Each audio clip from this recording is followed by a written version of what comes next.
Here in Mission Control Houston at NASA's Johnson Space Center, Flight Director Vincent LaCourte just polled the team, all reporting that they are go for today's spacewalk. As you can see, Rubens and Noguchi are working to move that new HD camera into the crew lock portion of the Quest airlock, where we currently have our spacewalkers Michael Hopkins and Victor Glover.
And with both spacewalkers and the tools and hardware they will need for today's tasks inside, Rubens and Noguchi have closed the airlock hatch between the crew and equipment lock portions of the Quest airlock.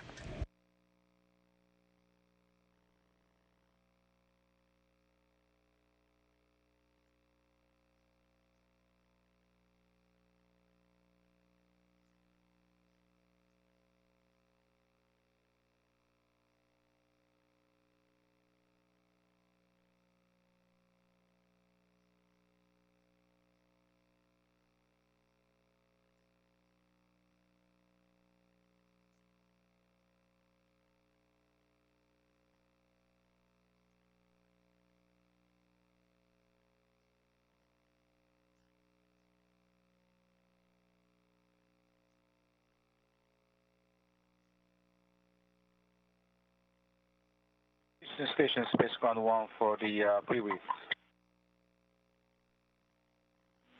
Good morning, station on Space to Ground 1. We're here and ready to support. Go ahead. Sir, we completed up to step 73, and you guys take care of step 74 and above.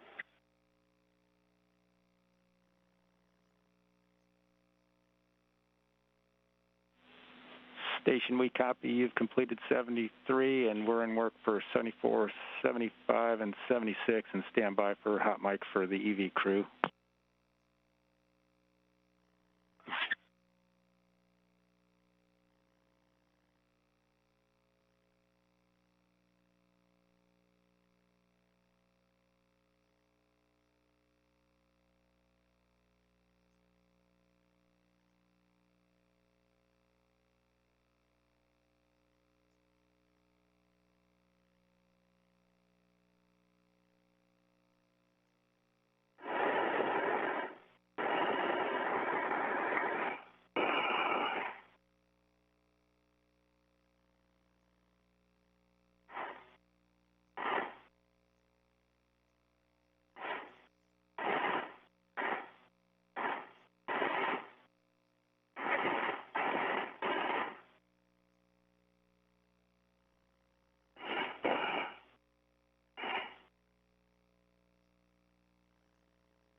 Airlock Houston, Space to Ground 1. Good morning, Hopper and Ike. Just a heads up, you guys are now hot mic, and for the IV crew, we are go for step 77. And Hopper copies, got you on clear, group. Step 77. Ike copies, heavy 11 clear as well.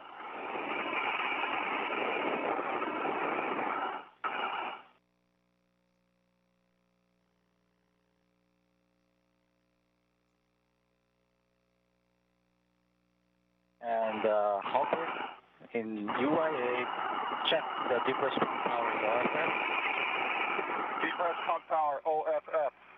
Check the depressed pump enable LEDs on. On. ON. Thank you. And Houston Station, Space Ground 1, we're coming to step 80, moving on to the depressed repress Q card. Airlock Houston on Space Ground 1, you have a go to move into step 80 for the crew lock depress, repress Q card. You're a go to start the depress. Thank you. All right. BB2, Hopper, UIA, switch depress pump power to on. Wait 10 seconds for complete startup. Depressed pump power on. ON.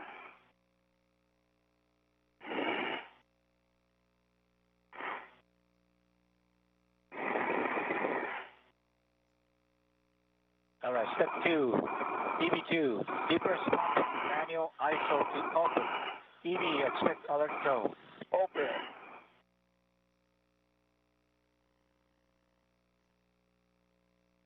And monitor SUP gauge less than 5.5.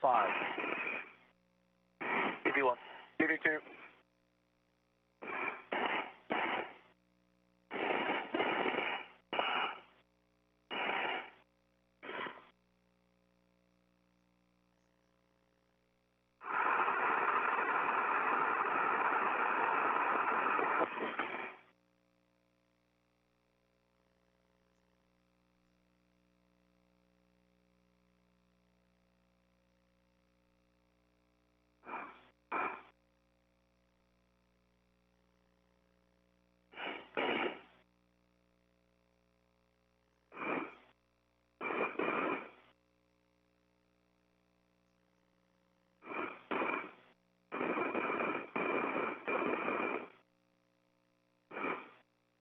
Airlock P, 12.5.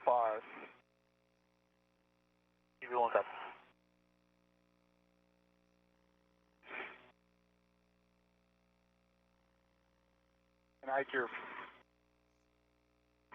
your left foot is kind of right in that adjustable. There you go. Just don't want it to get up there.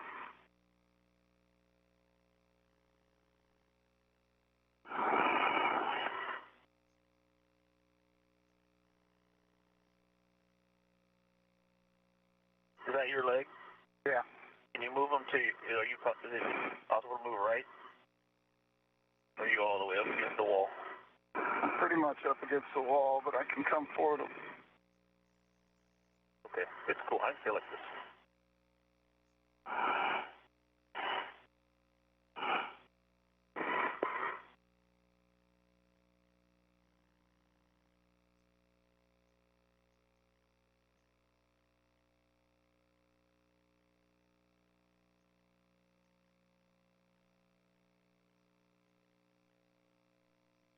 Airlock P, 10.9.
Airlock P, 9.0.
And Hopper, your next action is when the crew lock becomes 6.0, you hit a lead tone, and at 5.0, you close the manual servo.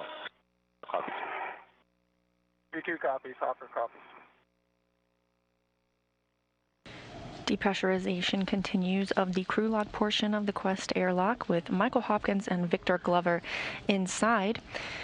The crew is working to bring the pressure inside that portion of the airlock down to as close to a vacuum as possible. That way, when they open the hatch, the environment is similar to that of outer space.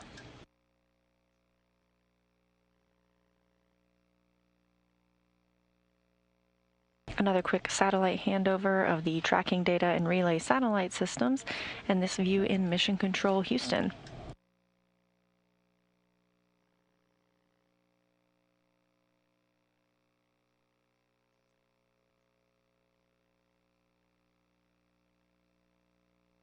Meanwhile, the International Space Station is flying about 270 statute miles over the South Pacific Ocean.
RT 6.0.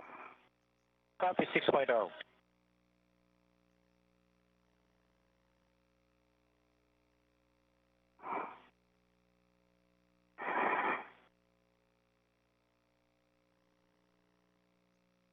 Mike Hopkins reporting the pressurization of the airlock. Now it's 6.0 psi, or pounds per square inch, and the suit itself is about 4.3 pounds per square inch, or what you would experience at around 30,000 feet elevation on Earth.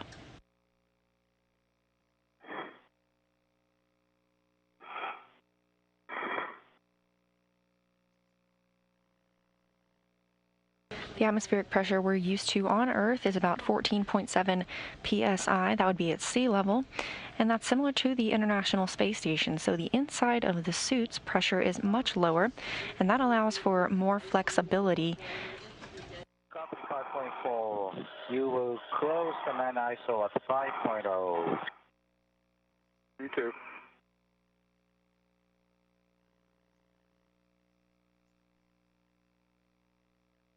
All of the work during a spacewalk is performed with the astronauts' hands. Of course, they use their hands to move along the space station and to do the work itself. So that lower pressure inside the spacesuit allows for more flexibility inside their gloves during the 6.5-hour spacewalk. 5.1.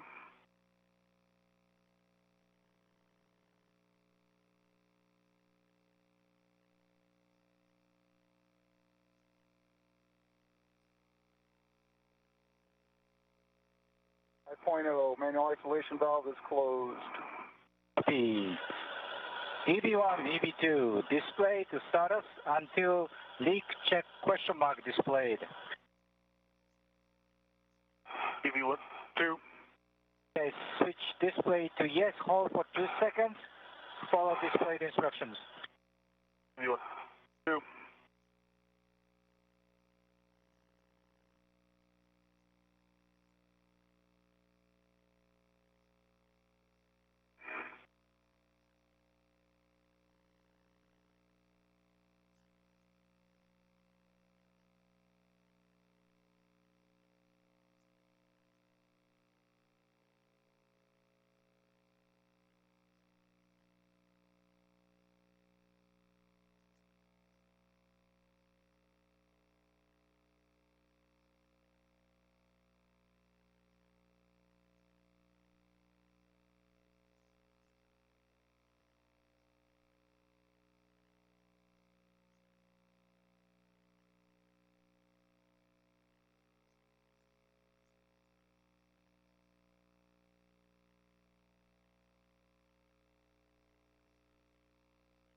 EV1, leak check complete.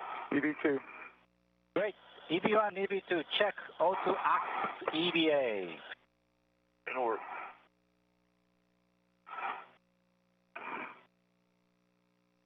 EV1. EV2. Copy. EV2, Hopper, depress pump non-ISO open. EV members expect electron.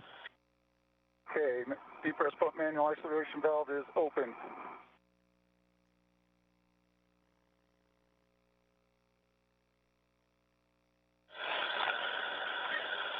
And step 8, I did open the emergency FTEP. And EV1, EV2, monitor soup P gauge less than 5.5. EV1. 2. Good. Your next action, Hopper, when the cool off is 2.0, you will close the manual ISO, then the pump power to off. EV2.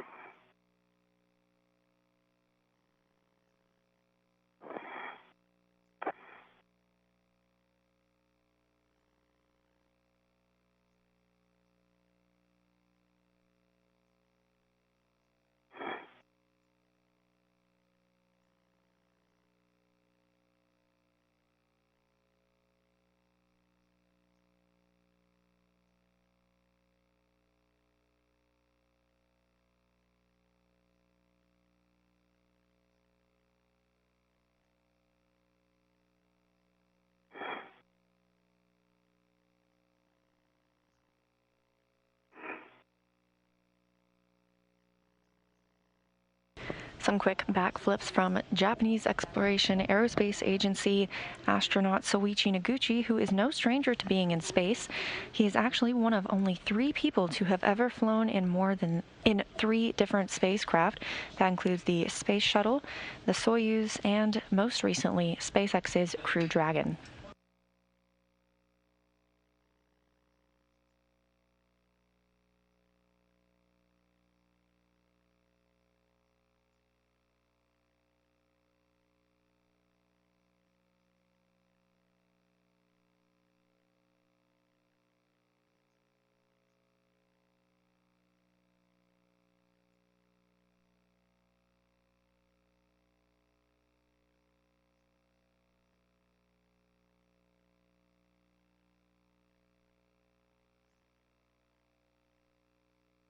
P 3.0.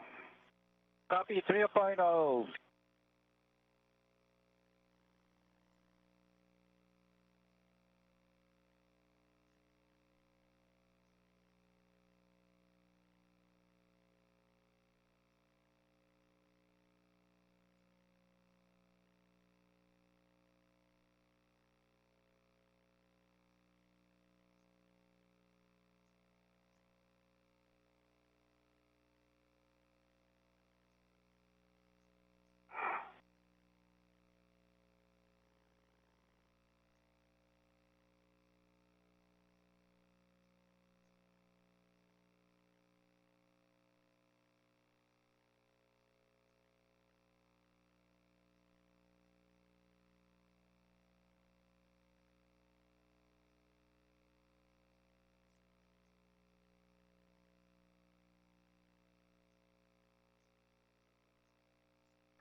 P 2.0. Copy. EV2, depress pump manual ISO closed. And UIA, depress pump power off. Depress pump power off, OFF. Copy. Hey, Houston Station 1, Farmer, this is a great time to hand over. You take step 11 and beyond.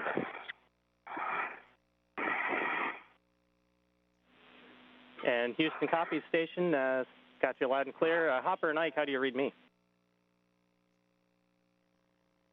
V1, Ike has you loud and clear. V2, Hopper has you loud and clear. All right, great. It's a beautiful day. Let's go for a walk outside. Ready for your tether? Ready for your tether configurations when you are.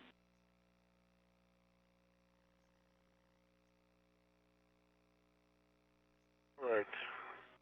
EV1, my waist tether is to Hopper's safety tether anchor. Both gates are closed. Both are locked, black on black. A small hook from my waist tether is gate closed, soldered lock, black on black to my right D-ring extender. Also on my right D-ring extender is my red hook. It is closed and locked, black on black. That red reel is unlocked, and it has a green hook locked to the reel. Sliders closed, gate closed, soldered lock, black on black. The yellow hook from that reel is locked, closed, black on black to my green reel. That green reel is unlocked, and that hook, the safety tether anchor, is to my mini workstation. Okay, that sounds like a good config. Ready for Hopper's config. Okay, for Hopper, EV2. Attached to the airlock D-ring extender is the airlock waist tether. Small hook is black on black. No close, slider lock, black on black, good pull test. The large hook of that waist tether is attached to the large hook of my waist tether. Both of those are bail close, slider lock, black on black, good pull test. Small hook of my waist tether is attached to my right D-ring extender. Bail close, slider lock, black on black, good pull test. My safety tether config, I've got a red hook that is attached to my right D-ring extender. And that is bail close, slider lock, black on black, good pull test. The red reel is unlocked. Yellow hook from the red reel is attached to my green reel. Bail close, slider lock, black on black, good pull test. The green hook from my green reel is attached to the red reel, and it is bail closed. Slider is not locked, but it is attached. And my anchor hook is attached to Ike's waist tether, large hook, bail closed, slider lock, black on black, full test.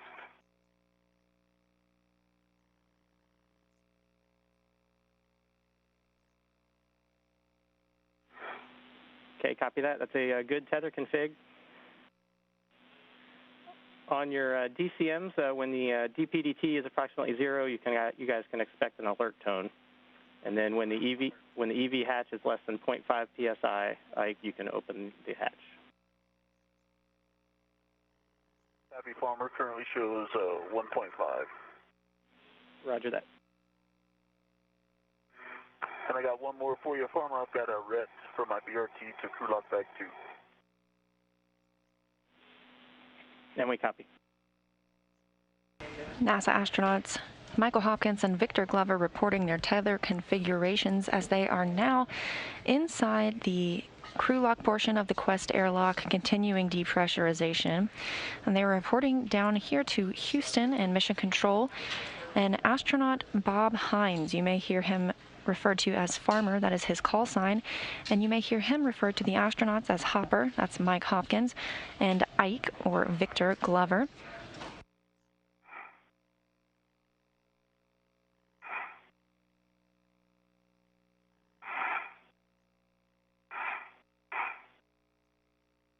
You'll also hear the voice of Kate Rubens. Today, she will be the lead for the Canadarm2, controlling that robotically from inside the space station, while Victor Glover is outside on the end of the arm.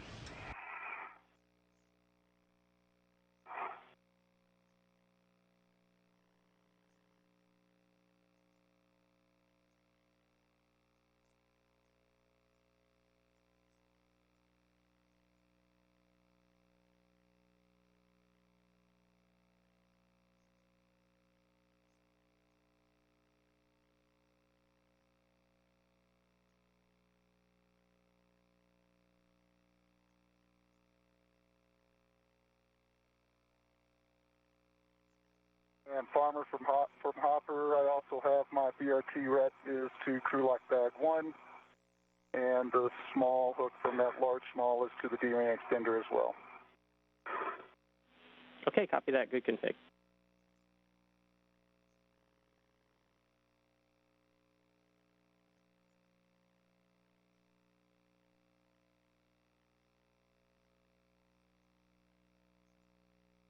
Nice to see the Air Force Test Pilot School so well represented today.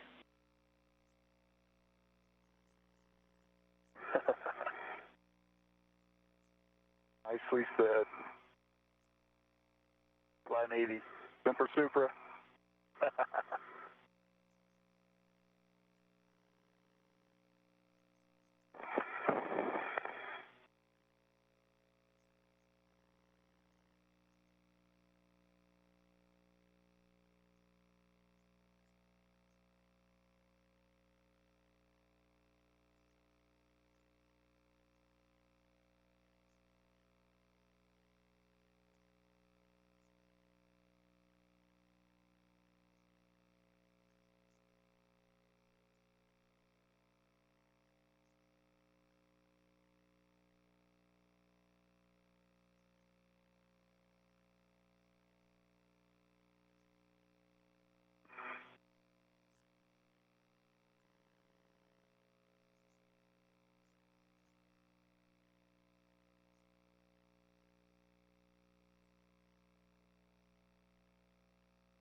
Informer, the differential gauge is at 0.8.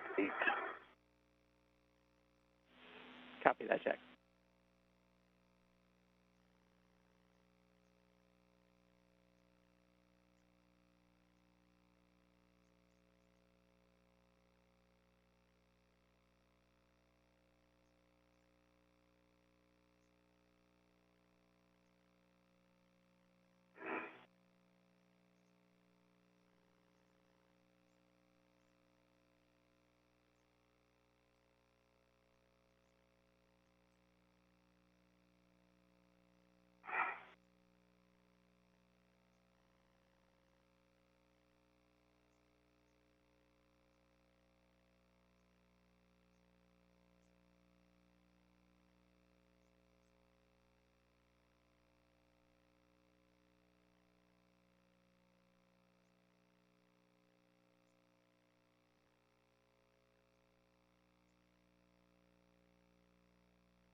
Informer, the gauge is 0.6.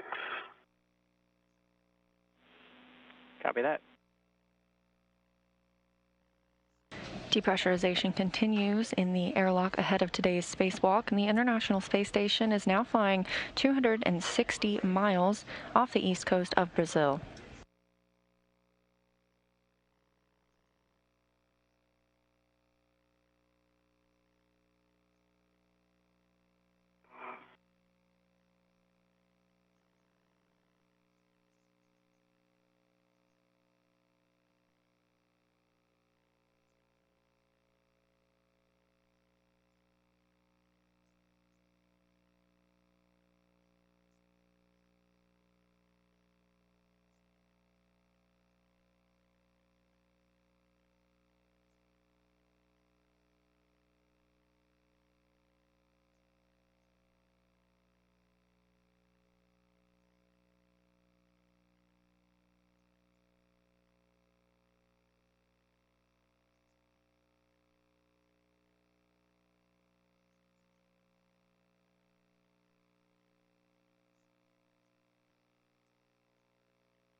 Farmer, I still show the gauge at 0.6.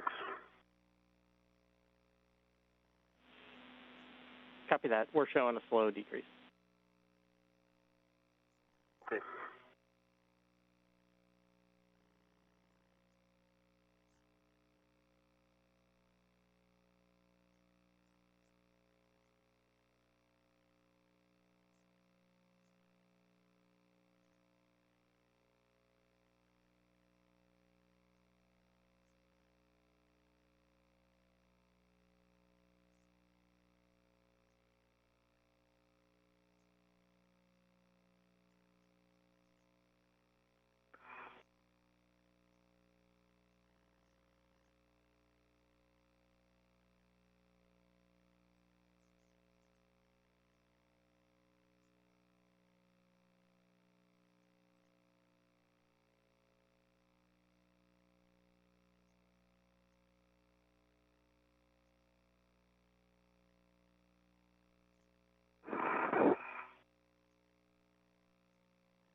And Ike, we're showing below 0.5, so you have a go to open the EV hatch and stow it.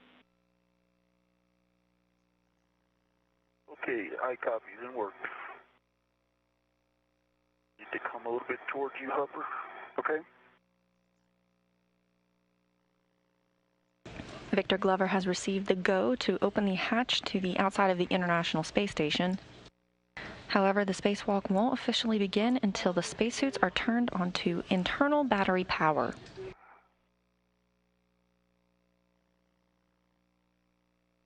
All right, lock lever.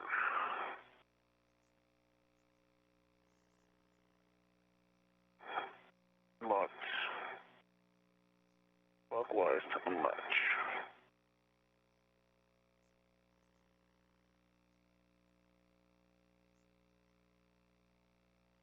You can see the hatch thermal cover now open. With the hatch unlatched, Farmer, I'm showing 0.3 on that differential gauge. You know. Okay, copy that, Ike. And Kate or Suichi, whoever wants it, we can go ahead and close the emergency MPEF.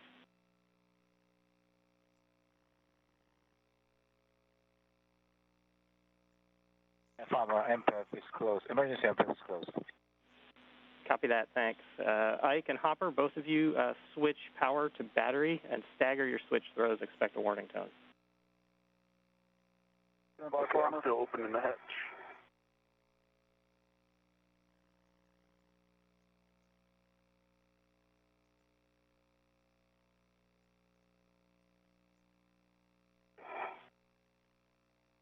And once you've done that, check your display switches are functional. Roger.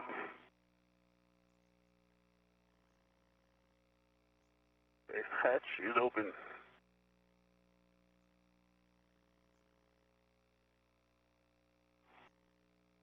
EB1, power to bat. Display switch is functional. FI. Power to bat.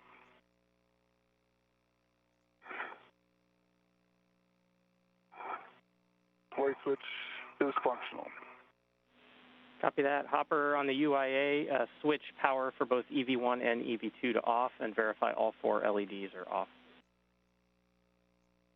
Okay, power EV1 off. LEDs are off. Power EV2 off. Copy. Both of you can disconnect your SCU from the DCM and install the DCM cover and put the SCUs in the pouch. V1. V2 and work.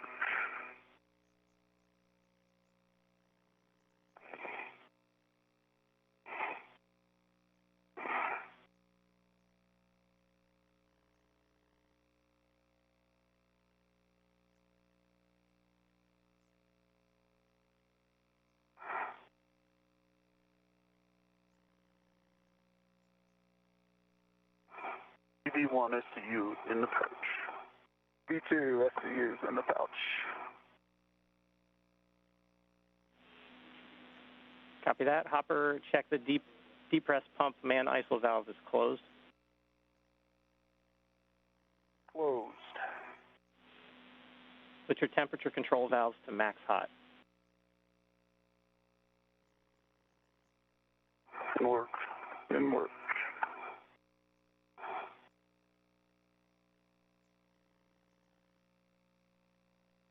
V1 max hot. V2 max hot. Copy. Copy. Switch your water to on.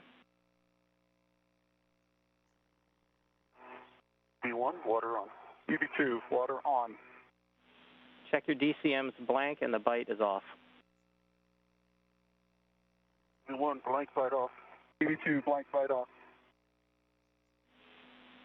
Okay, you can both set your TCVs as desired, and then check your suit pressure gauges between 4.2 and 4.4 psi and report to us. And with the suit switched to internal battery power, the spacewalk has officially begun at 6:56 a.m. Central Time. Copy. V2 cooling is set to 5 and 4.3 on the gauge.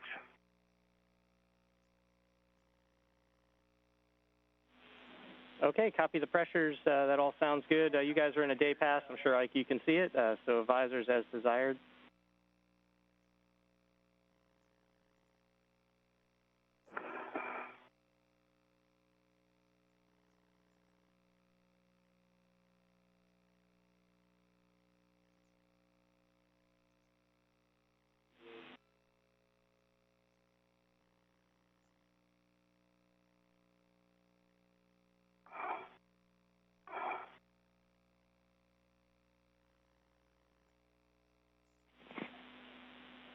Okay, Ike, we can see the thermal cover opened. So if you can verify that forward airlock hatch pit pin is engaged, and then with that you have a go to egress with your crew lock bag. Stand back.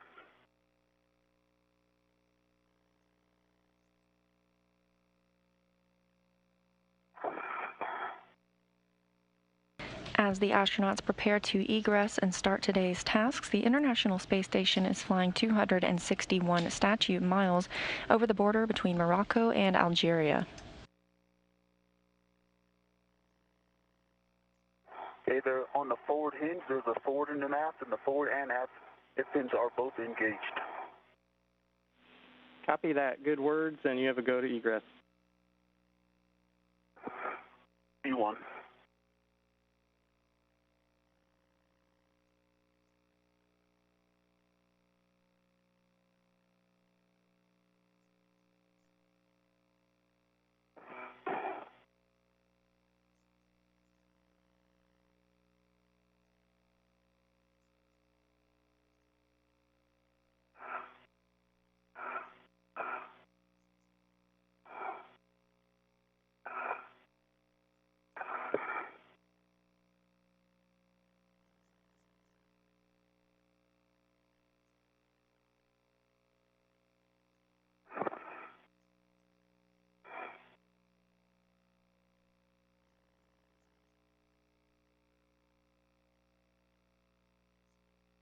All right, Farmer.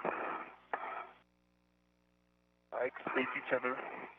Anchor hook is locked on the forward starboard airlock circular D-ring.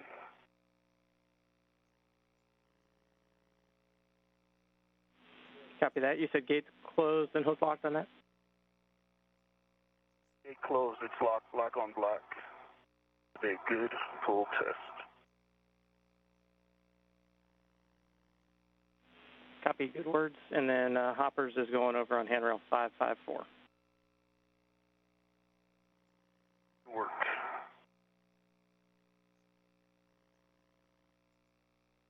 And on the port side of that, correct?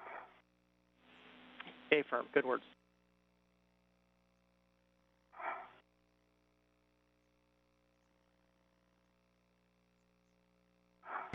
The first astronaut out of the hatch today is NASA's Victor Glover. You can tell him apart because he has no red stripes on his spacesuit. He is EV2 or extravehicular crew member 2 for today. Upper copies, it is complete. And Ike, the airlock waist tether, the large hook is going on that handrail. Copy that.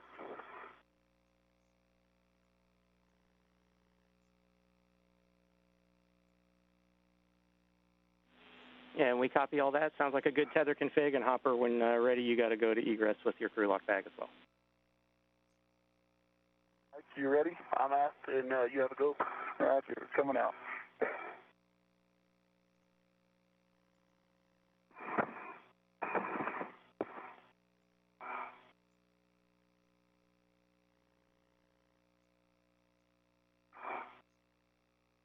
Now egressing or exiting the hatch is Mike Hopkins, EV1 extravehicular crew member 1, and you'll be able to spot him today thanks to those red stripes around the legs of his spacesuit.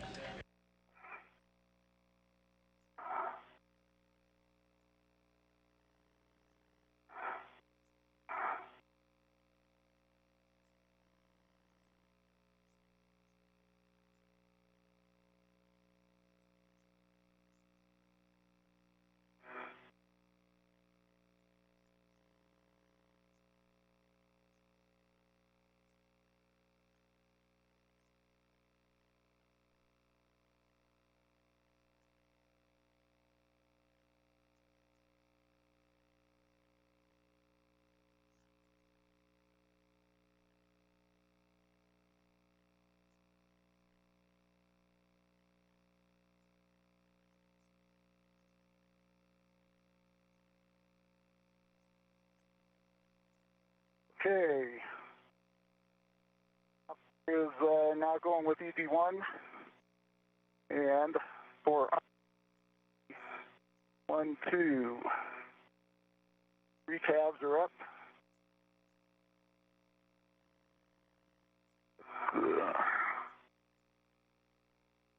The 2 safer handles are down. I do not see a green light on the WDS. You guys getting WDS?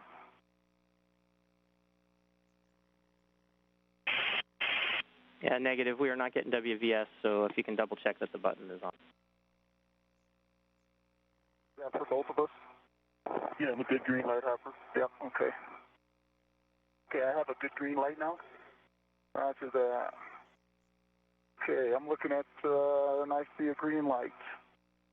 I see a good safety tether configuration, and I see a good crew lock bag in the BRT. All right, so EV2 or EV1, I see a good green WDS light. 2 mini workstation tabs, 1 BRT tab for 3 tabs up.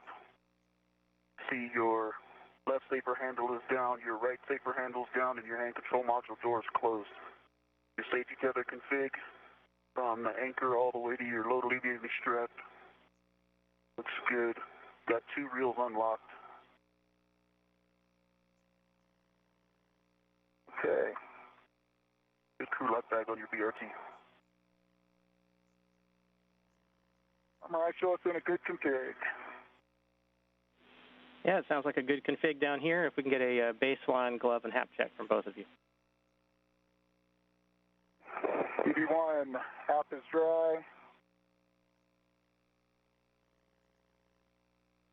And gloves look like they did before I came out. DB2, dry hop, same on the gloves. No changes.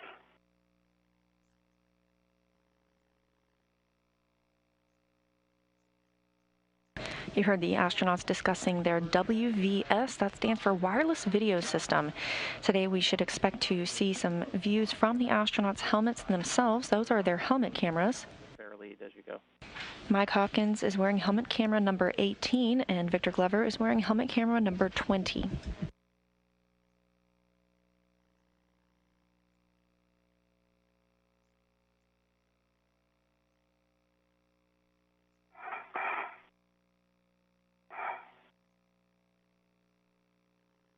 The thermal cover is closed.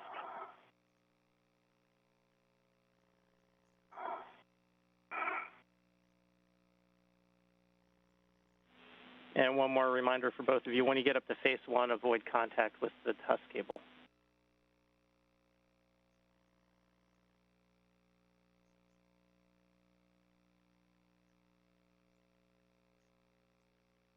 That's a handover of our tracking data and relay satellite systems. This view now inside Mission Control Houston. The astronauts are going to be moving on to their first task of today, which is the adapter plate relocation, the final work to complete the battery upgrades aboard the station that began in January 2017. All right, Hopper, I'm on phase 1 as well. Roger. Yes, sorry, guys. Don't worry, the thermal cover is closed. Copy that. Good words, and if you missed it, classic error on my part at the LOS, but avoid contact with the TUS cable up there in phase 1.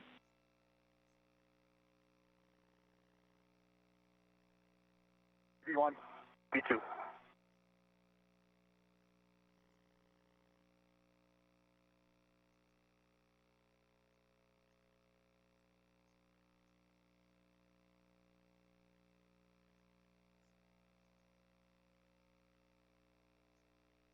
The astronauts reporting that the thermal cover is closed on the airlock.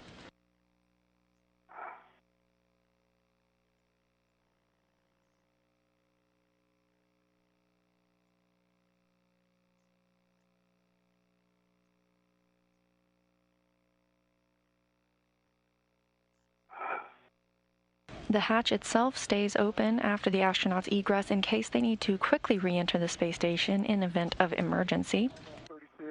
But things moving smoothly today with our spacewalk beginning at 6:56 a.m. Central Time. 51.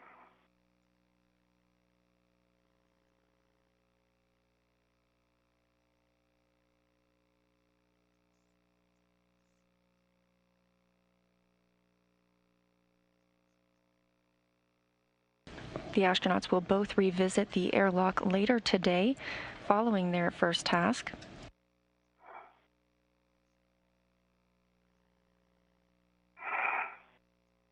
Hopper's green hook is at 3651.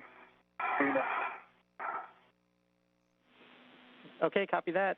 You can go ahead and continue out to the 4 Alpha IEA, and then as you get to the SARS, if you can give us a gauntlet check, please. DB1.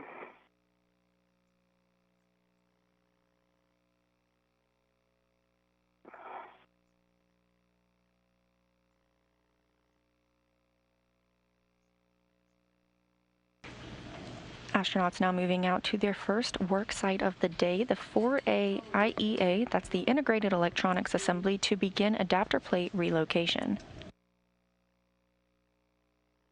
EV2 is at the green hook location. Green reel is locked.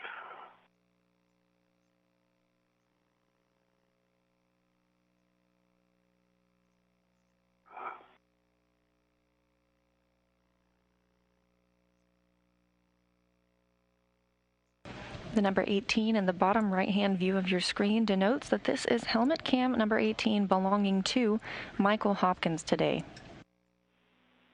Okay, copy that. Thanks, Ike. Hopper's at the SARS, gauntlet's in place. Copy, good words, Hopper. Ike, you can go ahead and continue out to the IEA, and same thing when you get to the Sarge, check gauntlets in place. Copy, on the way, and my green reel is unlocked.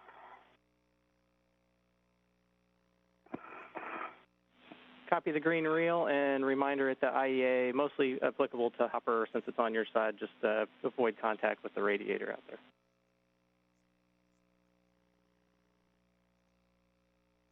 V1, EV2.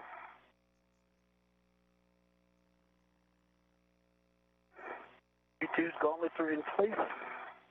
Switching the Sarge. Copy that, Ike. When you cross the Sarge, you're going to go straight across to the non-radiator side and set up at the slot 2 adapter plate.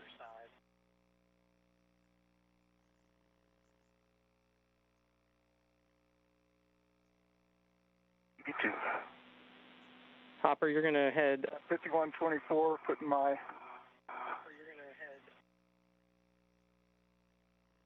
Yeah, 5124, my, still my lock bag. Perfect, good words. You're half a second ahead of me.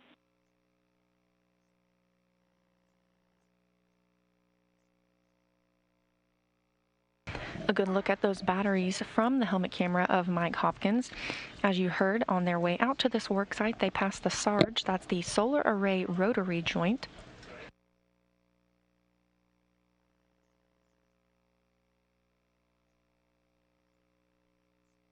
Right, farmer.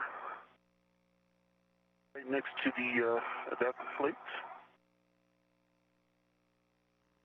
You ready to just temp stow the true lock bag? Okay, good words, Ike. And Hopper, for you, based on the timing, we are going to go ahead and proceed with doing the lithium-ion bolt task early.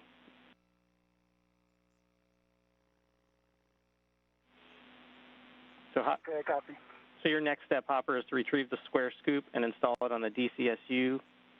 It's going to install in the H2 bolt with the handle pointing towards H1.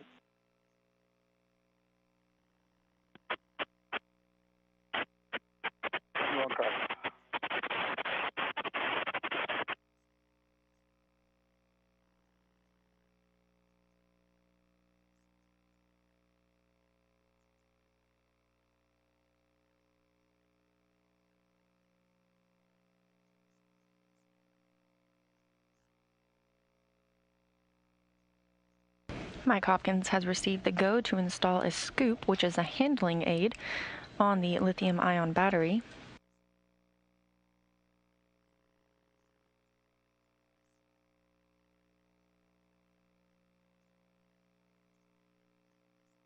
This lithium-ion battery was previously installed robotically, but will need to be tightened and secured to the International Space Station.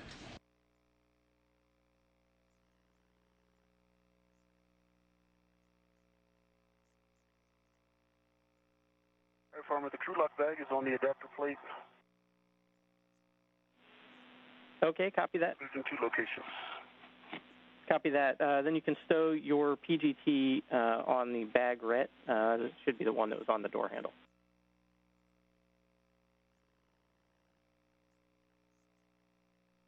Work.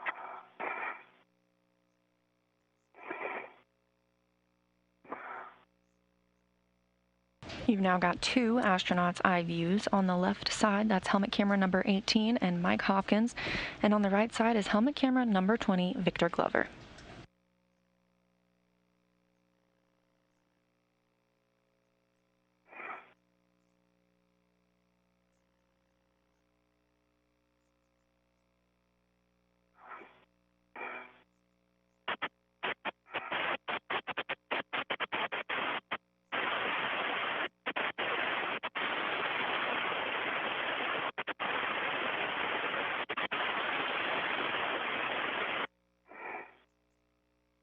Okay, the square scoop is attached to the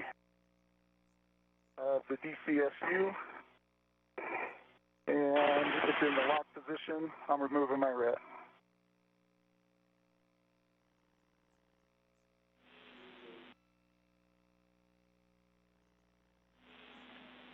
Farmer, the PGT PGT is Tim stowed with the crew lock bag on the adapter plate. Okay, copy that, Ike. You're going to go ahead and then install the hex driver from the pit pin onto the PGT.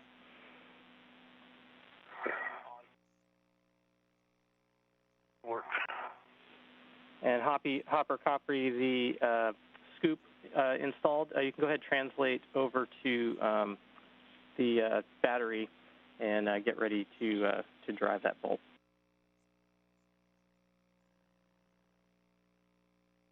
V1.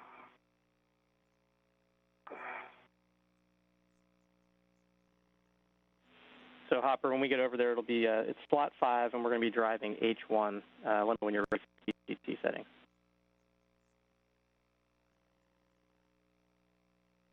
Okay, I'm at slot 5. Let me get the alpha down and give you a call. All right, Farmer. I've got the 9-inch on the PGT with a good pull test. Copy that. Good words. You can retrieve that PGT, and we're looking for Alpha 7 counterclockwise 2, and that's for you, Ike.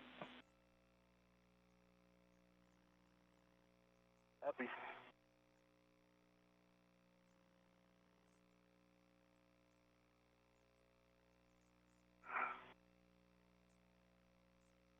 And Hopper's ready for his settings. Okay, Hopper, you're looking for Alpha 6 clockwise 2.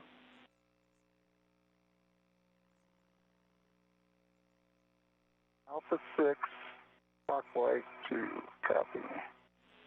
Good word. And Alpha 7, counter 2 for EV2 set.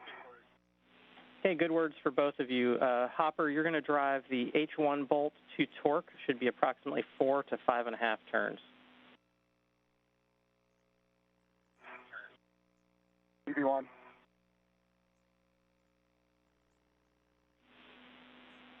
Okay, Ike, before we drive the bolt, if you can find us the serial number for the adapter plate and read that down, please.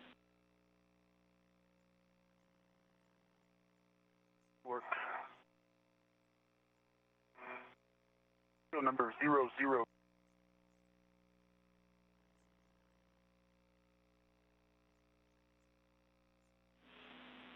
Yeah, Ike, you cut out right when you said it. What's that serial number again? 90009er. Copy that. Good words. We want to just double check then that your RET is attached to the bag, and then we're going to lock it out with slack. To the bag, locked out with slack.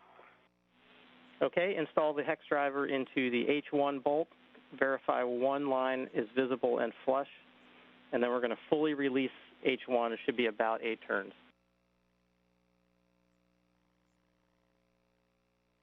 Work. Farmer, the H1, 4.81 turns, 8.1 on the torque green light.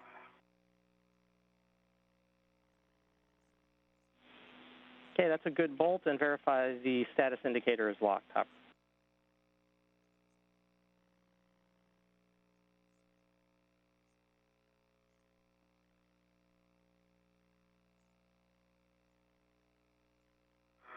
And status shows locked. Okay, that's a good config, Hopper. You can stow your PGT back on your swing arm and then head back over to the adapter plate to help Ike out. Work. Okay, H1 is released. Farmer, it released at 6 turns. I gave it 8. It's a good measure. Copy that. Good words, Ike. Once again, verify that you're tethered to the crew lock bag, and then we can release H2 bolt. Same thing. You're going to insert it, verify one line is flush, and then fully release. It should be about 19 turns, 19er. Tethered to the bag, and tethered to, and the bag is tethered time. A quick handover on our TDRS satellite system. These handovers are tracked and expected, and we'll regain communications with the crew shortly. Mike Hopkins just having completed his first task for the day, which was to drive and secure the final lithium-ion battery to the International Space Station. This battery was previously robotically installed in the station. Meanwhile, Victor Glover is beginning the relocation of the adapter plate. This will complete the circuit between the International Space Station and the lithium-ion battery. Alpha 7 counterclockwise 2. Yeah, sorry, Ike, we had a short LOS there. Alpha 7 counterclockwise 2 are your PGT settings. Do you need anything else for the H2 bolt? I'll do that. For the H2 bolt. And then one line flush, correct? One line. A-firm, single line flush, approximately 19 turns. Good work.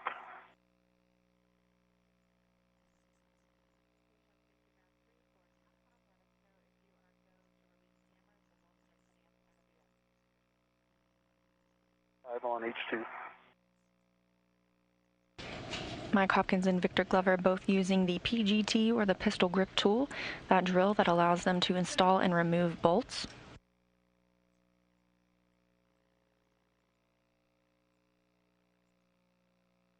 As you can see, the International Space Station has crossed into an orbital nighttime. Every 45 minutes, the space station sees a sunrise or a sunset, and it's currently flying 263 statute miles over China.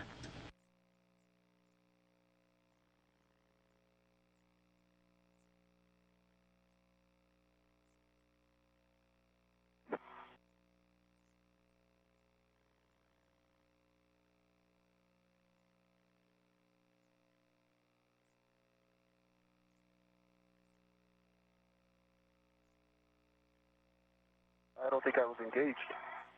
I see two lines.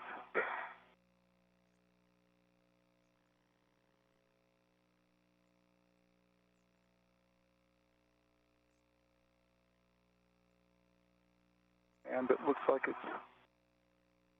feels released.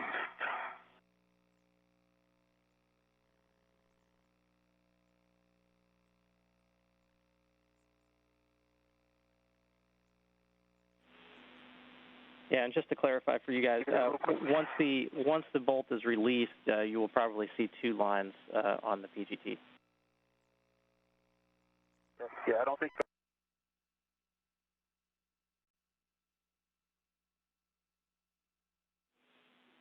Hey, Ike, you're just going to stow the PGT with the crew lock bag, and then you guys can translate the adapter plate over to slot 6. And just a reminder that you'll have to rotate it so that the H2 bolt is outboard when you get to the new location. Firm.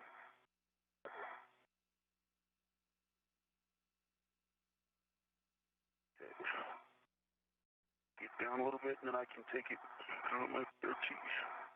Roger.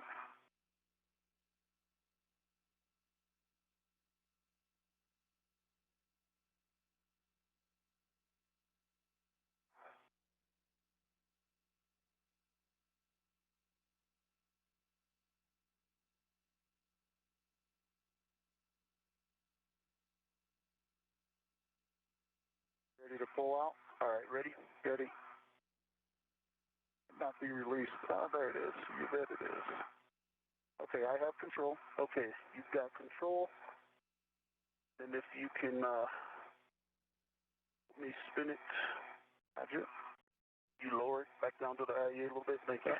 And let's spin it like right there.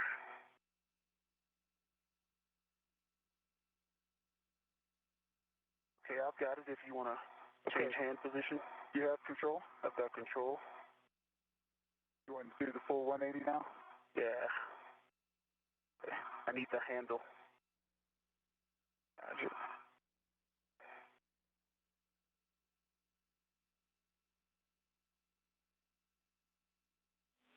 And while you guys are maneuvering here, VRT. we're also going to need inspection of the blind mate connector, so if that is convenient, we'll take that.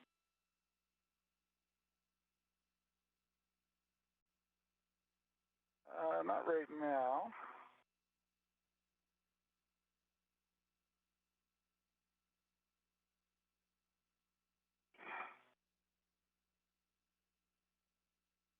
So here, you want to do that?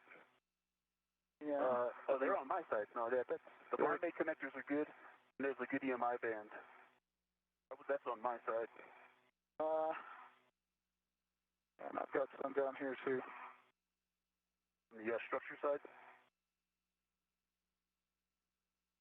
No, on the other side of the adapter plate. You're seeing it? You got them? I didn't realize there were ones on that side too. Okay. Yeah. All right.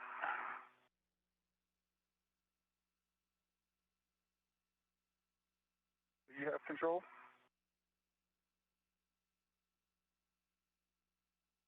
Yeah, I'm not having trouble getting on my BRT though. Okay. Give me a second, I'm just trying to get you stable. Roger. A lot of moving parts over here.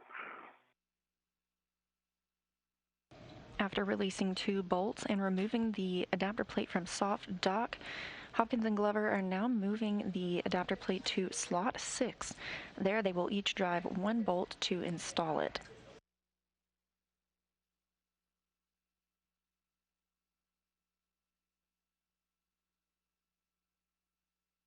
Okay, it's on the BRT.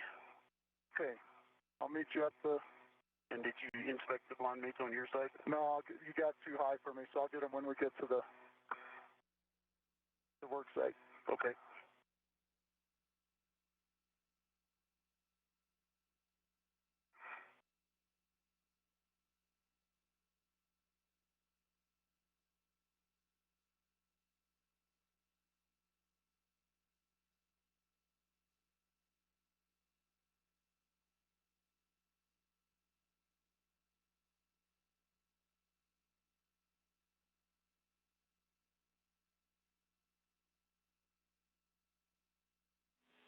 And when you guys get over to slot 6, we'll also need inspection of the blind mate connectors on the IEA side also. Okay. Roger that. I'm taking a look right now. Okay, on the IEA side, don't see any FOD. Good pins.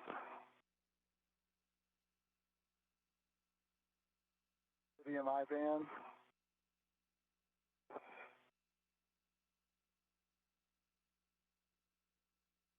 Okay, can you do these as well?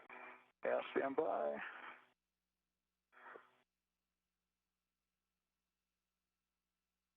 Let's see, where are they? You're right, I believe. Oh. All the way on the outside? On the board? Yeah, hold on. There we go. Okay. And I see all 5. The pins. The VMI band. Okay, good words. Thanks a lot. You guys can soft dock to the to slot 6, and then you're going to lock out that ret with slack again. Copy. EV1. Okay, coming off the BRT. Roger.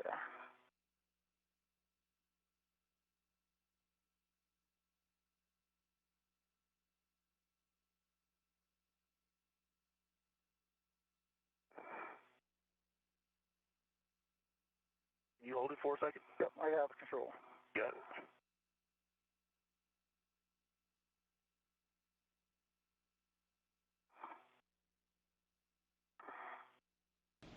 The astronauts have just inspected the adapter plate for any foreign object or FOD and are now preparing to soft dock it to its final home in slot 6. Roger.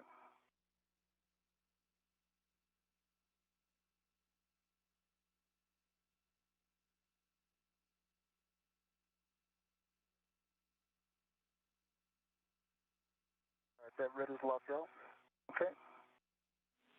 Okay, Ike, you're going to retrieve your PGT, and we're looking for the settings Alpha 6, clockwise 2. Okay, we got soft dock it first. Let's soft dock it first. Yep, sorry, getting ahead of you. I think I'm ready. I'm ready. 3, 2, 1. You tell us that's soft dock? I'm hitting a hard stop. Okay. All Farmer. Now what was that? Okay, I think I heard you guys lock the red out already, so you're going to retrieve your PGT, and we're looking for Alpha 6 clockwise 2.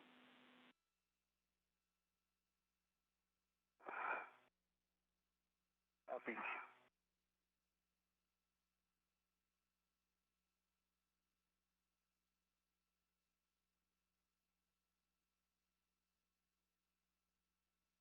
Before we start driving, we're at a bit of an angle, so it looks like I've got my end down. I'm going to pull it up a little bit when you start there. Okay, yeah. Yeah, right there. I like that look.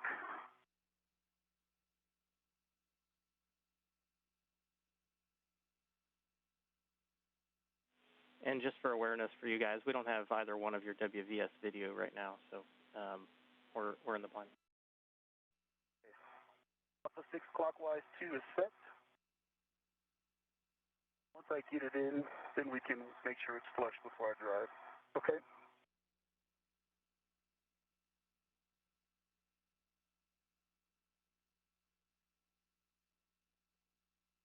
Okay. So flush to the second line, Farmer. For It looks level to me. How about you? Hopper? Yeah, it looks level to me. Okay, ready, Farmer. Okay, Alpha 6 clockwise 2, you're going to drive the H2 bolt. You're going to verify one line is flush and drive it to torque. Should be about 16 to 17. Okay, to torque, 16 to 17 turns, and so it's flush to the second line. The only one line is showing flush. That's good words.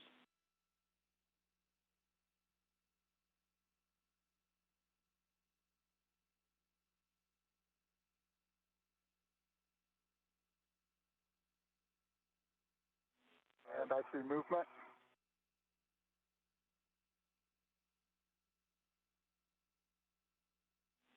And Hopper, your next steps, you're going to be driving the H1 bolt when Ike's done. Roger.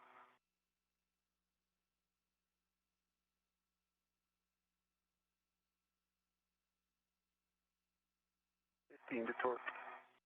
All right.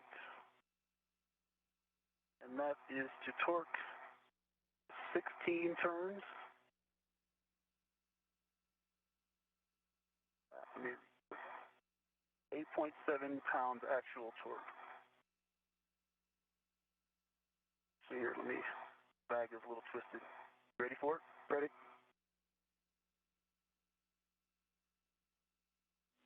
Yeah, I confirm you had a green light on that too. Green light. Good green light. I concur. Okay, that's a good bolt. All right, settings for Hopper. Okay, Hopper, Alpha 6 clockwise 2. Alpha 6, clockwise 2 is set. Okay, you're driving the H1 bolt. You're going to insert, you should have two lines visible, one flush. You're driving to torque, should be only 4.5 to 5.5 turns. 4.5 to 5.5. How's that look, Ike? Looks like you need to go a little further in. Okay.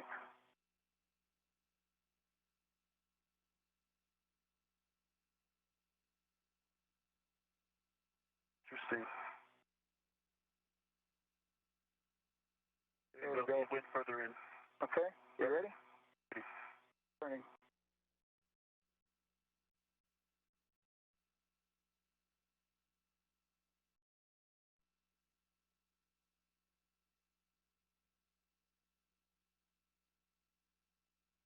Okay, Farmer, 5.12 turns, 8.7 on the torque, green light.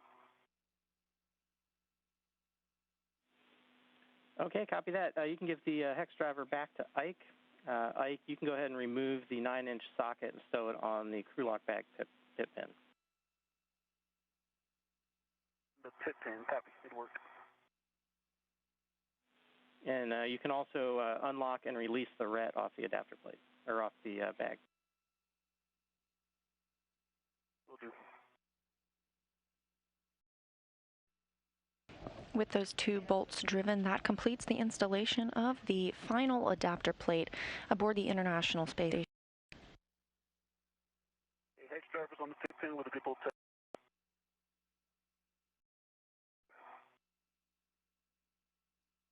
And the red is unlocked.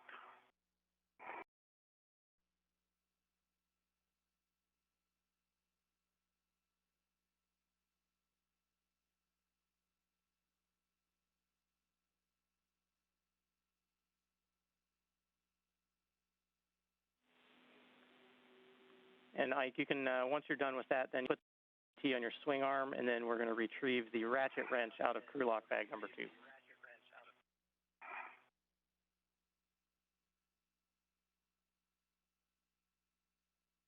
T's on the swing arm, going for the ratchet.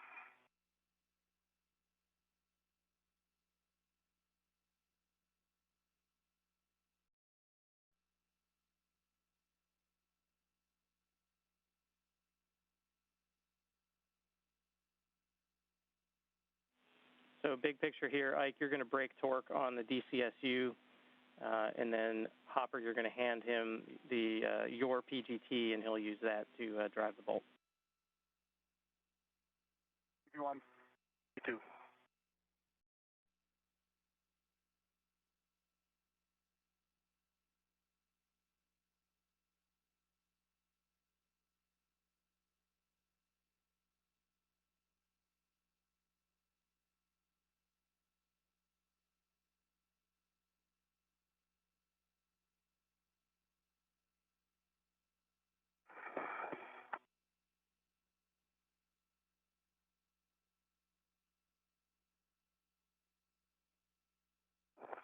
All right, one turn on 8-1.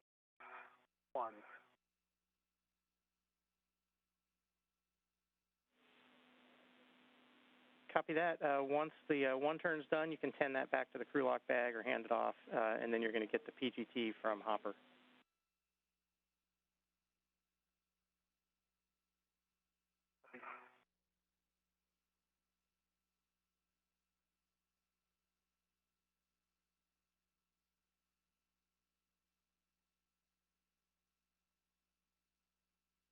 Okay, the torque is broken.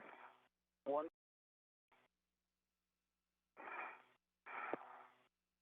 I'm giving this to you, or is this back to the bag? No, back to the bag.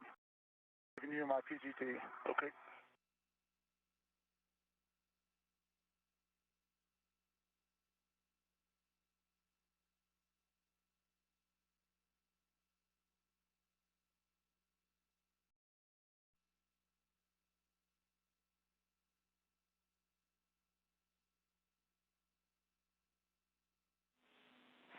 And Ike, the PGT settings are going to be alpha 5 clockwise 2. That for me, Hopper? Didn't work. Glover installing the final bolt into the DCSU, or the direct current switching unit. 5, 2.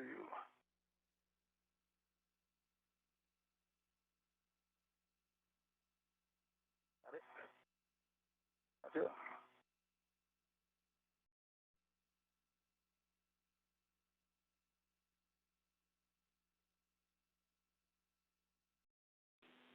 All right, Ike, we're driving the H1 bolt to torque.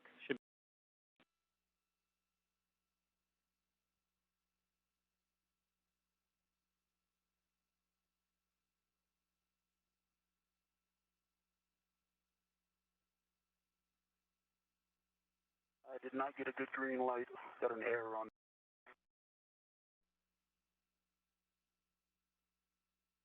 Me to try it again. Yeah, you have a go to try again. It went about 3/4 of a turn, like you torqued out, but Yeah, I agree. It looks good. pretty good grip on it. So let me.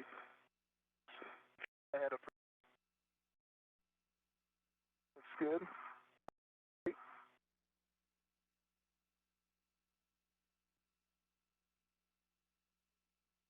The trigger seems to not be working.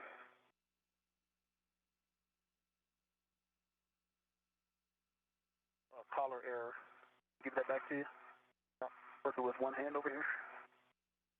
Can you just reset it? Yeah. Stand by.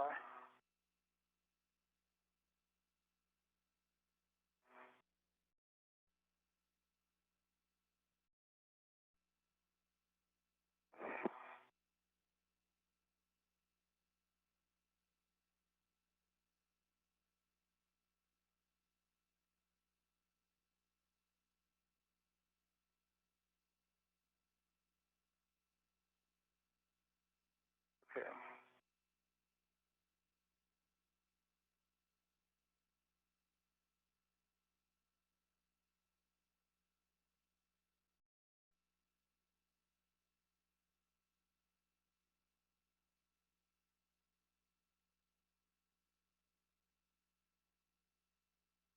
Good green light, 7 pounds torque, and it was about 3/4 of a turn. Control. Yeah, control. Okay, copy that. That's a good bolt, and if you can verify that the status indicator is locked. And Farmer, just that was a total of 3/4 of a turn, not an additional. Status indicator is in lock. Copy and understood.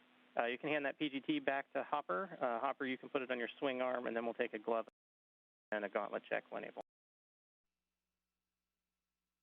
Okay. So HAP check for ED1 is dry, and on the gloves, only change is there's a little bit of black smudging on the fingers, assuming that's from the adapter plate.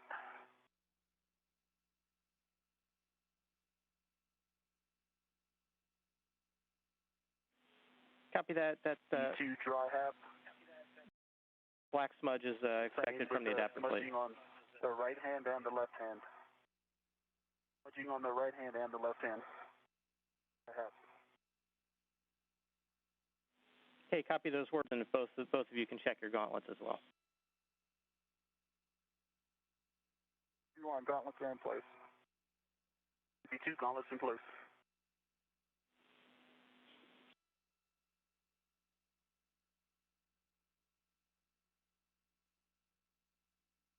E1 has the crew lock bag heading to the H fixture. Copy that. Reminder, you're going to temp stow that bag then on the lower stanchion handrail 5164. E1. Ike, you're going to you can stow in the crew lock bag, and then on the adapter plate, get ready to release the TA.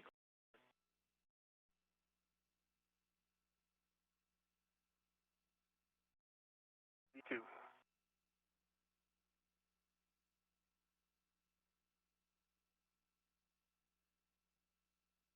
I see 3 TA clamps.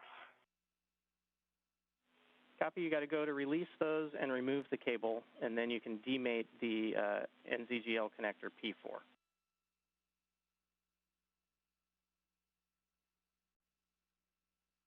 Okay, TA clamps released. Mating the connector.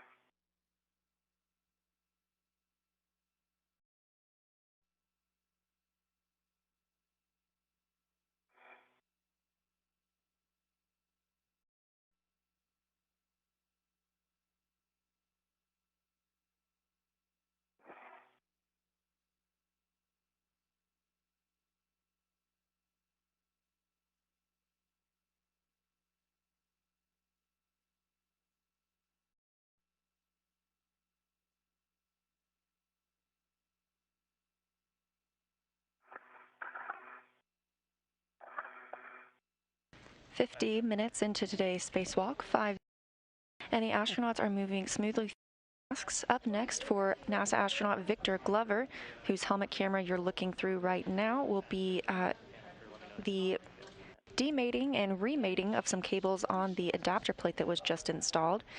Meanwhile, NASA astronaut Mike Hopkins is going to be moving down to remove an H fixture. This will prepare the space station for future power upgrades.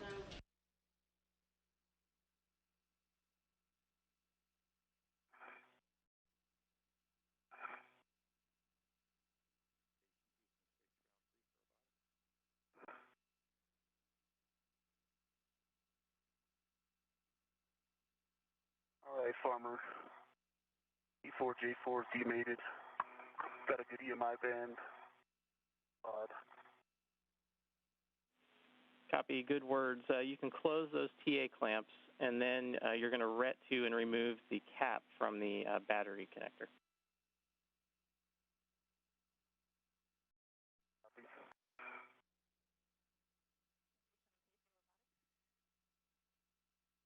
I closed the TA clamps after I connected. I've got the NDGL in hand. Yeah, that's fine.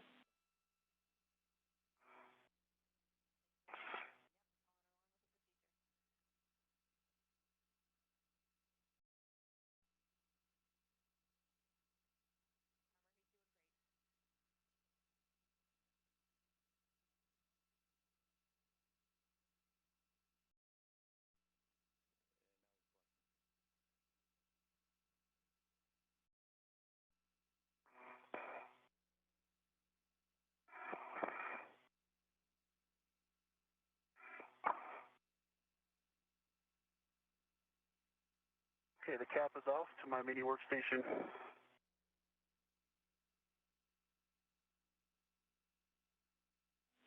The current cable memory looks like it wants to keep it between the battery and the IEA. I'm going to leave it like that, twist-wise. Levers aft. See the pins on the battery side look good. No FOD. Okay, that's a good inspection. You can go ahead to J4. They are mated, lever aft. Levers going forward. Levers forward over center. It is mated, and the cable is still over the battery and the adapter plate, not the PFCS.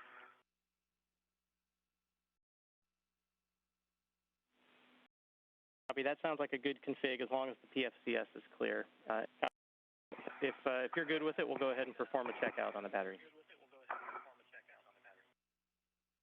Perform the checkout. I'm connecting the TA clamps. And Farmer, I'm ready. Read Bravo 7. Counterclockwise 1. A-firm, good words. Bravo 7 counterclockwise 1. You're going to release torque on 4 bolts. It's going to be 1 to 2 turns only, and report the turns to us. TV1. Farmer 3 TA clamps closed. Okay, copy that. And then you can either install the connector cap on the adapter plate, or you can put it in your trash bag.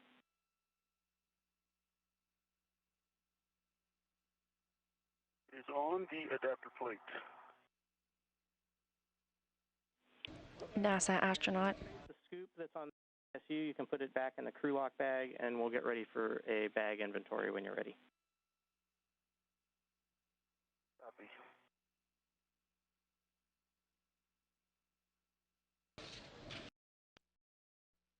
NASA astronaut Mike Hopkins now working to remove the H fixture. All right, Farmer, I had 1 turn on, 2 turns, I'm sorry, 2 turns on 1. Copy, 2 on 1. He is releasing torque on 4 bolts.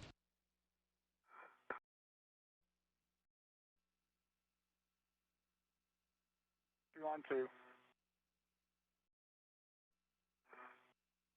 Copy, 2 on 2, and you got a day pass coming up in a couple minutes. Roger.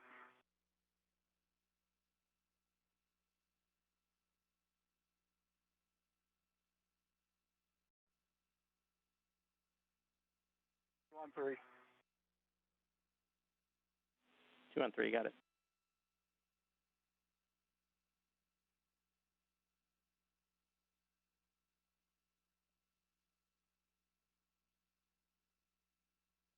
On 4, and I'm just going to keep going. On 4.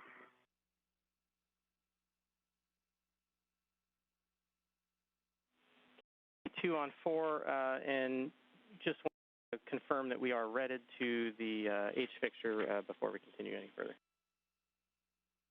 That's a good reminder.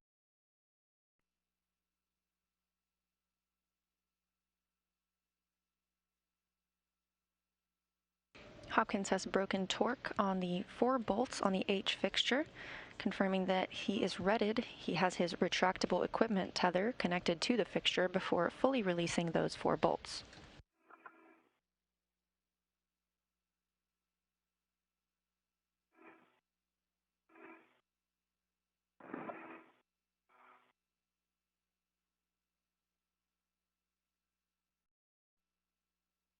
All right, Farmer, the square scoop is ready to a red small in the crew lock bag.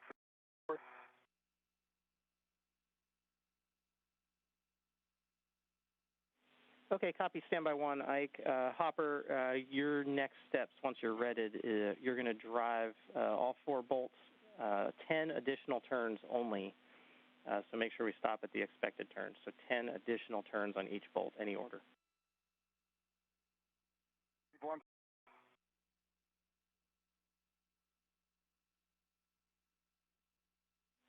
Okay, Ike, we're ready for the inventory. Okay, you've got a square scoop on a small red. Got a connector cleaner on an integral ret. Have a socket caddy, 9-inch rigid hex driver on an integral ret. You have a ratchet wrench with a palm wheel and a 7/16 6-inch wobble on an integral ret. You have a ret in series with a pit pin, and that pit pin has a 9-inch rigid hex driver. And that's inside the bag. Outside the bag, you have an adjustable.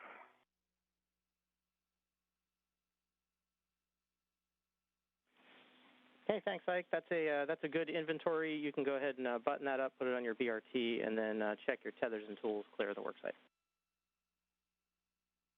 Good work.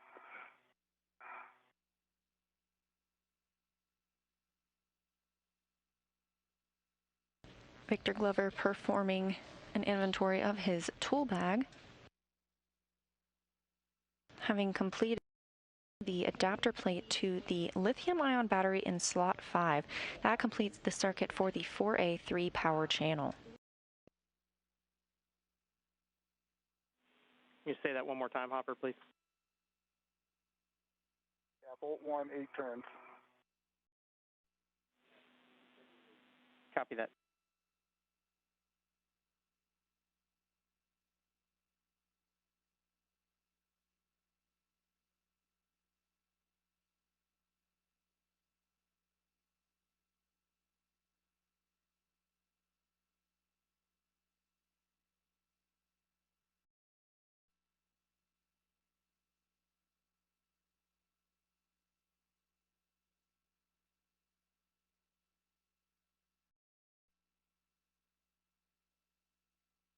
All right, Farmer, the crew lock bag is back on my BRT.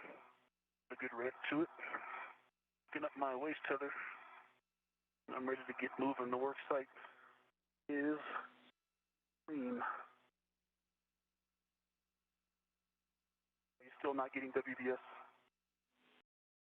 We actually got it for both of you right now, so we're looking pretty good. Okay. They give you a scan of this work site.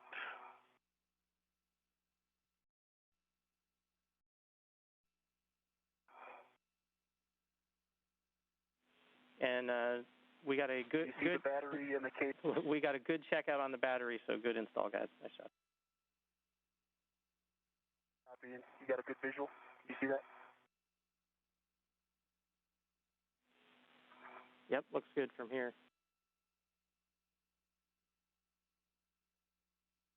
Yeah, standby 1, Ike. Send them back. Great news relayed to the astronauts from NASA astronaut Bob, the ground IV. So you can go ahead then and get ready to translate back, pick up your green hook, stow the bag back in the airlock. Okay, crossing the stars, headed back to my green hook.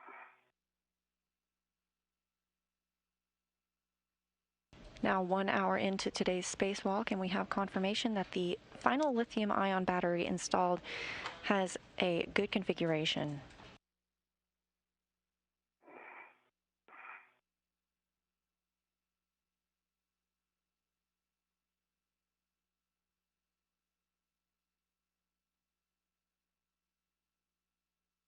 Victor Glover is heading back to the airlock to stow one of his crew lock bags. He will then move to the external stowage platform 2 to get into the Canadarm2.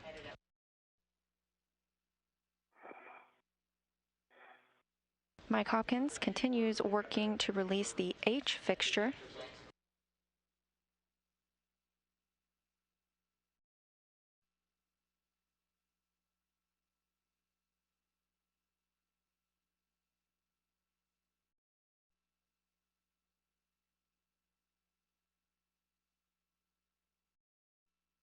Okay, Farmer, all 4 bolts are released. All of them just took an additional 8 turns. Okay, copy that. Then you can get ready. You can stow the PGT, and then we'll get ready to install the wedges into the channel. Okay, copy.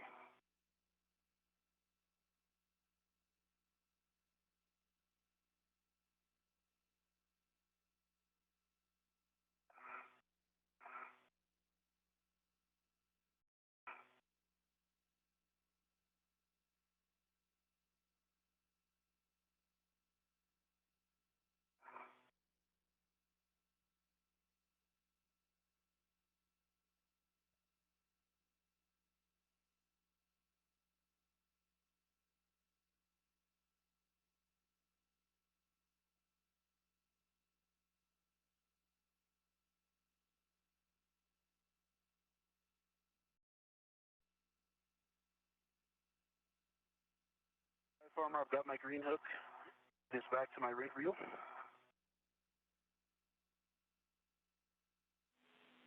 Okay, copy that. You can go ahead and proceed back there. Heading back.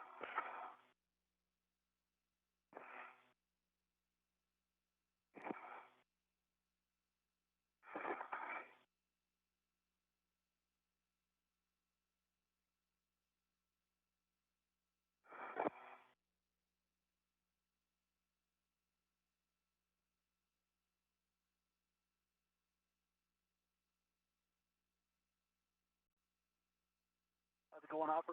Hey, that wedge went right in. Seriously? Yeah, of course it did. We'll see about the other one. Oh, hey, Farmer. Go ahead. Hey, I'm still on phase 1, right at P1. I didn't look at that pit pin. I'll look at it. Okay, copy that. Yeah, we'll have Hopper look at it on the way in. Thanks. Okay.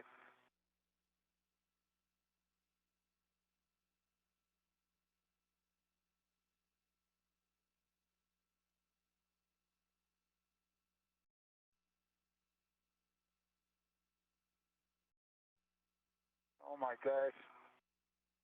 You got easy. Wedge was. Nice. Kind of did. Right.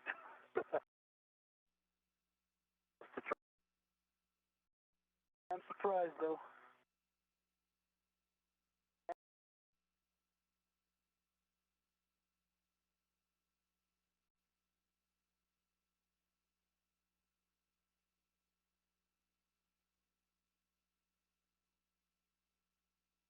All right, Hopper, I'm heading down the Cedar Spur.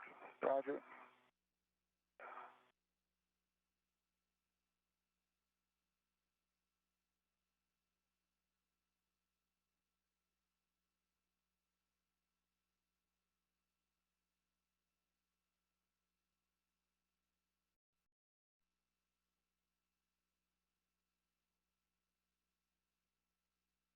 All right, Farmer, I'll be crew lock at the thermal cover. Copy that, Ike. And Hopper, just a reminder, when we're prying on the H fixture, we have to wait 30 seconds. But it looks like you got it off. Nice work. Roger. Nice work. It's off.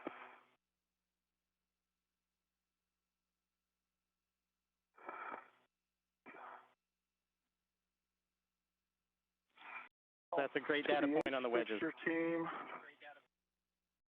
tool.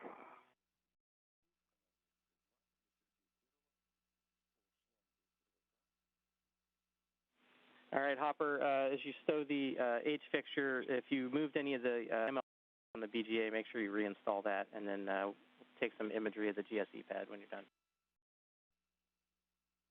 Roger.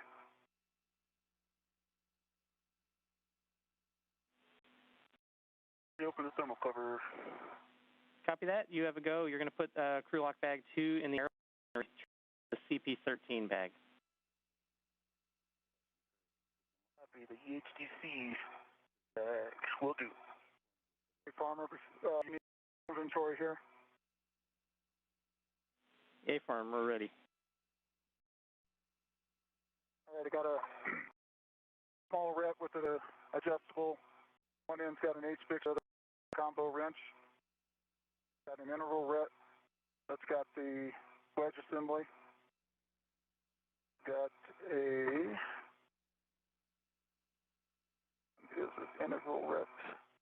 integral ret with an adjustable and the 2 pliers. Got an integral ret with the hammer on an adjustable and the CLS tool. Got another integral ret that's got an adjustable with the pry bar, and then the other end is empty. That's where the square scoop was. 2 adjustables inside. And there's 2 D-rings. Then I also have a camera. It's on a small. That's inside. On the outside, I have 1 adjustable. And that's the inventory. Okay, copy that. The only thing I missed was the hammer. You may have said it. You could say it. It's on that adjustable with the, is it the PLS tool? I think is the name on it. Correct? Copy that. That's a good inventory. Thanks. Roger. And now, the only thing that's coming out is the camera. Everything else came in.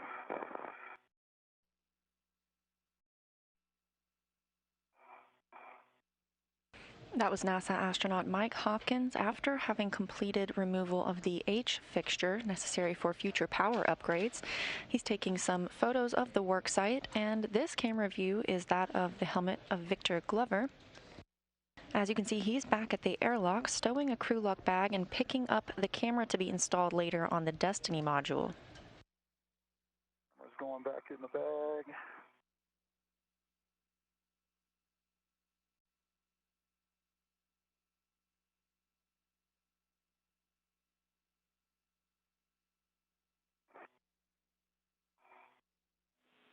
And a big picture for both of you guys. I know we went out the door a little bit late today, but we've made up all that time, so we're right back on. You on? You too. All right, Farmer, I've got the standby.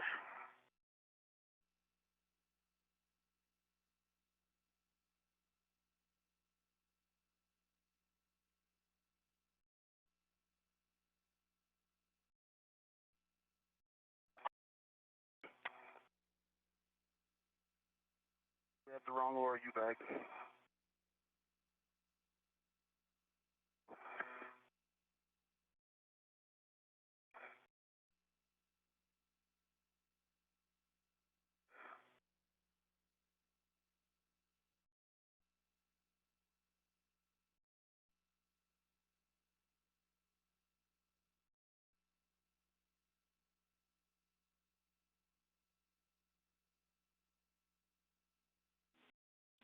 Hey, Hopper, we see the crew lock bag BRT. We get a glove and hat check and a gauntlet check, and then on the way back, we'll need you to do that pit pin inspection, TVR pit pin.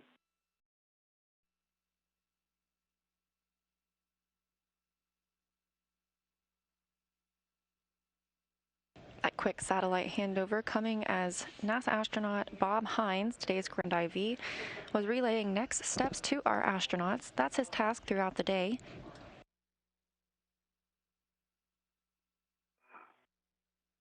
So far, the astronauts are performing ahead of schedule.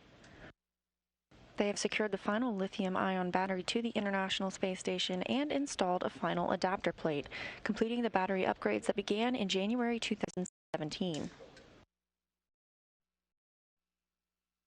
Victor Glover also installed a final bolt in the direct current switching unit, while Mike Hopkins removed an H fixture for future power upgrades.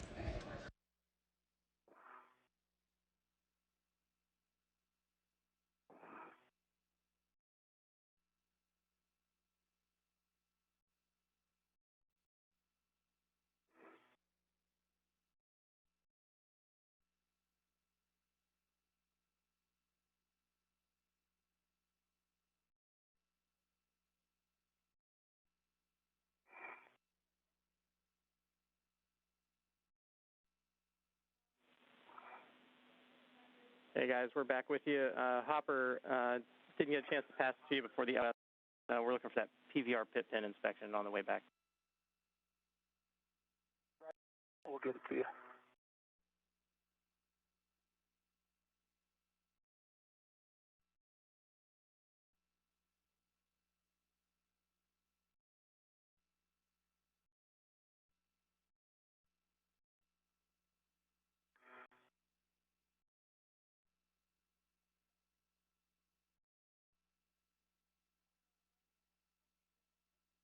You doing, Ike?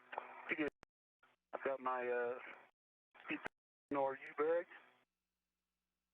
All right, Farmer. Now I've got the right RU bag.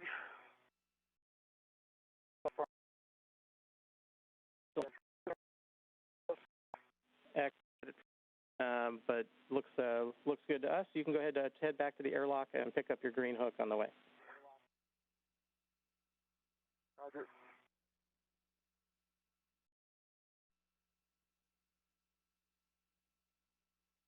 Okay, Farmer. Should I leave the thermal cover open, or you want me to close it? Close the thermal cover. Yeah.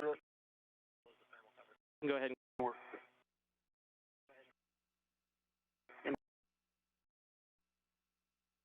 The International Space Station is currently flying 7 statute miles over the South Pacific Ocean. 60 this view from the helmet camera of NASA astronaut Victor Glover on his spacewalk.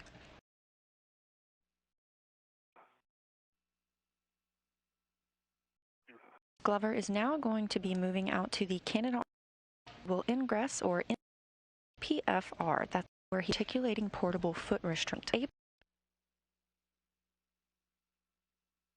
Inside the International Space Station is NASA's Kate Rubins, controlling the Canadarm2 robotic.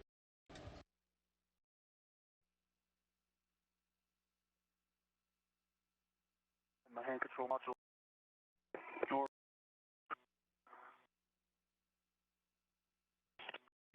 Back up on board of the Sarge. Heading for my green hook. copy that. Safer handles down. You can go ahead and translate to ESP2 forward, Faro leading around the starboard side of ESP2. B2.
Karma, I got my green hook.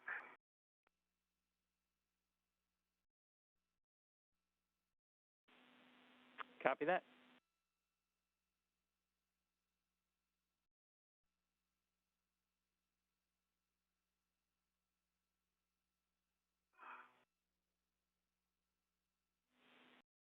All right, see at the APFR there, you're going to retrieve the APFR and verify that the wire tie is installed and intact on the base of the ingress aid. Wire tie is in base of the ingress.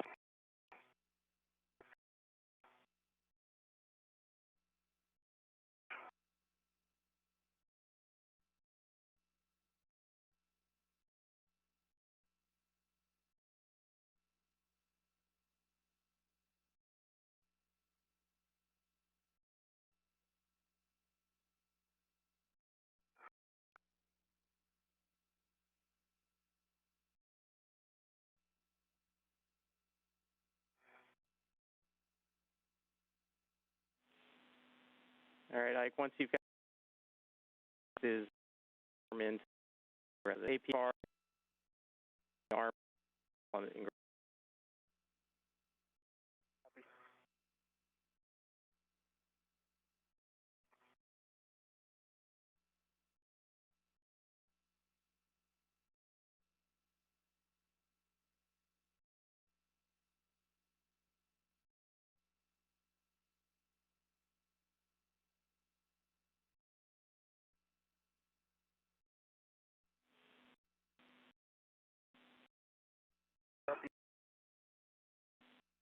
And Kate, she's ready. Got a good view of the entire arm. Okay, I'm at the top of the feeder spur. I'll go get, put my crew lock, getting the camera green, and then check my safer. And go. Of you, Roger. All good work. Thanks. Good to meet you. All right.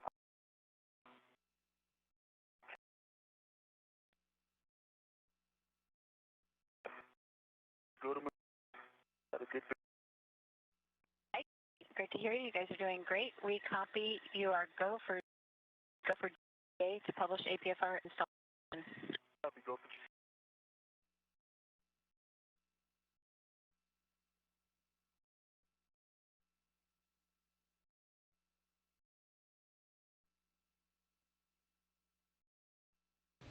About an hour into today's spacewalk. That's on your screen. Preparing to install an ingress for articulating the of the arm too. End. Motion. Okay, stop. This is the same.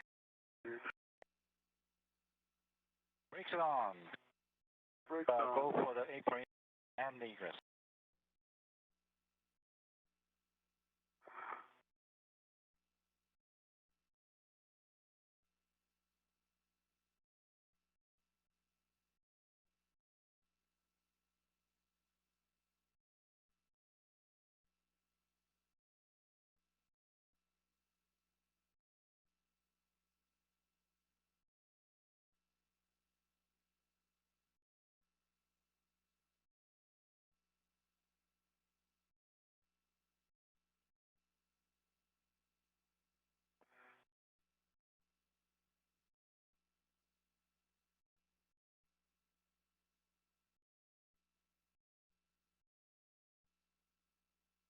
All right.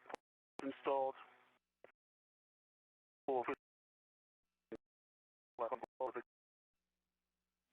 Okay, copy that and double check settings should be Papa Papa Fox.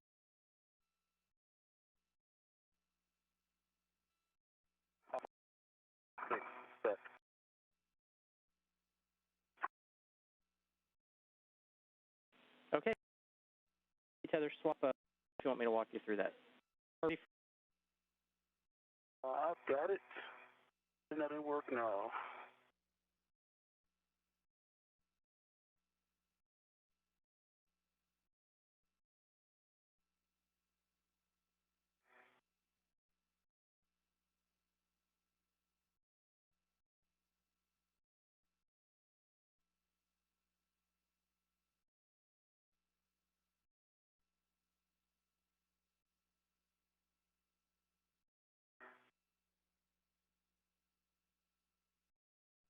as Victor Glover to install that articulating portable foot restraint end of the Canadarm2. This view from the International Space Station and his 260 statues.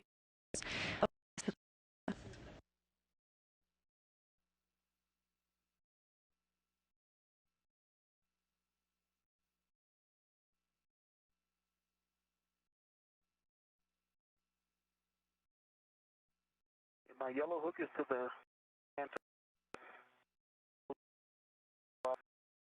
full test. My red reel on black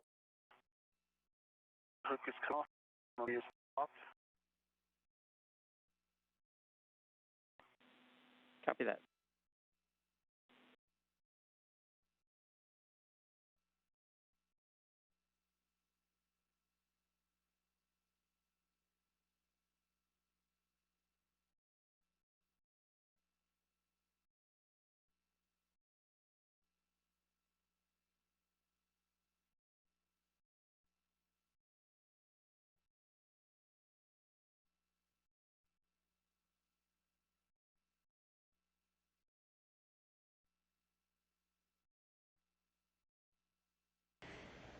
This view from the International Space Station of astronaut Victor Glover as he prepares to ingress over articulating portable and distance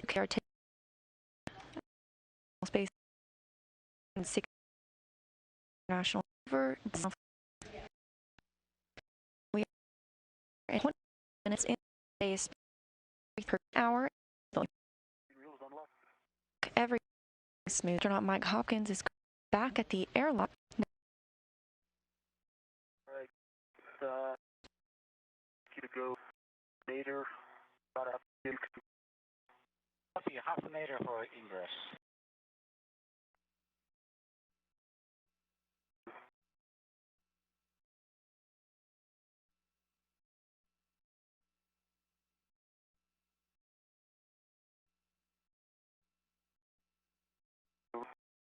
Stand by.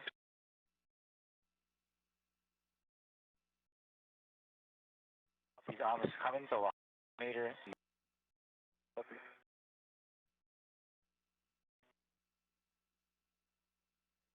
Motion. Continue.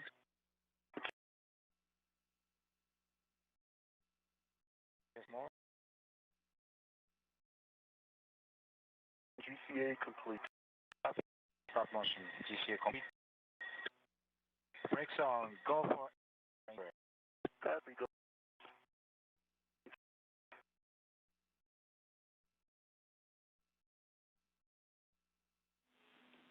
Okay, I got the ingress then go ahead and take that. Go.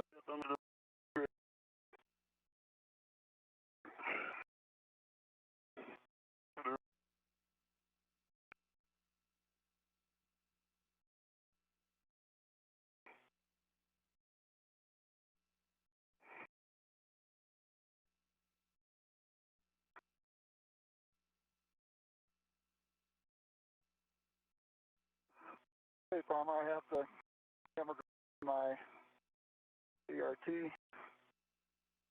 Check my safer handles. In the Copy that. That thing's watching that thing come through the hatchway. It is.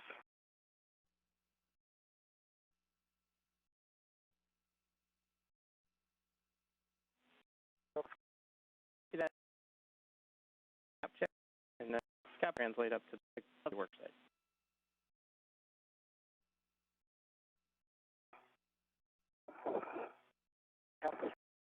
for EV1. And she put gloves on one.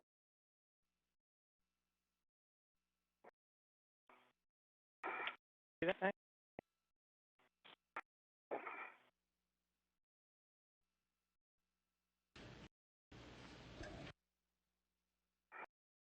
In the distance, you can now see the moon setting behind the limb. foreground. Handrail. Hover in the Truck. BB1.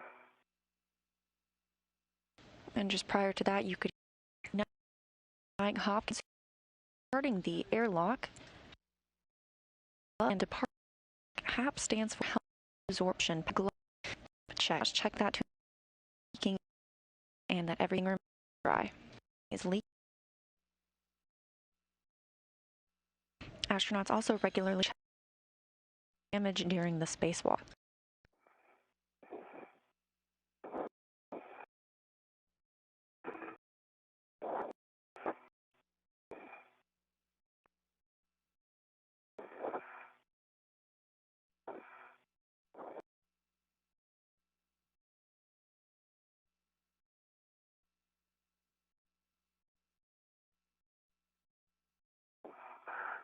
All right, EV2.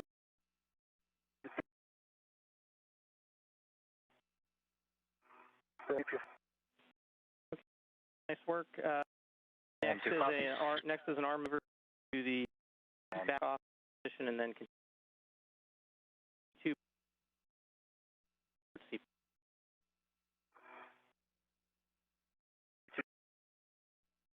So, USB to back off position.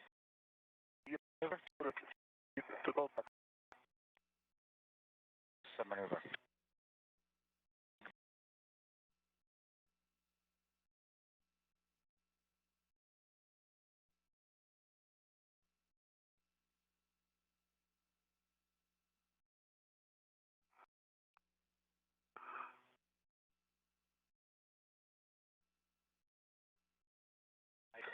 Motion forward. Motion.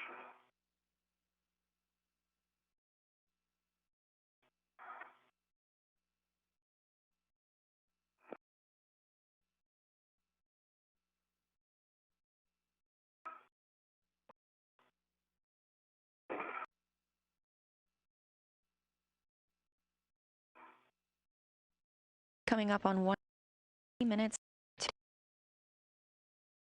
and 30. Quick to Victor Glove to next work site.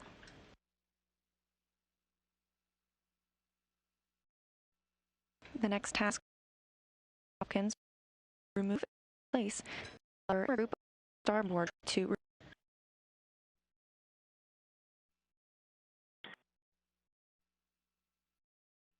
Motion.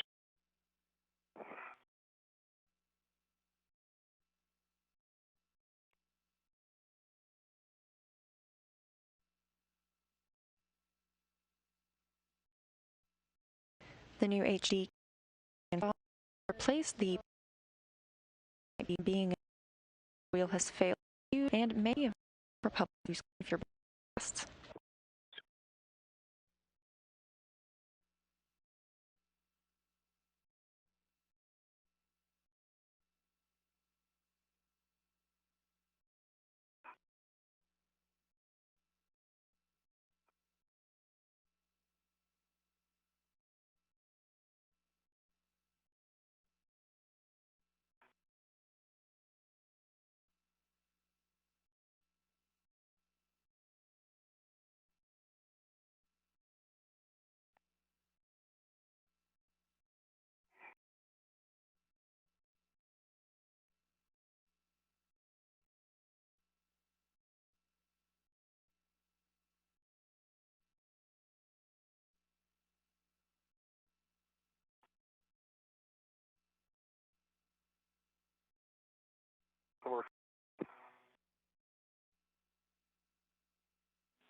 Okay, copy that. We're just waiting on the over there. Next flight gets over there, receive that. Down here, if you want to get eyes on that.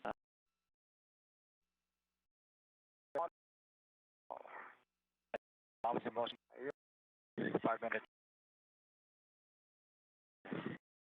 No.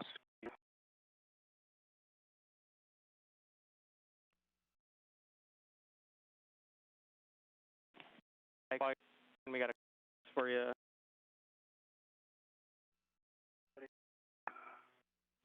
Okay, you're going to retrieve PT, all the 9-inch rigid that is in the CP bag.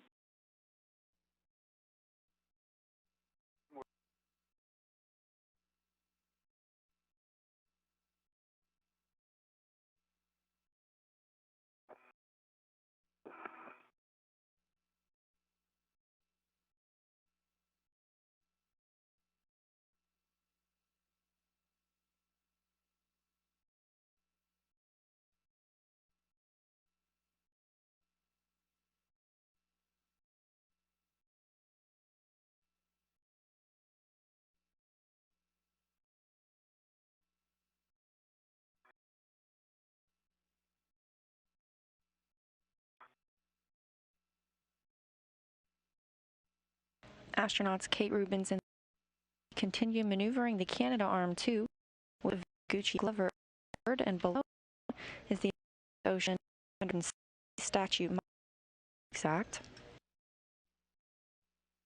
To be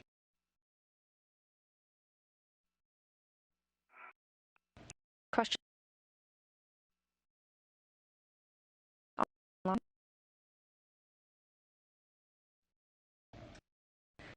comes from Bob to know is or Ike. You'll hear the names Hopper and Farmer through. Those are all times 3 of that you hear. Right now, the astronaut signed for Hopkins and obstacle for Bob Hopkins, who is here IV.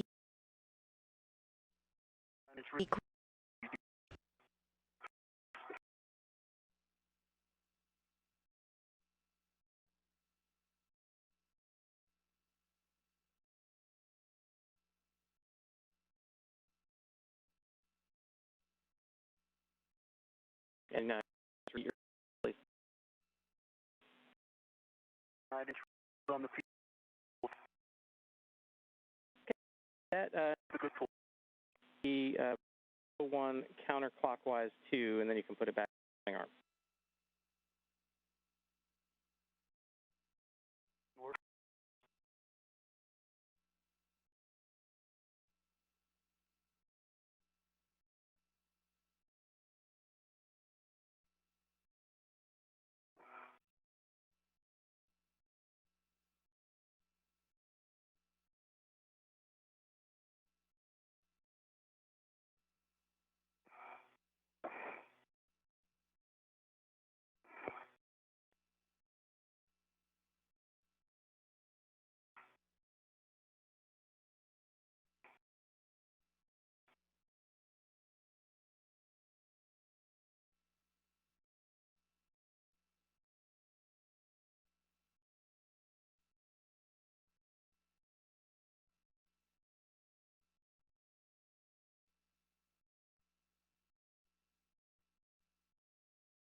Swing over, the SEEP 3 where that.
Victor Glover now using the pistol grip tool to release 3 bolts.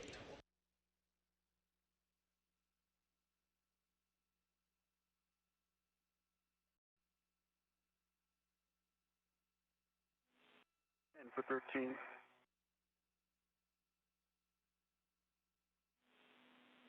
And Hopper, any, you got a status update for us there? That thing comes to.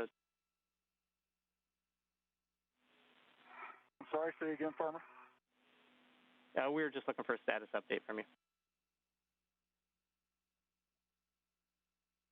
On what? Yeah, we just didn't hear you for a little while, so we were just checking in. Okay, yep, I'm good. Asphalt release 13 turns. Copy that. We're 30 seconds from an LOS. Verify the camera group is tethered, and then same PGT settings, Bravo 1, counterclockwise 2. You can release the primary bolt approximately 31 turns. 31 turns on the primary bolt can work. It is tethered. Actually, Hopper, is it tethered? It is tethered.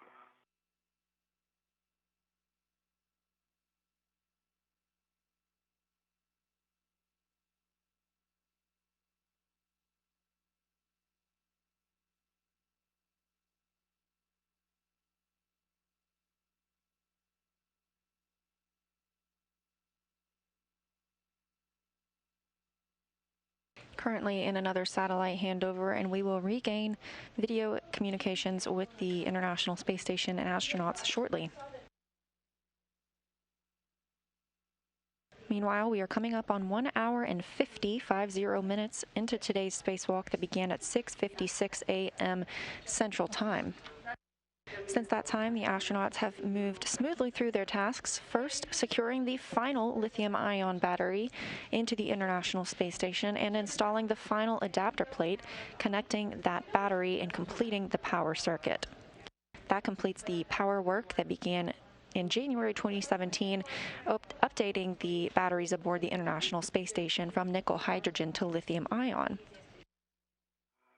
Victor Glover installed the final bolt in the direct current switching unit, and Mike Hopkins removed the H fixture that will be needed for future power upgrades. It wants to come out, so I'm just going to keep my PGT in hand. Hopper. Roger. Okay. Connectors on the stanchion are good. Okay, we're back with you guys.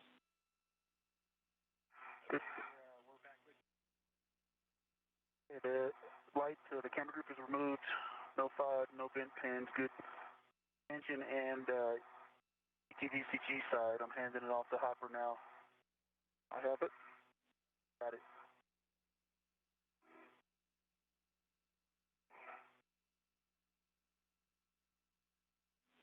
Okay, Hopper, once you temp stow that, then you can go ahead and transfer the spare camera group over to Ike, and then we'll need the blind mate or the inspections for the blind mate connectors on that one as well. Roger that. And Ike, it looked like one of the TA clamps, probably in the airlock, came undone. Okay. If we can just double check that. Okay. Stand by for a second. Got it. This view from the space station looking down 265 miles over Ukraine. The station now crossing over into Russia.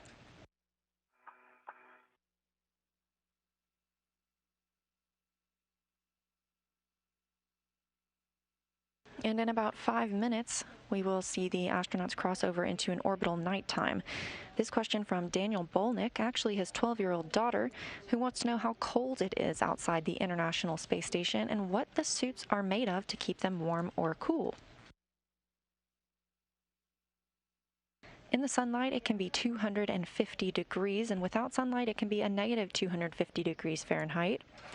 The astronauts have a cooling garment underneath their spacesuit that they can control the temperature to keep them cool during the sunlight, and also a thermal garment to keep them warm when they enter orbital nighttime. Okay, I've got the ret for that. Roger.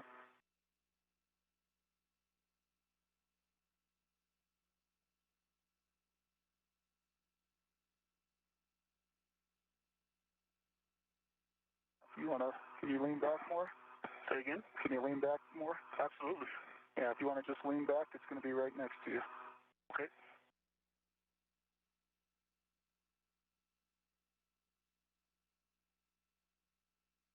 Right to the adjustable. Roger.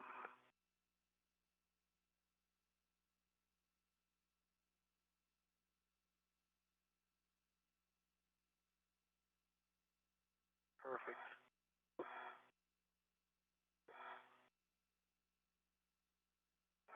Okay. And you want to check that TA clamp while it's here and stable? Okay, where was it you were talking about now? I think on the other side of the high def. Oh, yeah, okay. Catch.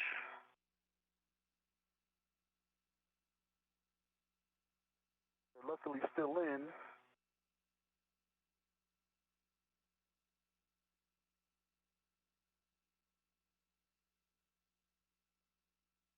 Yeah, this is a very lightly, it's one that will pop open easily, but they're in and it's clamped. Okay. Okay. So I've got a RET to it. All right. It'll be a medium RU bag. Okay. Ready to swap? I'm ready to swap. If you want to just... That's your RET. Okay, you can just let it go. Okay. And can you pop the handle? Yep. Oh, that's nice. There you go. Yeah, I've got control. I've got the light. Nicely done. Camera group. Teamwork makes the dream work. Sure does. All right, so the stanchion side is still good, Farmer.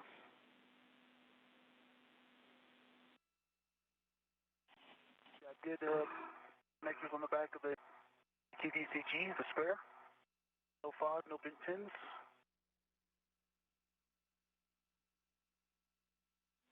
Okay, copy that. Sounds like a good inspection. Also, push in and rotate the P2 lock lever to unlock and verify that it pops out.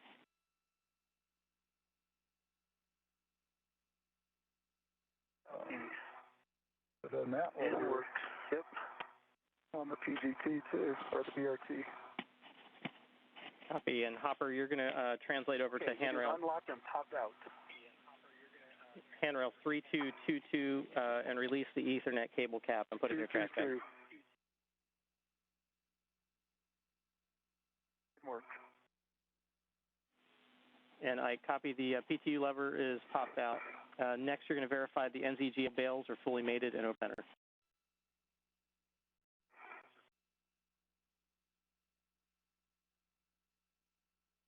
Copy and work.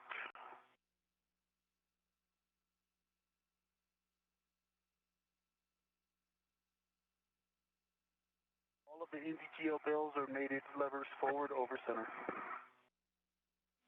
Okay, you can install the camera group on the stanchion sliding along the guide pin. Work.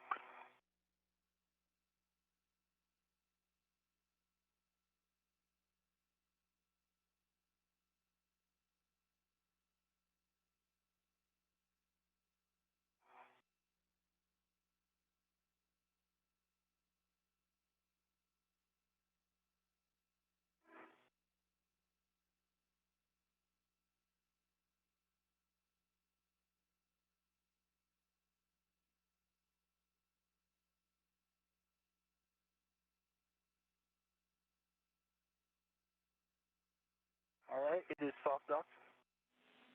Okay, you can retrieve your PGT. We're looking for Bravo 1, clockwise 2.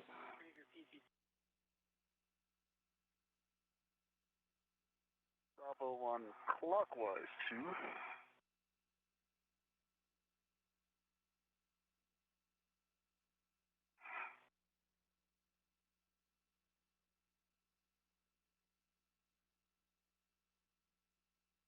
Bravo 1, clockwise 2 is set. Okay, and just a reminder that when we're driving these bolts, we need to hold the PGT trigger continuously until the number of turns is reached. If you release the trigger, let us know, report the running torque to us, and we'll give you a new PGT setting before we continue. Copy that. Thanks for the reminder. All right, first bolt is going to be the primary bolt. We're going to drive it 23 turns only, report turns and running torque. didn't work.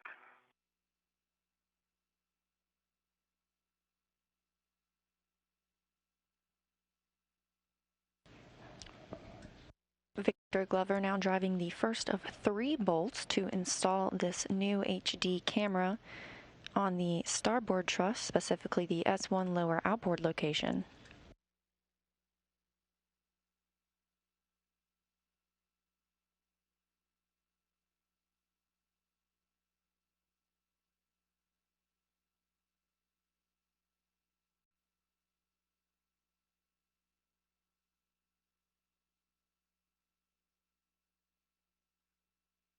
Armor, 23 turns.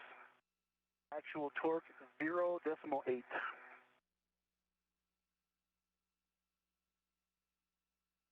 it might be 0. I can actually tell. No, 0.8. Copy 0. Copy 0.8. Standby.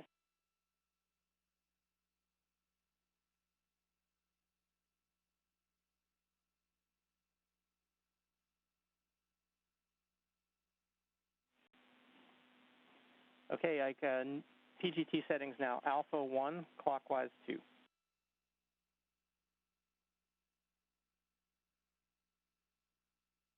Switch from Bravo to Alpha 1, clockwise 2.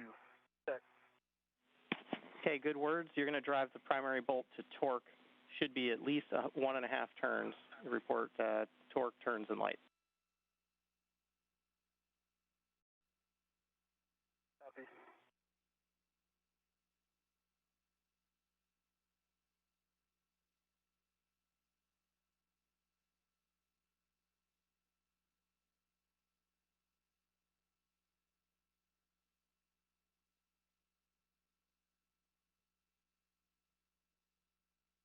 Six more turns. Green light 2.3 on the torque.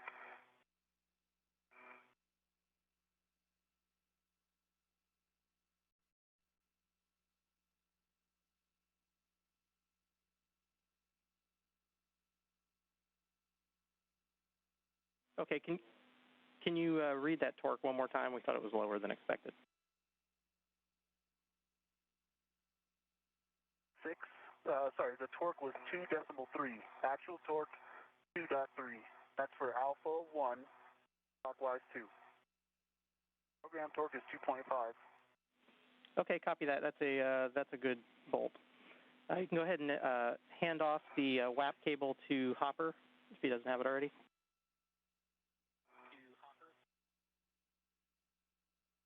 Okay, stand by. Stand by.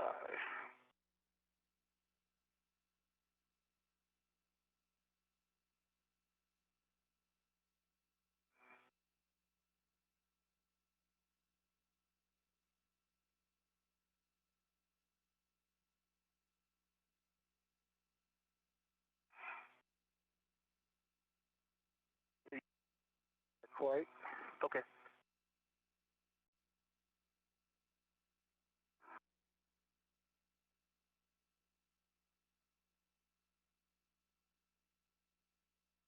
And stay out of your workspace. You're fine. Do what you got to do. It's your workspace now.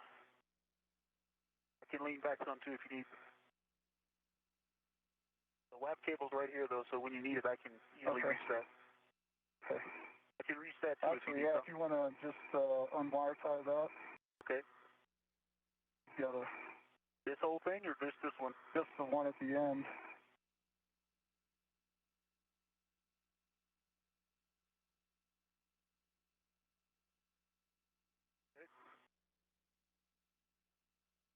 Actually, we'll probably need another twist.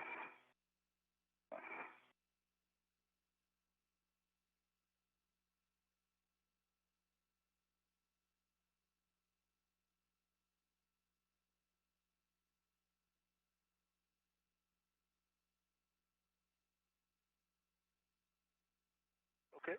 Okay. Want the whole thing or just? We're gonna. That's good. Okay. And then the lock cable. Let me put this base back in here. Okay. That'll be good.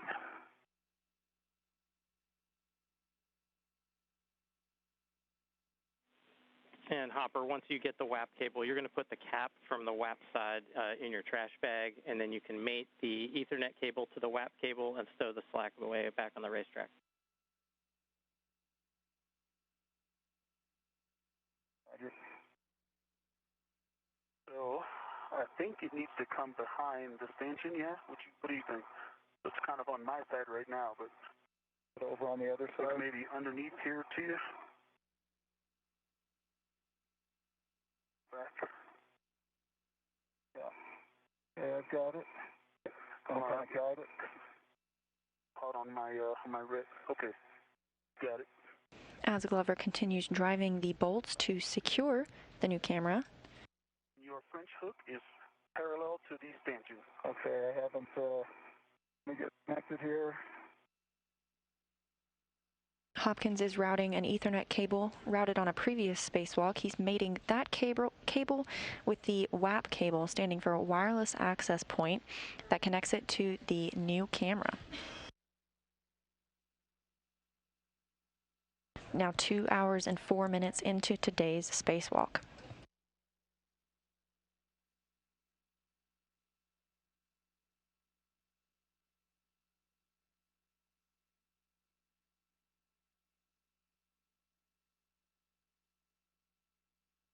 Okay, cap is removed.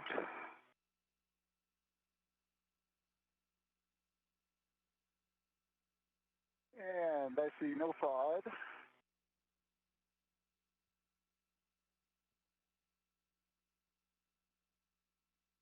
Pins. To your mod band. Copy that. Good inspection. You got to go to mate.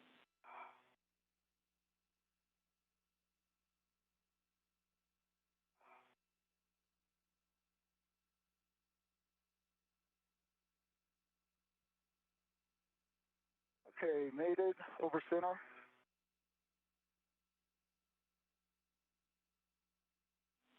Okay, copy that. You can stow the slack away. We're about 30 seconds from an LOS, but Ike, if you want to get your PGT ready, Bravo 1, clockwise 2, and we'll meet you on the other side of the LOS.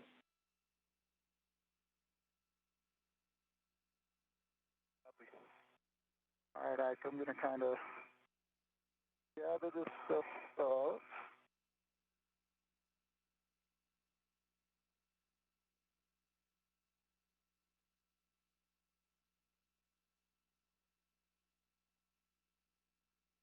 This WAP strap actually did come off. Let's see why we...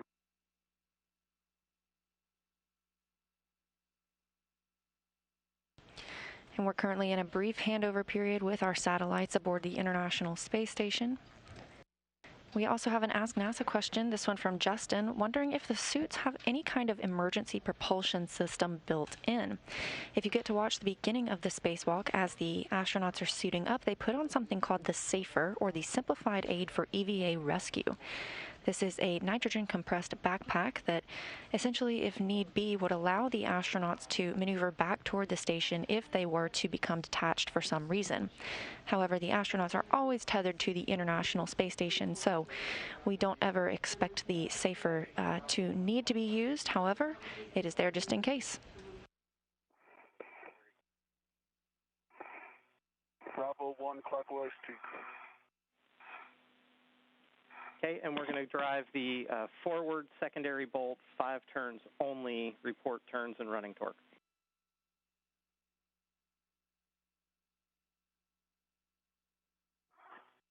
Okay, forward as in station forward. Stay firm. Okay, station forward volts.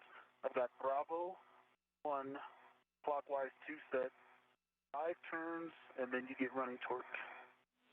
Good words.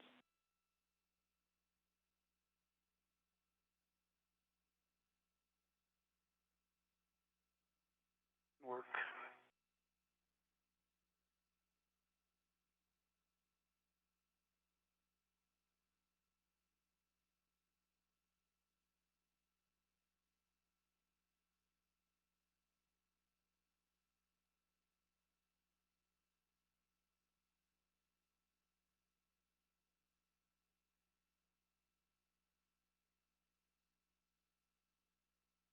5 turns on the forward bolt.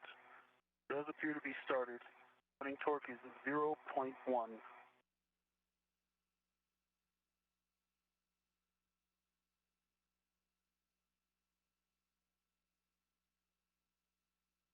Copy 0.1, standby.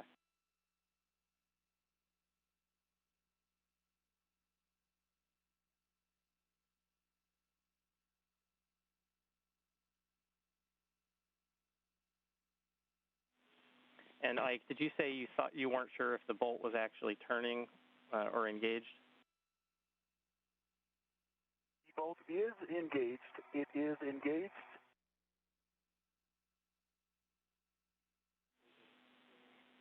Okay, copy that. So 0.1 on the torque, we're going to go, the new setting is going to be MTL at 2.5 foot-pounds.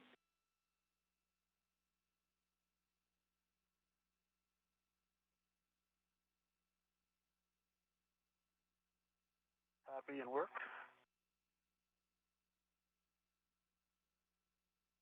Okay, I've got the MTL set to 2.5. And what are the settings?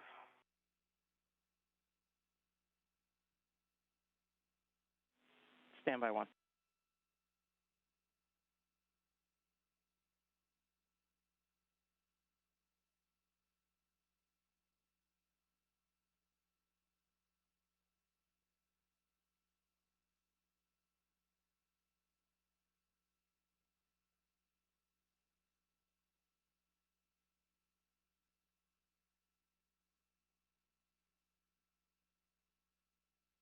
And Ike, you want to just double check you're happy still with that? Check didn't move. Looks great. You pretty much got the WAP cable extended to the racetrack. Yeah, I imagine that's what the other one will be like. Yeah, it went, and then I just looped it all right there. Yeah, very but nice. Most of this extra came from this bundle, yeah. From that bundle, so not the same. And Ike and Hopper, they're double checking on the setting for the MTL. We think you can leave it where it's at and proceed, but we'll get back to you on that. Right before the LOS, though, we heard you guys say something about the WAP cable. Can you bring us up to speed on that? We were just double checking to make sure I got the wire tied down. It's on the racetrack, and I just was double checking with Ike to make sure the French hook was still on a good config, and he said it is. Okay, copy all. Thanks. Yeah. I mean, we can do the ping test? I think we should, right? Oh, wait, I guess we got to install it first. I got to finish this. I thought you could. I don't know. Now, what do you think from an inspection standpoint? You going to be able to do it, or you need to, you got to inspect the strap, the clamps. I can see on the clamps on this side. About the TA clamps or the WAP? Yeah, the TA clamps. Yeah, I can see the TA clamps. I can see the PTU clamp, and I can see and reach the strap. So I think I can do the same. So all the inspection, you're in a good position. Hey, firm, and I already checked the NVGL, so yeah, I think I knocked that out. And if it needs, like I said, the tie down cable, the WAP strap came loose. I was able to cinch it back down. Okay. So, Farmer, based on Ike's assessment there that he thinks he can do all those inspections, are you okay if I start heading back, get the failed and go?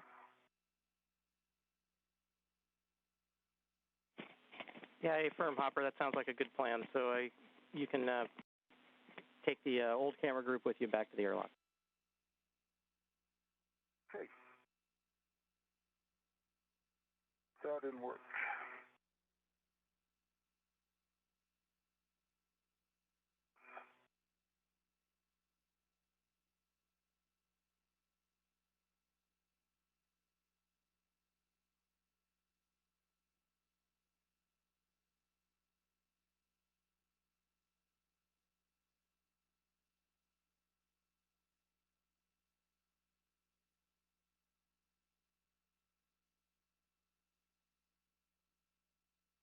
On your way? No. Okay.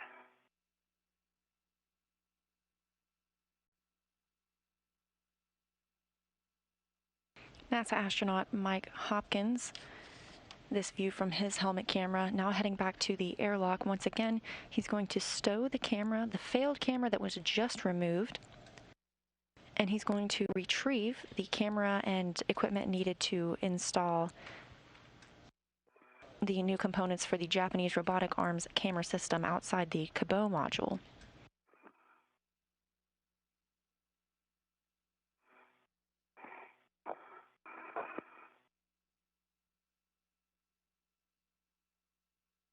All right, I'm clear of you. All right. Thank you.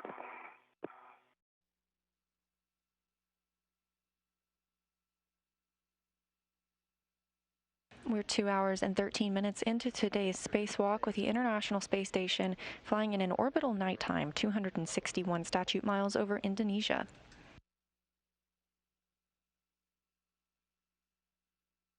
Okay.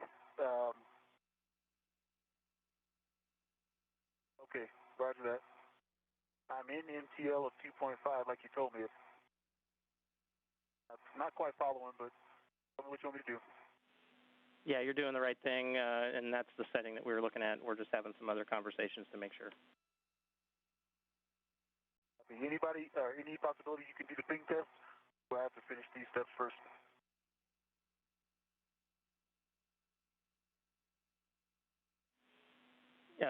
Yeah, unfortunately, we have to complete all these steps before we can do the ping test. Roger. Standing by.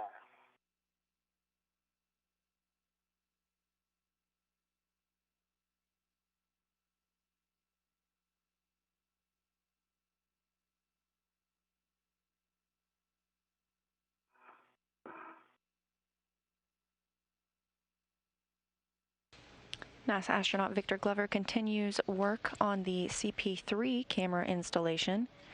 And in the meantime, we have a question from Amal on Twitter. You can use the hashtag AskNASA, and we'll try to answer your questions.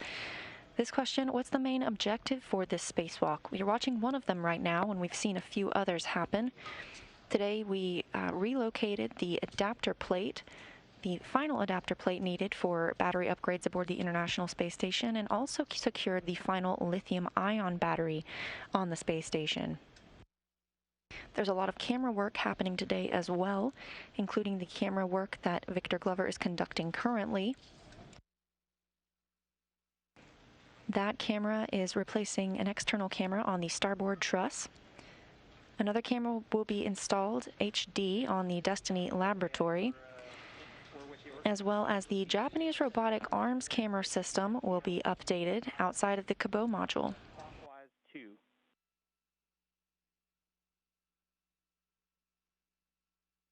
Okay, copy. But what about the, Alpha Bravo 1 through 7? Do you want me to change any of that? I get the MTL limits, but what do you want me to keep set? I'm currently in Bravo 1, clockwise 2. Set that to Alpha 1, so it'll be MTL 2.5, Alpha 1, clockwise 2. Work.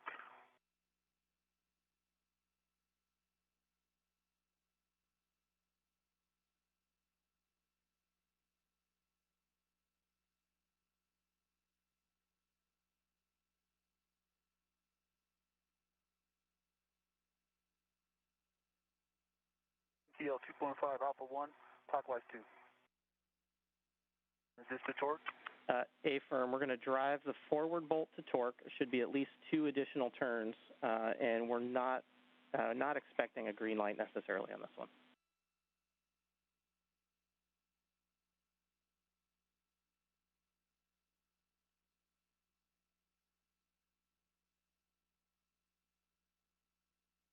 Okay, so what it did is that 4.5 turns, it started to ratchet.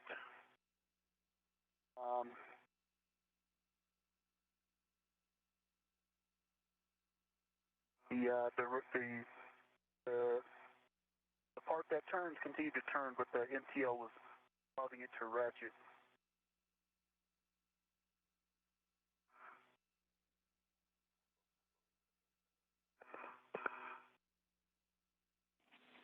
Okay, I copy four. Makes sense. Affirm 4.5 turns, and what is the torque reading on the PGT? 2.3. And the forward bolt, it appears to be flush to the camera of the TDCSD body.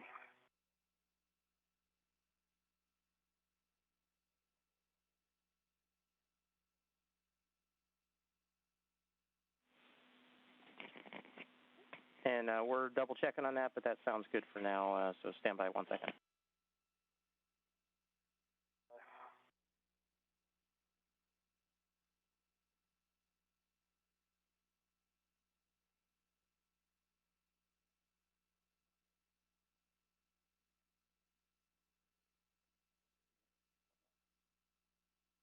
How's that blivet treating you, Hopper? Been throwing me around, but I think I got it under control. I'm almost at the feeder spur. Roger. Okay, Ike, that is a good install, so we can proceed to the next bolt. The PGT, you're going to have to reset the MTL to 30.5, and then Bravo 1 clockwise 2.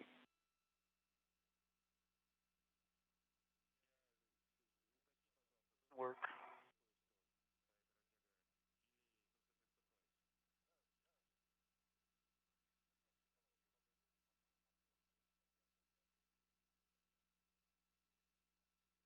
Okay, I'm 30.5.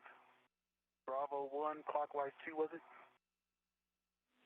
Yep, good words. Bravo 1 clockwise 2. We're going to be driving the aft bolt 5 turns only. Bravo 1, clockwise 2. 5 turns. Good words, and we'll look for turns and running torque.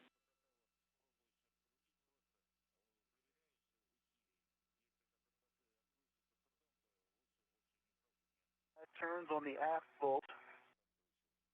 The aft bolt is engaged. Running torque was 0.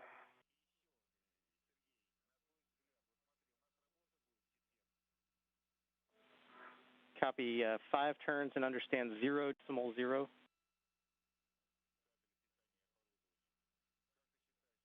correct.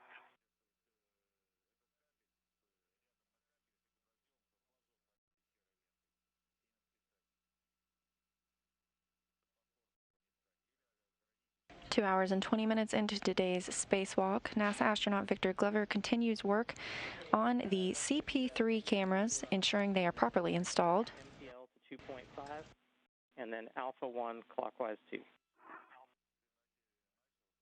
Work.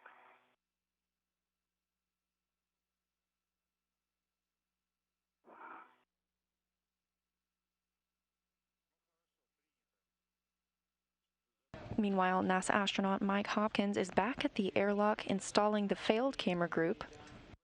He's also retrieving the necessary components for the Japanese experiment module camera. I'm driving to torque.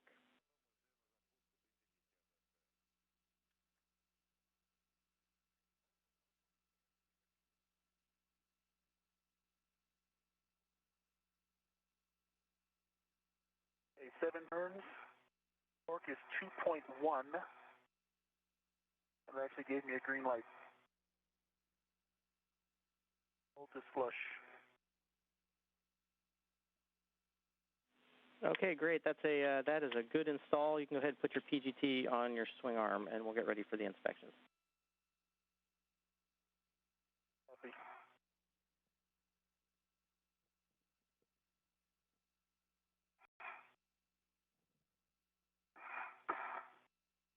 GT stowed.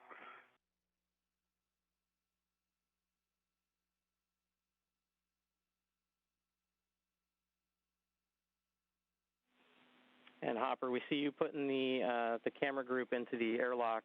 Reminder, once you get it in there, you're going to swap the round scoop from the camera over to the GEM RMS bag. Everyone.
All right, Ike, let me know when you're ready for these camera inspections.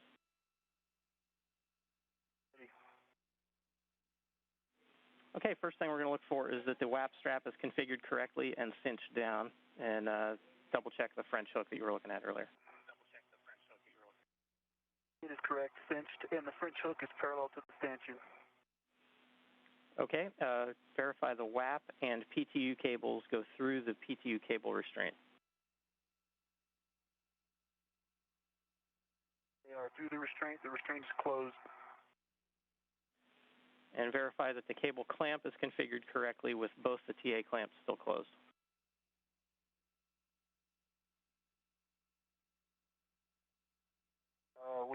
So the PTU clamp is configured correctly.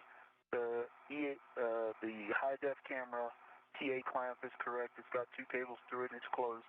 And then it's got a wire tied to the jumper cable going to the light, I believe. And it all is secure. Okay, copy that. And just to clarify, the cable clamp we're referring to is the one that has that little locking lever on it that goes right in the base of where the light intersects the PTU cylinder. Yep, I just gave you both of them. Okay, copy that. Next is you can release the window cover and the round scoop and stow them in your bag on your BRT.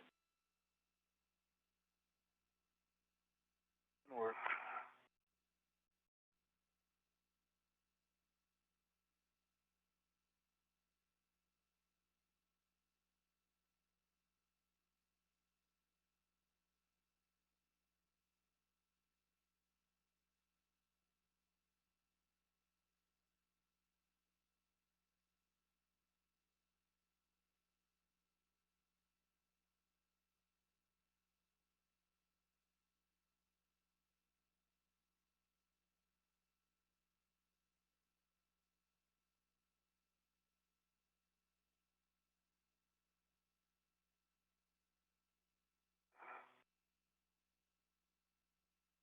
Okay, the camera cover and the round scoop are in the RU bag.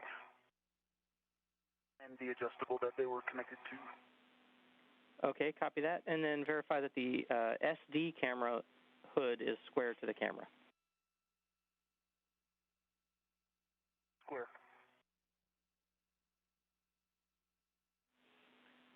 Okay, Square. copy that. If you're okay with it, we'll go ahead and start the ping test, and then you can start moving the arm out to the CP3 setup position. All right, Farmer ping away. Kate and Soichi, you have a go to maneuver tools, and I are clear. Okay, copy. This is go for the maneuver to a CP3 setup position.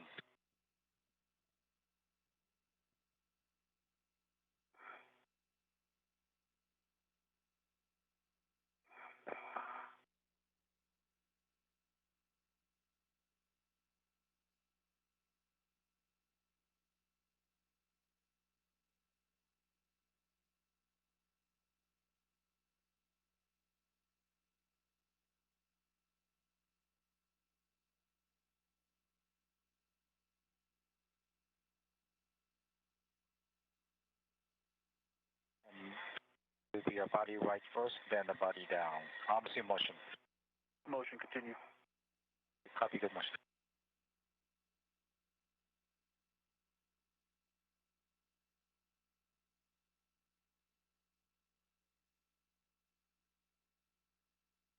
And I could take the clearance call as well. We're in the dark now. Okay, yep, I'm clear of the light, so you guys can clear the arm, the boot plate, Ingress 8 and I are clear. Continue. Thank you.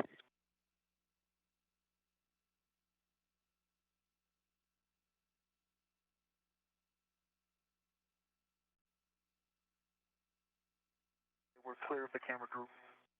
Copy, camera boot down. Now bring the body down. Good for motion. the Motion, continue. Gosh.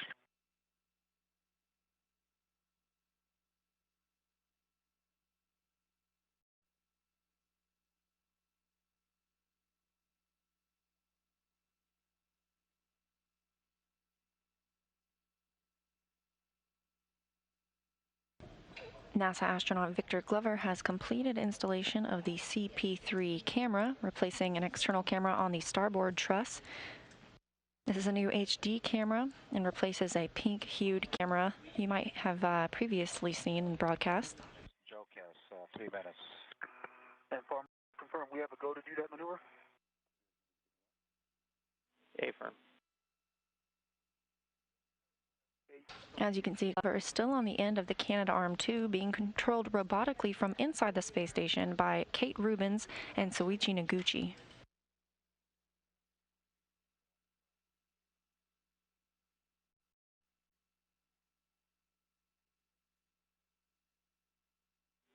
Hey guys, got a day pass coming up in 2 minutes, and we just got a good ping test on the camera. Nice work.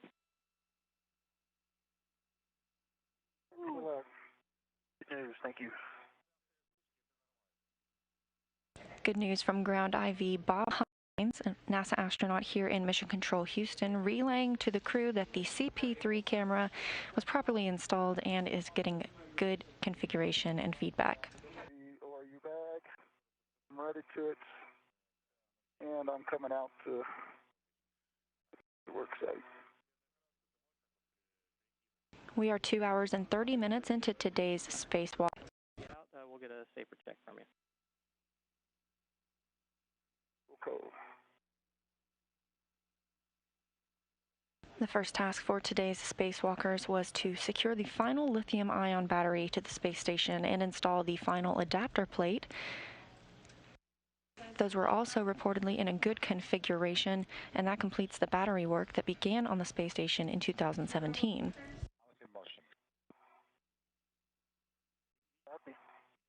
The crew members also installed the final bolt in the direct current switching unit and removed an H fixture for future power upgrades. Glover and Hopkins just completed the CP3 camera installation, a brand new HD camera. And this view from Hopkins' helmet camera as he leaves the airlock once again after stowing the old CP3 camera and retrieving the materials necessary for the Japanese experiment module camera.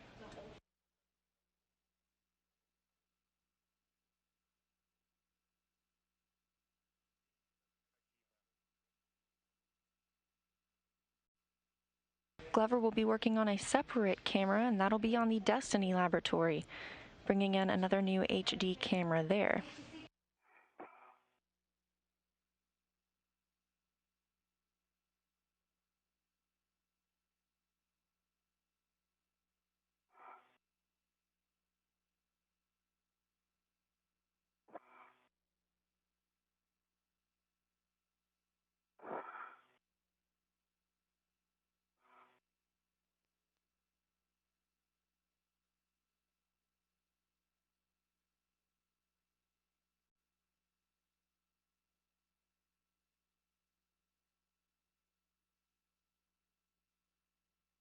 Radiators are down, Farmer. Okay, copy that, and glove and hap check, please. It's dry.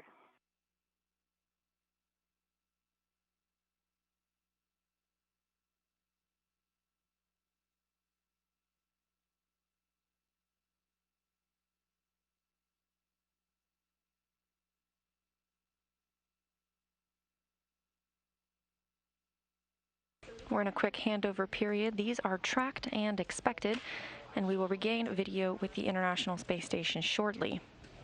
The RTV there has pulled back just a little bit more, but there's RTV underneath. Okay, Hopper, we had a quick LOS right in the middle of that, so we copied the RTV on the right hand, was it? Yeah, just a little bit more is peeled back, but there's RTV underneath. Otherwise, no change, dry hap. Okay, copy that, Hopper. You can go ahead then and make sure the thermal hatch or the thermal cover's closed, and then translate out to the gem. Going across the lab, you're going to drop your green hook on JPM handrail 1131. 131. As Mike Hopkins makes his way out to the GEM, or the Japanese Experiment Module. Is good. Good.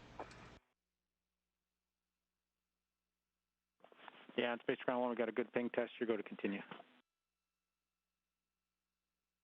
We continue. For maybe 2, you continue. The next is the JOCAS, 5 minutes. Standby. Me too. And another satellite handover. And another confirmation of a good ping test on the camera that was just installed. We have a question from McOfficial Plays on Twitter. You can submit your question with the hashtag AskNASA. This one asking, will there be public views available from the new HD camera being installed today? You may be familiar with a camera view that previously looked magenta or pink in color. That's the camera that was just replaced by Victor Glover and Mike Hopkins with a new HD camera, so you may be able to get those views on future broadcasts. Yes, sir. Check your left safer handle.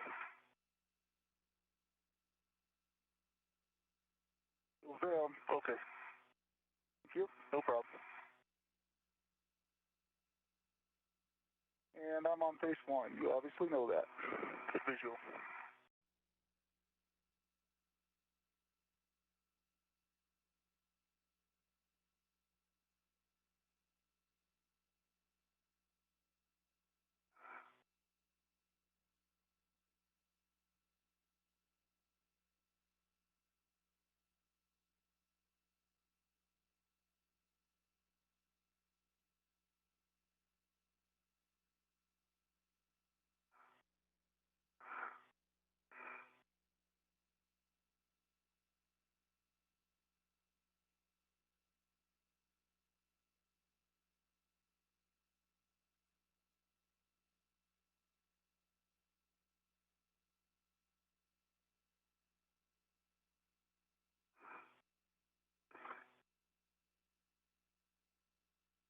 Night, this will be a 5-minute JOCAS to CP13 HD cam back off. Arms in motion.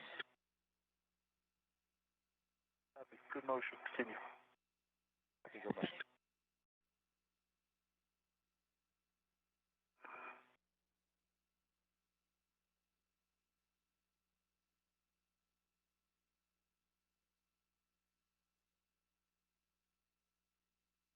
Hey, Houston, do you have a good WVS video from EV2? Hey, we've got good WVS video from both of you right now. Can you see the radiator, the underside? Able to see that big, looks like a big piece of the exterior covering peeled from the starboard side, aft, and ports. It's like half of a single panel. It's the most inboard panel. Can you see it? Yeah, Ike, we're taking a look. It's a little washed out right now on your WVS video, but we'll take note and try to get a look at it with another camera. Yeah, it is the most inboard one, and it is on the second to last panel. It'll be pretty obvious. It goes from white to silver.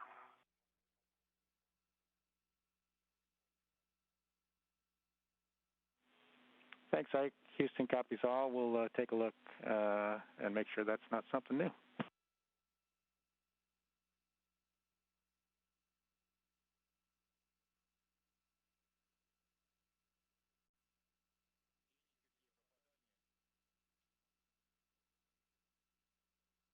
Copy that. Safe travels. That's CA.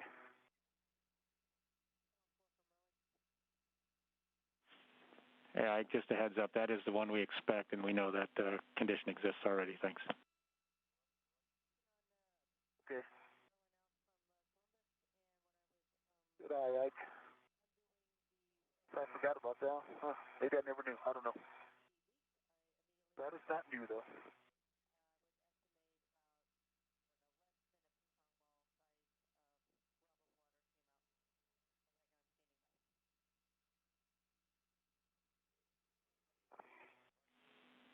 And Ike, one thing we need to go back on with the PGT setting and MTL. We need you to set that back to 30.5 before we do any other PGT ops.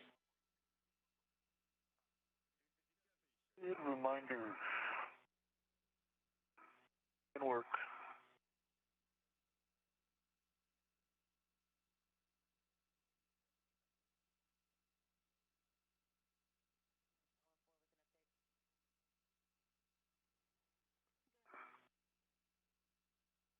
The 30.5. Former, thanks. Good words. And can we get a glove and hap check from you, too? I checked mine when you told Hopper. Mine are good. A couple new black smudges. A little bit of erasering on my right index finger. Plenty of RTB to go around. And my hap is dry. Copy that. Thanks.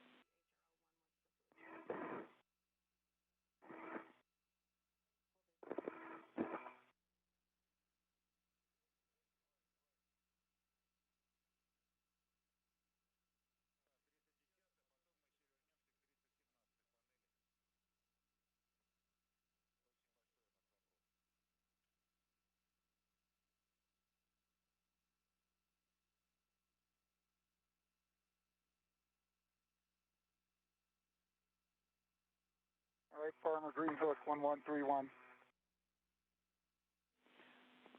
Okay, copy that, Hopper. You can continue translation. Remember, you're going the nadir path and then up the forward side of the tunnel out to the Jeff. B1.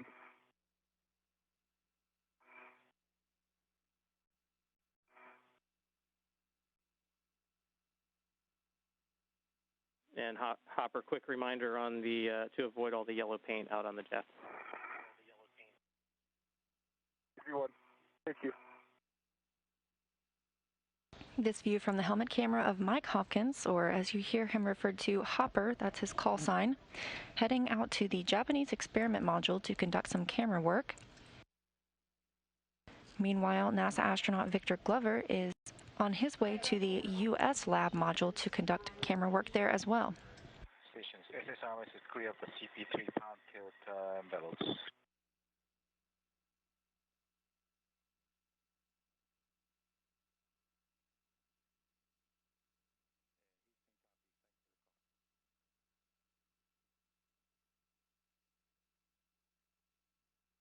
So you with that for me? Negative, I could just talk to Houston about the clearance to the CP3. Okay, copy. The next maneuver. If you're waiting for me, you go to maneuver. Copy. Next will be a GCA to publish the CP13 HD cam installation. But stand by for a minute with config change. Copy.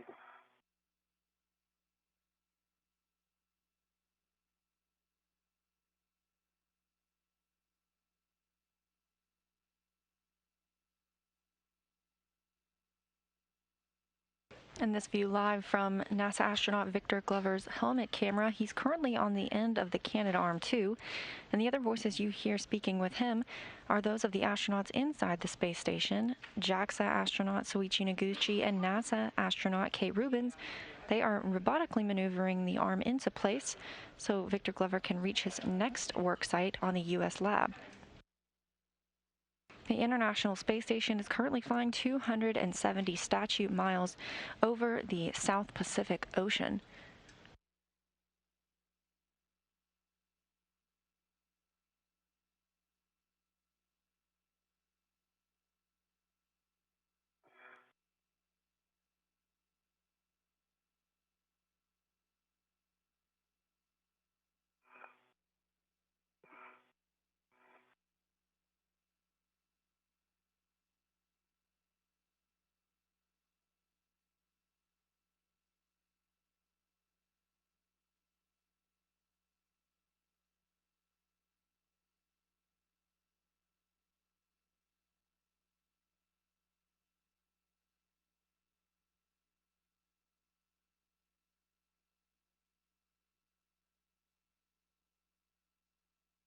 How goes it, Hopper? I'm at the forward side of the Jeff Zenith. Nice.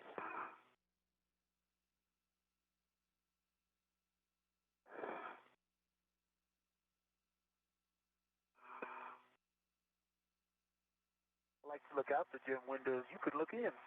Yeah.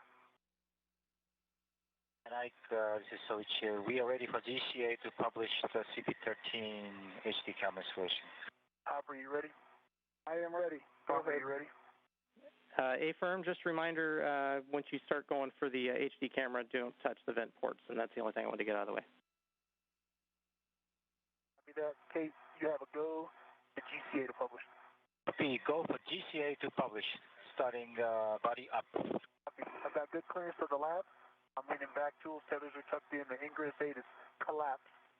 Thank you. Yeah, we need a clearance to the lab. Yep, and Ike will be moving your body up first, and we've got a good view, but also just for your awareness, please watch your head to the lab as we come in. I've got a good view of the lab, and I'm leaning back. You have a go.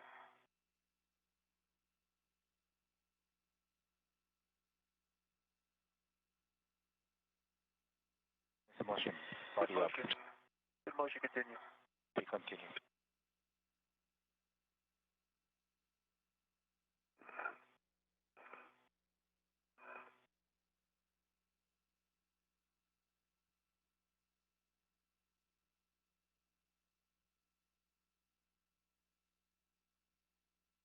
Here comes the body in 1 meter. Arms in motion.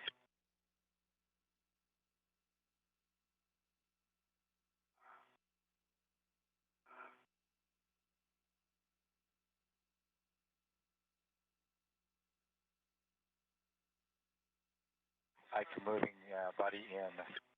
Motion, continue. Need clearance to the lab. Here, thank you.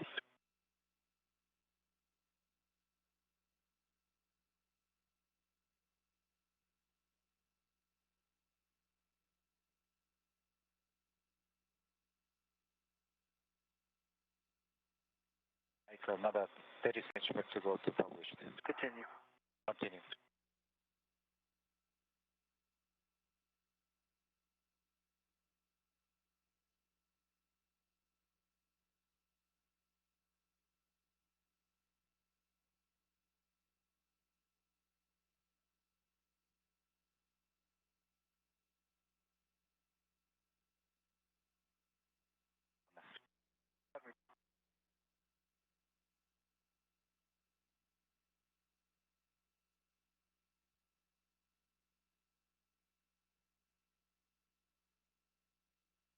All right, Farmer, I'm at CP13. And Farmer, I'm at the gym RMS, and the brackets look good. Copy Hopper on the brackets, and copy that you're at CP13, Ike. Hopper, you're going to stow the GEM RMS bag on handrail 7036. Copy the latches, and then you can put the round scoop on. Copy that, inward. Ike, if you can inspect the CP3 camera, verify the camera is in the stowed position with the lens pointing towards the base. So lens to the base, and the hood is square. Copy that. You can retrieve the HD camera out of your bag and verify that the lock lever is flush. Inward.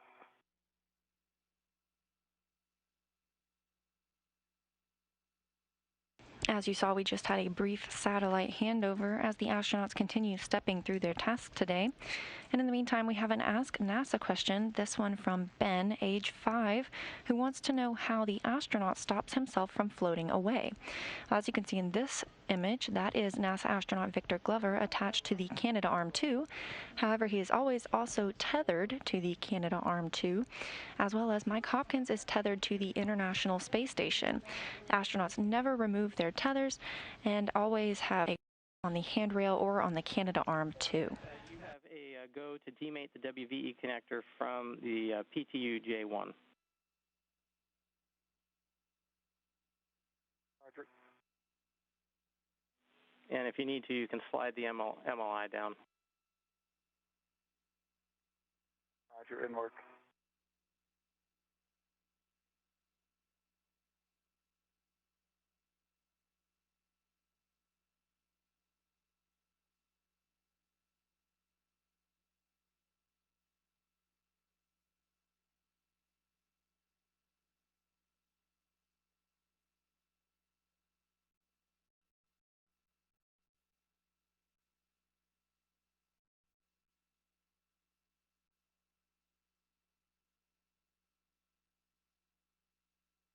Farmer, I've got the camera out. The lever is flush.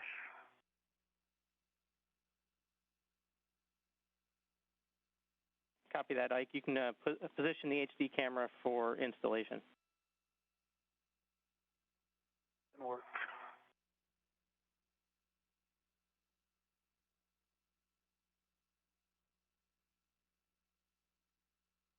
And Farmer demated.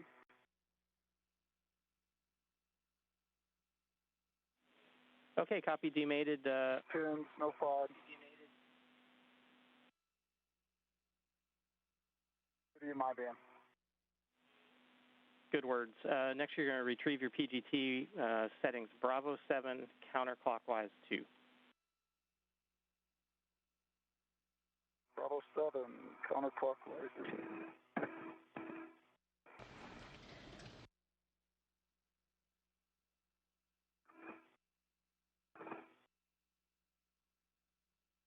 Mike Hopkins now working to install the components required for the Japanese robotic arms camera system outside the Cabot module. He's using the pistol grip tool to release 2 bolts. Stand by. And number of turns, Farmer. Okay, Hopper, you're going to drive, release both the bolts approximately 13 turns. Roger, Bravo 7, counterclockwise 2. And turning. Good words.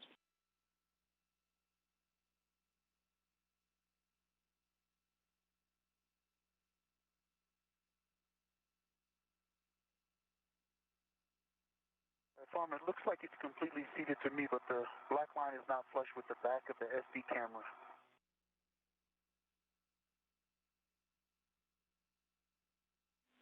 And how far off do you think it is, Ike?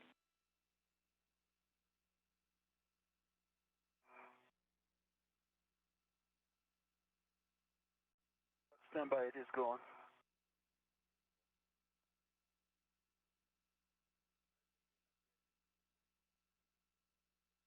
Okay. Move, stand by. Yeah, the black line is flushed with the back of the SD camera. Copy, black line's flush and full test.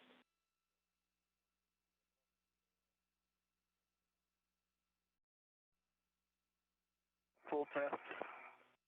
Yeah, it had a lot of friction going on though, so yeah, that black line is clutch.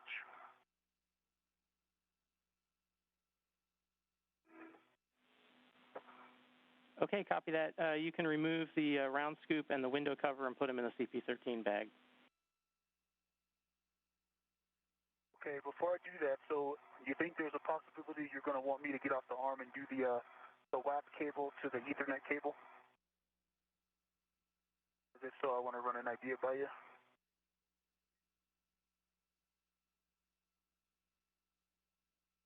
Stand by.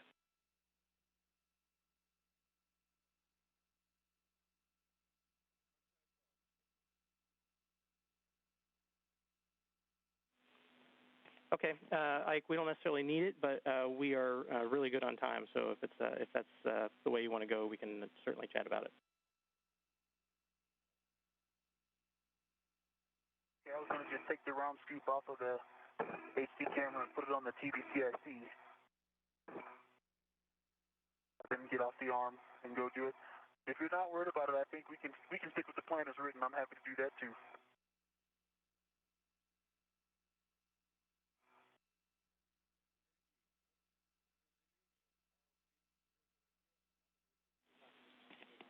Okay, totally up to you, Ike. If you're happy to do the cable, we'll have you do it. Yeah, I'll give it a try. Okay, copy that. Okay, Farmer, WV is removed.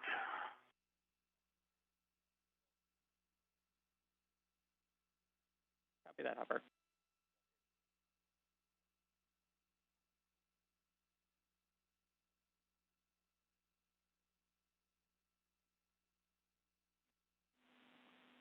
Okay, Hopper, we're going to then install the spare one onto the interface, and then we'll be looking for PGT settings, Bravo 2, clockwise 2.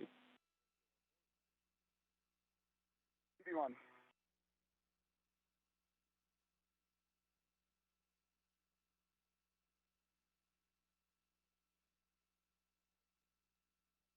Form, I'll install the scoop before. And Ike, real quick while you're there. So I'm going to put them in the bag for now. Standby 1, Hopper. Sorry about that. Ike, the orientation of that scoop needs to be the same as we had on the WVE. So if you're going to put that on the electronics box, it needs to be at that 10 o'clock position.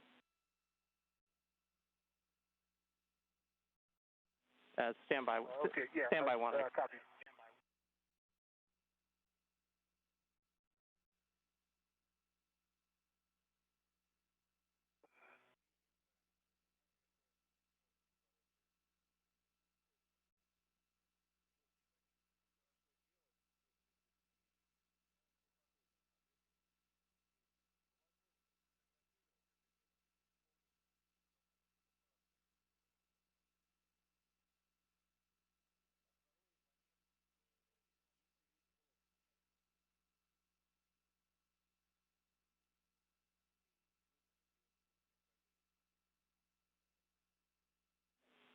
Okay, we're good, Ike. You're cleared to proceed then.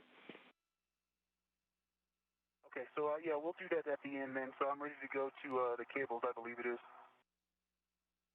Okay, copy that. You're ready. Stand by 1 second. Hopper, what was your last? Didn't have a last. Okay, copy that. When you're ready, then we're going to be driving the both bolts, the Bravo 2, clockwise 2, and we're looking 12.5 to 15 turns all the way to torque. Bravo 2, clockwise 2, 12 to 15 turns to torque. Copy.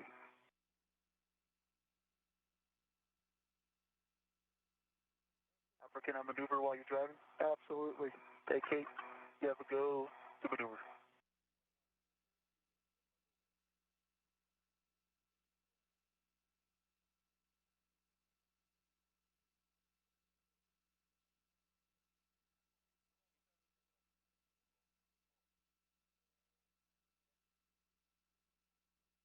Reaching Kate.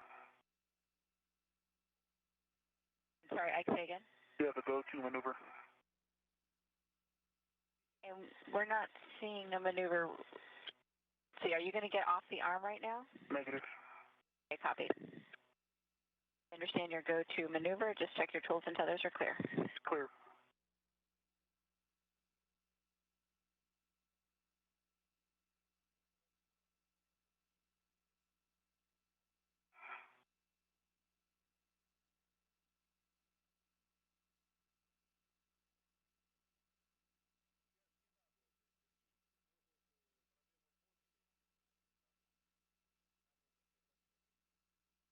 This view of NASA astronaut Victor Glover as he is working on the new HD camera on the Destiny laboratory.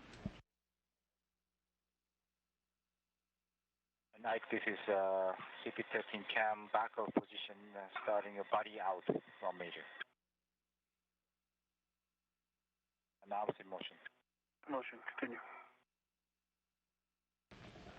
Meanwhile, Mike Hopkins is driving 2 bolts, beginning to install the replacement components for the Japanese robotic arms camera system outside the cabot module.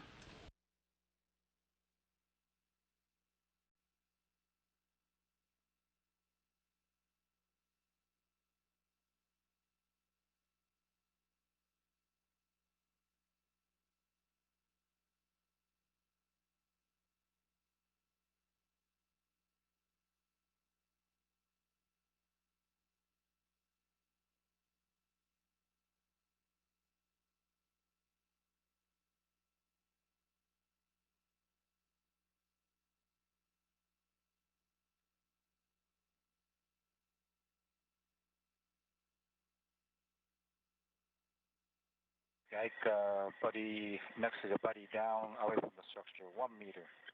Motion, continue. Continue.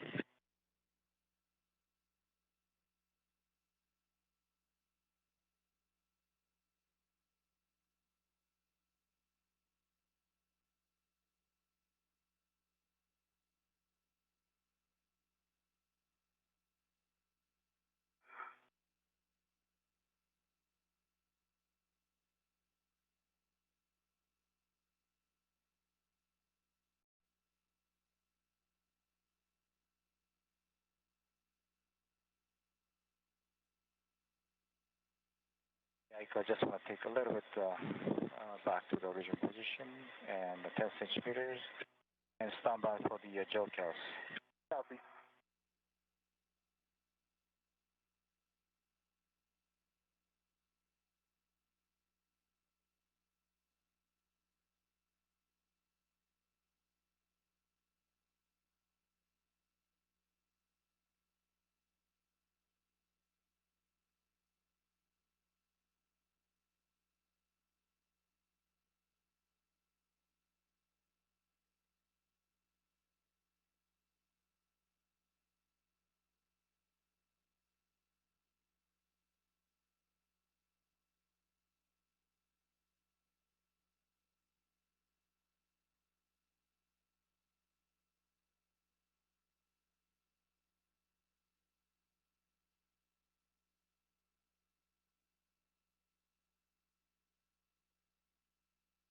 And I could be a joke house. 2 minutes to cable setup.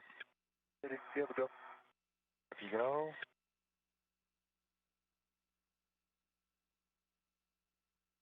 Obviously in motion.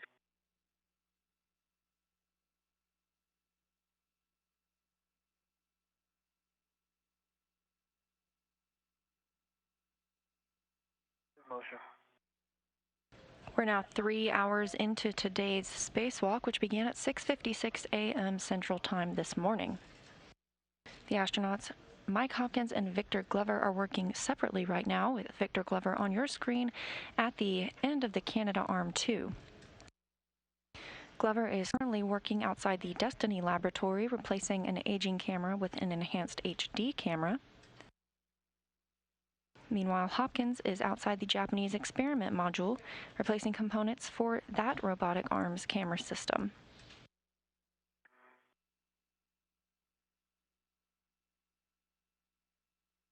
So far today, the astronauts completed battery work that began in January 2017, installing the final lithium-ion battery and final adapter plate, routing its power through the station. They also installed the final bolt in the direct current switching unit. And Mike Hopkins removed an H fixture, preparing for future power upgrades to the station. The team also just installed a CP3 camera on the starboard truss at the S1 lower outboard location, replacing a camera that was formerly magenta in color.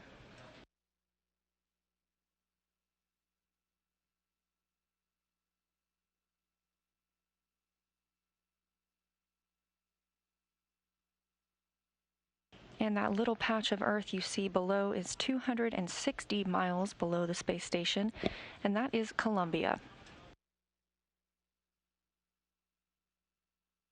And I stand by for the next manual maneuver. Copy.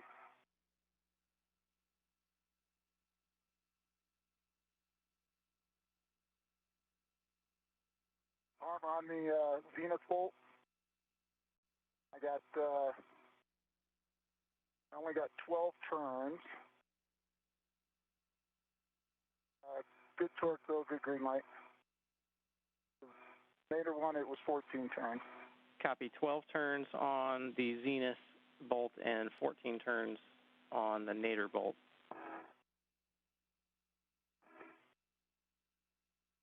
That's affirmative. And torque on the Zenith was 16, and Nadir was 15.8. Okay, 16 on the Zenith and 15.8 on the Nadir. The 12 turns is slightly less than we were expecting, so we're talking about that. Yep. Okay, we need to move you to the ECA GCA to publish. That's the cable make position, starting body right, followed by body end. Go for GCA. Okay, go for GCA. Arms in motion, body right.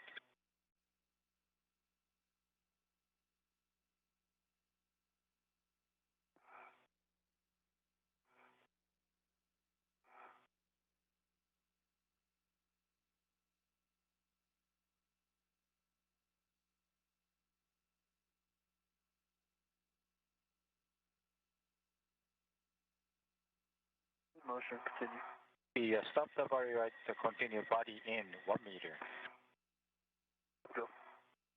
Ready, go. Arms in motion.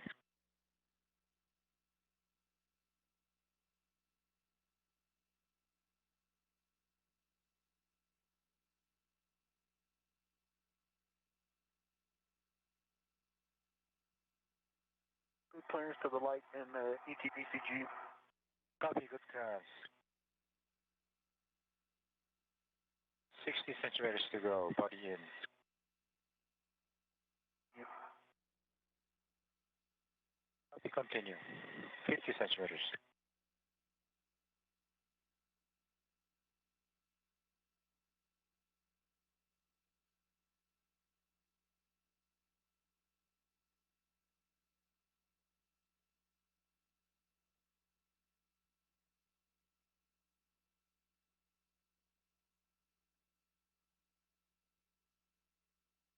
Twenty centimeters to published.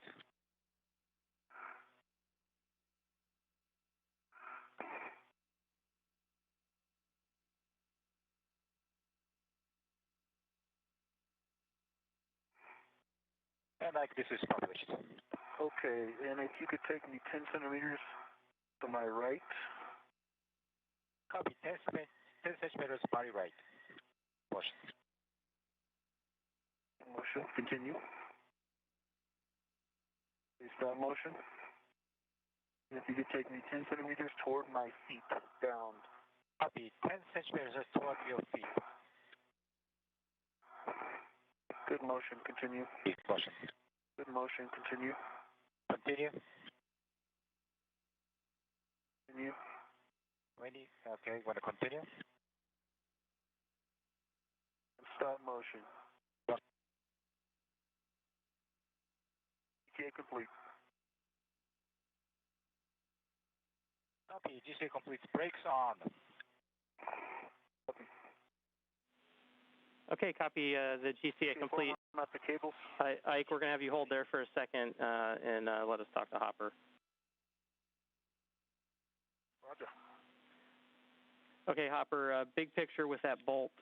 We're going to have to back it out one turn and then drive it at a different PGT setting. So we're going to go to the Zenith bolt, PGT setting of Bravo 7, counterclockwise 2, and come out one turn. Bravo 7, counterclockwise 2, out one turn, and then driving in is what? Driving in is going to be Bravo 4, clockwise 2.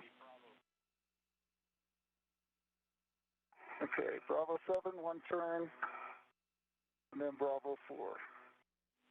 Good words. Let me get 3 turns at least.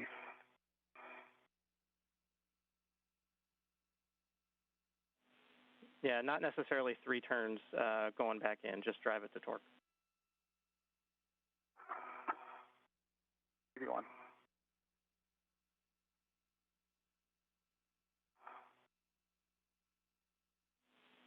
Okay, Ike, with you in position, we can go ahead and demate the PTU cable from the light, so P4 from J1. Can work.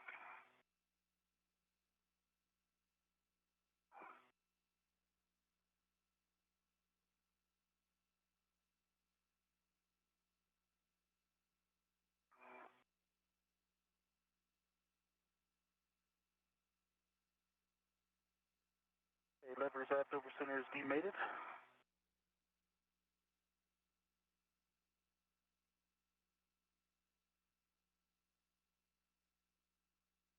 FOD, HDMI band. And the pins on the light look good. Okay, copy that. Next, you're going to mate the PTU cable to the HD camera, so P4 to J1. Okay, and I've taken the cap off of J1. Affirm. Do you have a cap on it? Affirm. Okay, it is mated. Lever aft and it's going forward. Lever forward over center. Good full test. And the PTU cable is mated. The HD camera. Copy, good words. You can mate then the jumper cable from the HD camera to the light. So that's the jumper cable P1 to the light J1. North. Okay, farmer, I only got 1.14 turns, 19.2 on the torque, green light.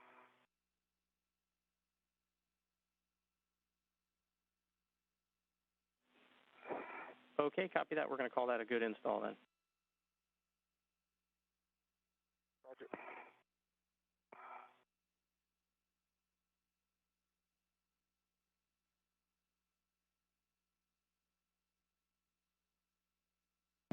This view from the helmet camera of NASA astronaut Victor Glover as he works J1 and put the MLI over the connector. Roger.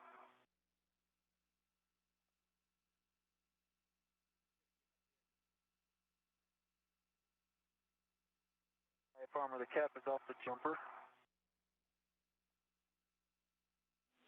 Levers aft, good.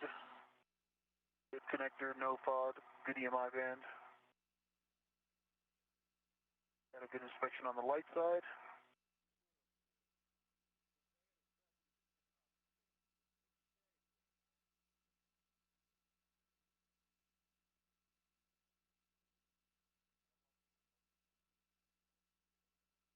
It is mated. Lever forward is now over center. Jumper is mated to the light.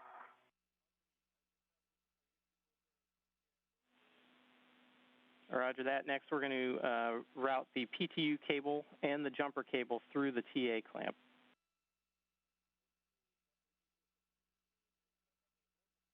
Copy. And work.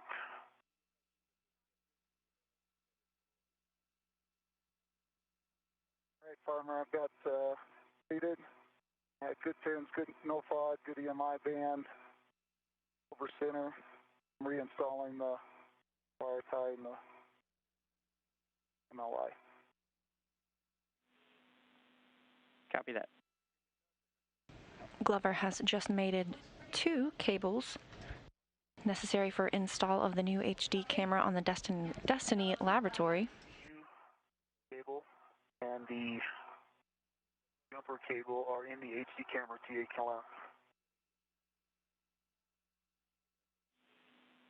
Okay, copy that. Next, we're routing the WAP cable. So we're going to open the PTU cable restraint, place the PTU cable and the WAP cable in the cable restraint, and then close and lock the restraint.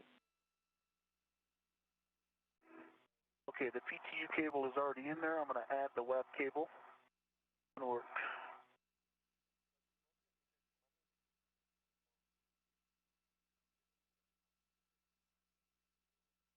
The WAP cable has these tape bundles, and I'm supposed to put it in there to line it up, correct?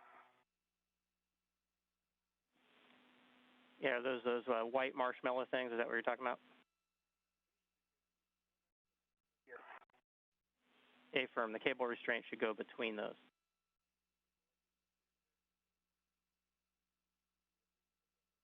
Okay. Cable restraint is closed and locked. Lever twisted in the PTU cable and the WAP cable between the marshmallows are in the restraint. Okay, copy that. Looks good from here. You can temp stow the cable clamp on the PTU cylinder and place the strap and the remainder of the cable over on the nadir side of the camera. Okay, copy. Stand by. Copy, and then once sorting out these caps. Roger that. And then once you get those, sorting out the cap off the. Hold on for a second. Cap off the HD camera and the cap off the jumper cable. Are taking up my wrist now, so I'm gonna in my trash bag.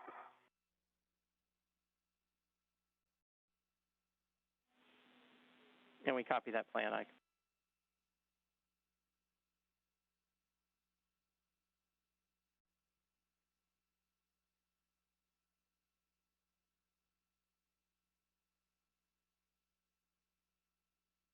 Okay, both of those caps are in my trash bag, and I'm going to temp stow clamp.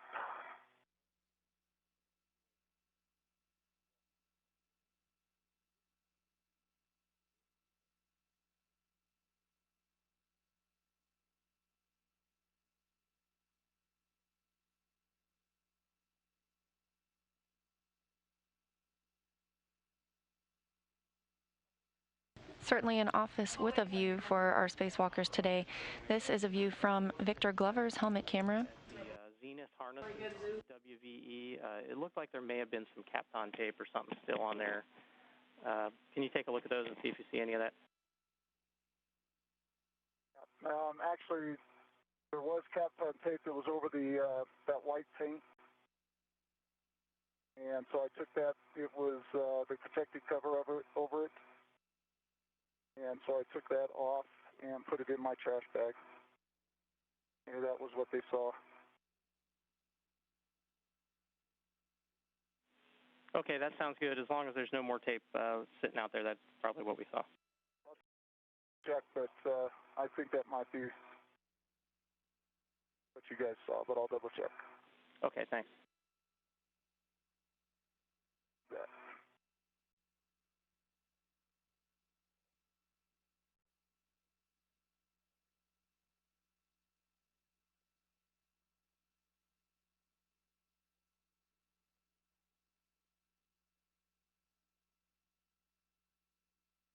This view from the helmet camera of Mike Hopkins stowing the failed camera that was on the Japanese experiment module robotic manipulator system, their robotic arm. We had a good checkout on CP3, so nice work on that.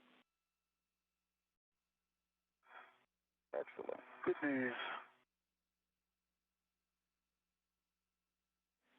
And Ike, once you get that cable and clamp temp stowed over there, then the next up is an arm maneuver to the clamp position.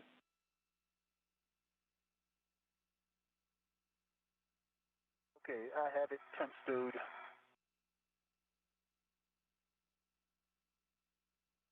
And I'm ready. Hopper, can I, you got it, maneuver? IK, please, you have a go to the clamp position. Yeah, this will be a maneuver, backward maneuver followed by the jaw cast. So stand by for motion. Stand by, stand by. The TA clamp came open. I'm just resetting it. Okay, it's closed. I use this wire tie since it's here.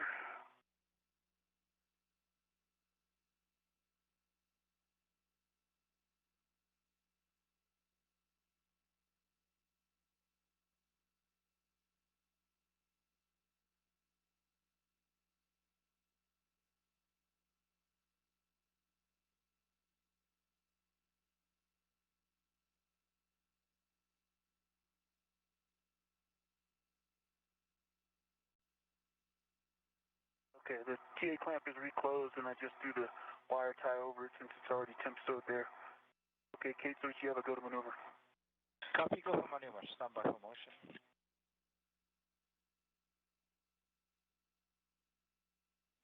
And quick check of your ingress aid, since that's pretty critical here.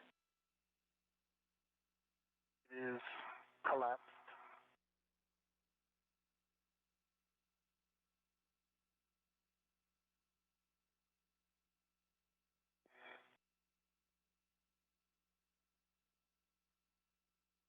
Motion.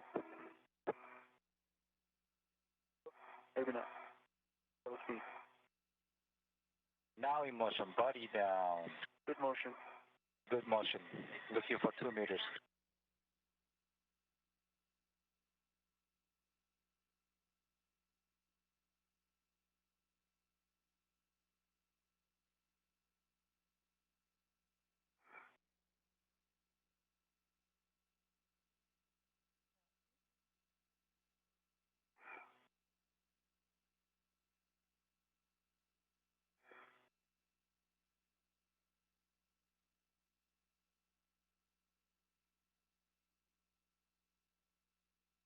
A view from Victor Glover's helmet camera as the International Space Station orbits 264 statute miles over the North Atlantic Ocean.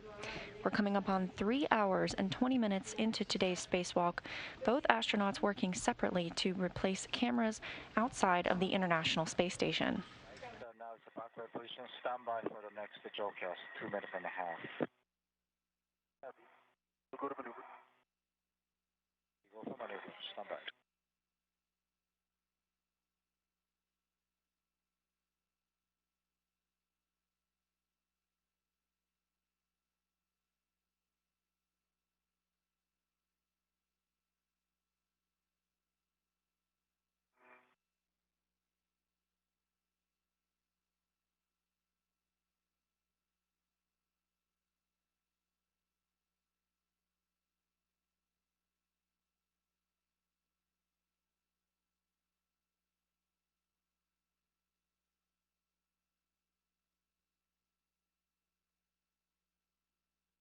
Okay, Ike, this will be a 2.5 minutes JOCAS to clamp setup. Arms come into motion. Copy.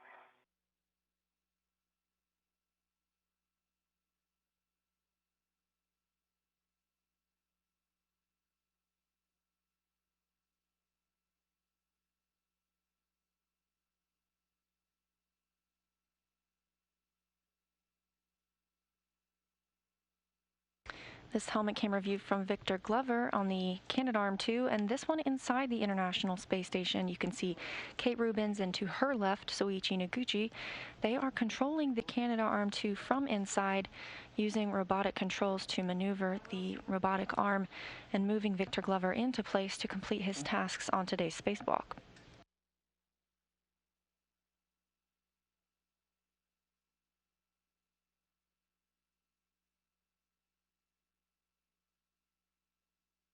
Okay.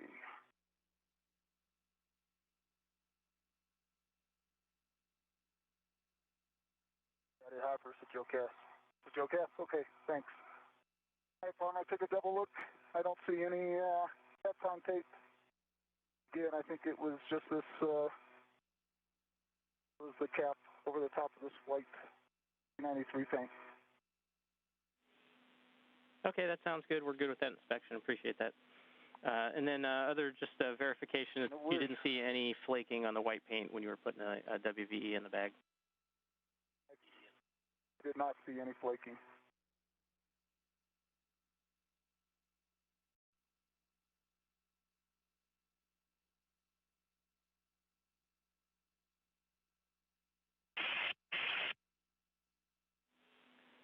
All right, Hopper, with that, I think we're done out here at this work site. Saw you had the bag on the BRT. We just get a glove and hat check, and then we can send you home. Roger that. Didn't work.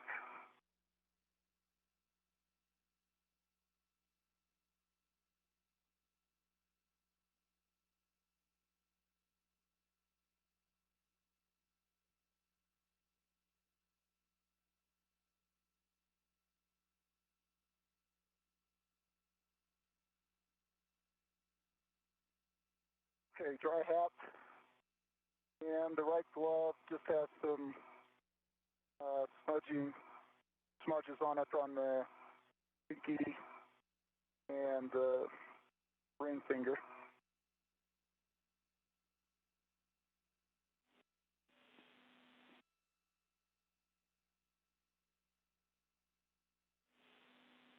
Copy that. With that, you can go ahead and translate over to CP13. We're going to go ahead and have you do the cable mate that we were talking about before. And then big picture plan for you guys is we've got some get-aheads ahead or following these things. Hopper, you can expect to do the S4 H fixture. Okay, Hopper copies.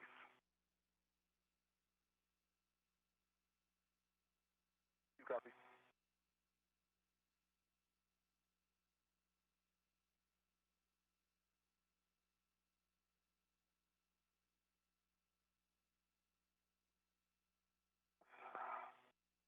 So Kate, if you're waiting on me, you have to go to maneuver. Negative, we're setting up cameras. We're almost about to go.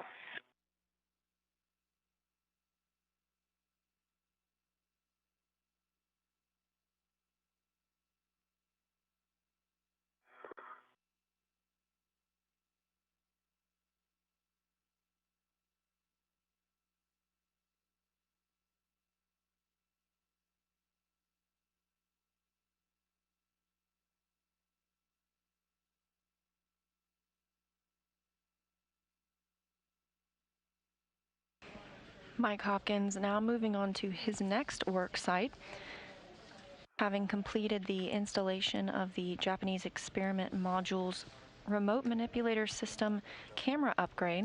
Clamp back off position. Copy, yes, go to maneuver. Okay, arms in motion.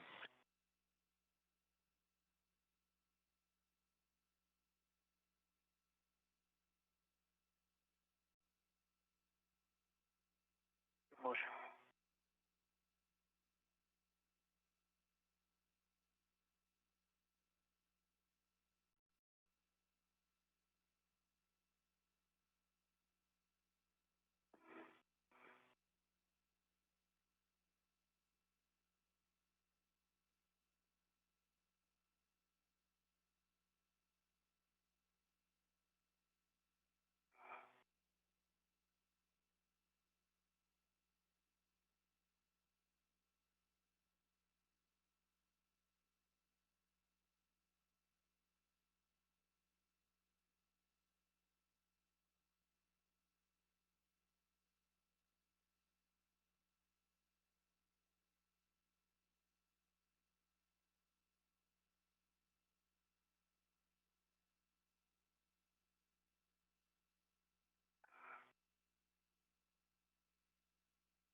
Mike Hopkins is making his way to the CP-13 worksite. That is the camera being replacing an aging camera on the Destiny laboratory. Victor Glover, you can see him on the end of the Canadarm2 being maneuvered into place for his next steps at the same worksite.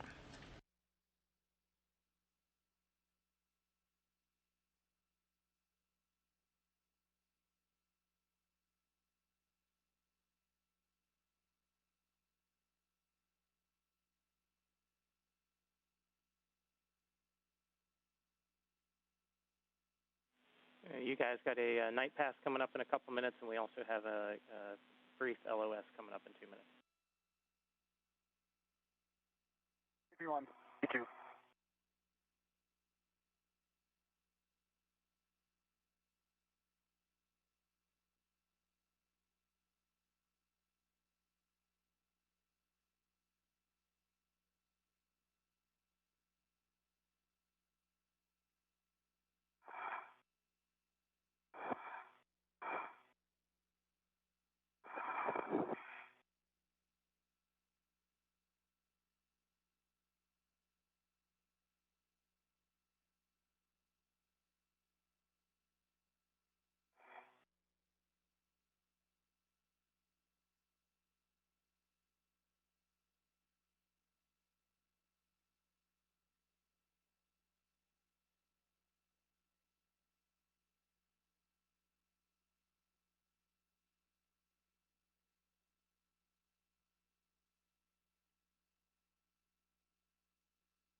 Okay, I come at my green hook.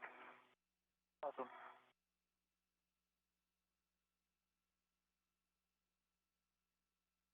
How was that translation out there? That wasn't bad. Better than it sounded? Yeah. I mean, it was better than it sounded.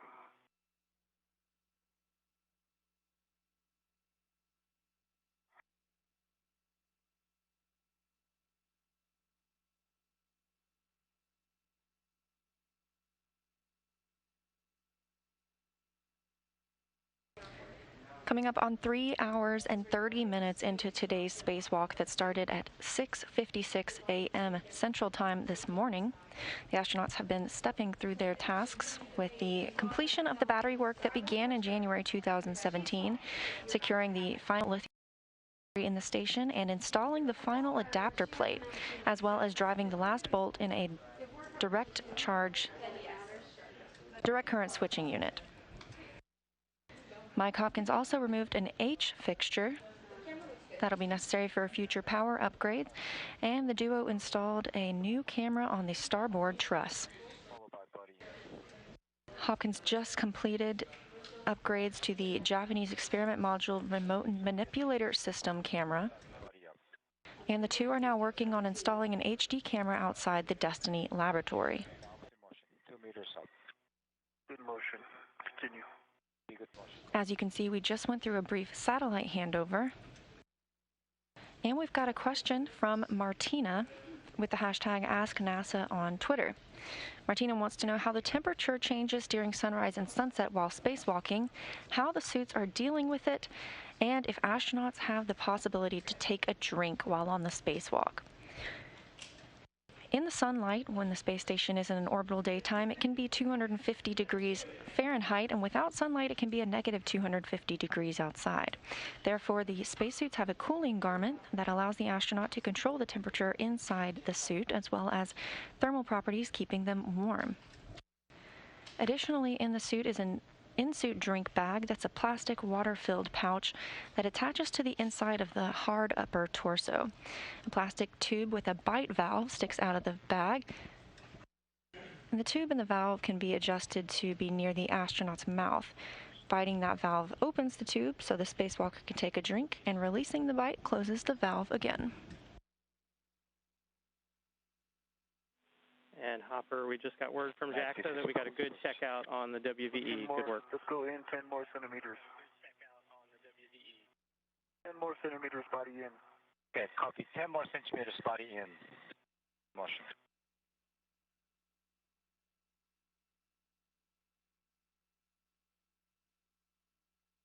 That's 10 centimeters. And GCA complete. Copy, GCA complete. NASA astronaut Bob Hines is serving as today's ground IV, relaying information and tasks up to the crew spacewalking today. Yep, sorry to step on you guys there. The clamp install position.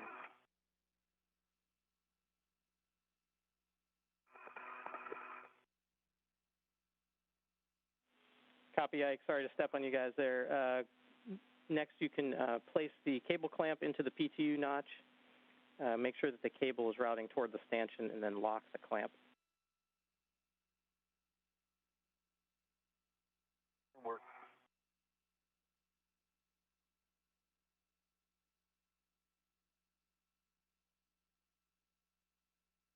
Okay, Farmer, I'm here at CP13.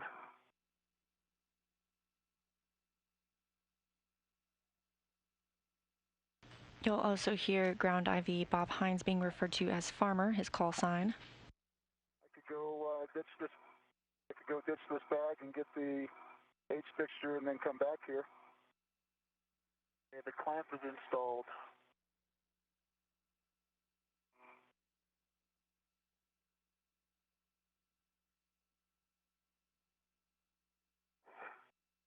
And Hopper, are you able to retrieve the WAP cable? The Ethernet cable should be stowed at the base of the stanchion, and then we'll just need the WAP cable from Ike. And I've got a nod from Ike. I'll go get it. In work. And will you have a RIT to take the cable off the WAP cable, or do you want me to take it off? No, I've got a RIT. You the cap? Yeah, I'm good. I've got one. Okay. Hopkins on his way to retrieve a WAP cable, that stands for wireless access point, that will need to be mated to the Ethernet cable.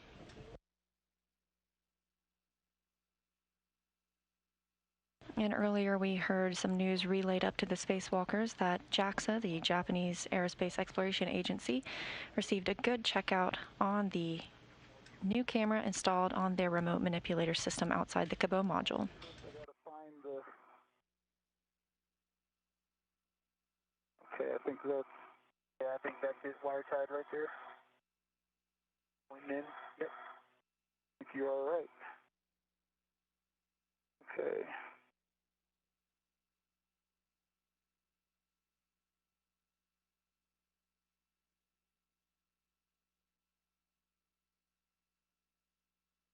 Ready? Ready.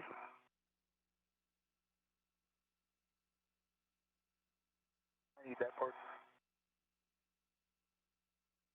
Okay, I got it. Yep.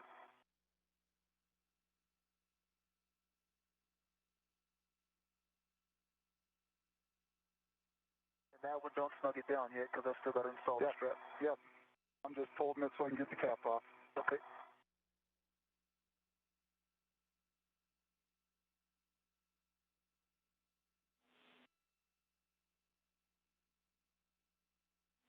And Hopper, our game plan is to just leave you here until we finish this task. We're really far ahead right now, so I think we'll just pick up some efficiency by keeping you here for now.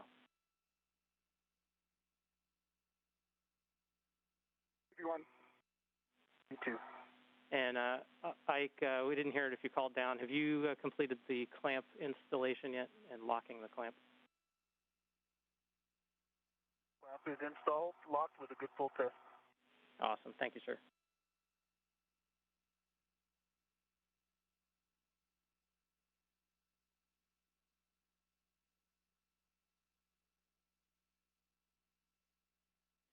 And then one more thing, just verify that you did retrieve the RET off the cable clamp.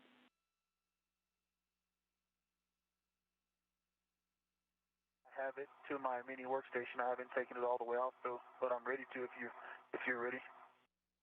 Yep, as long as the clamp is installed and locked, you can remove that ret. And then there is one more arm position. It's the strap position. So whenever you're ready, you can move the arm to that position. Actually, I'm going to stay here for a second. So I'm good in the current position. And M2 copies. And Farmer, I have both caps off. Do you want me to mate, or are we waiting on that? Standby 1 for now.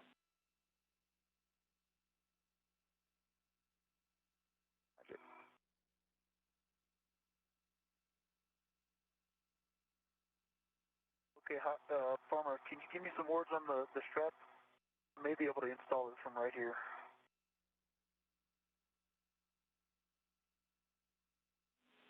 Yeah, so as the strap comes down, the first step is placing the side of the strap that has the quarter turn fasteners over the tether point on the electronics box.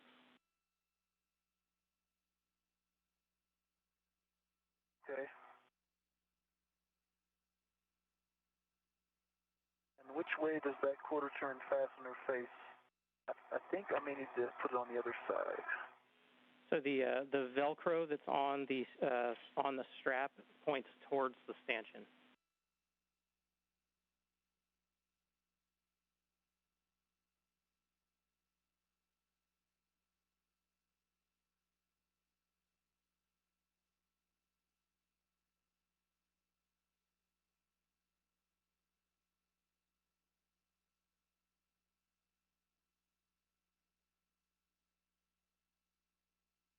Grill towards the stanchion.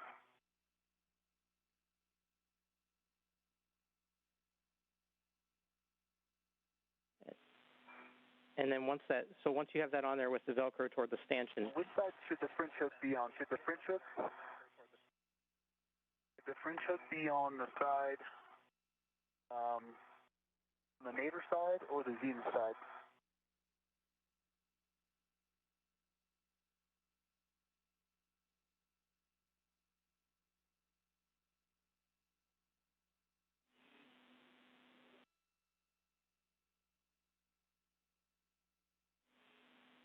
The French hook should be on the nadir side. Nadir side, okay.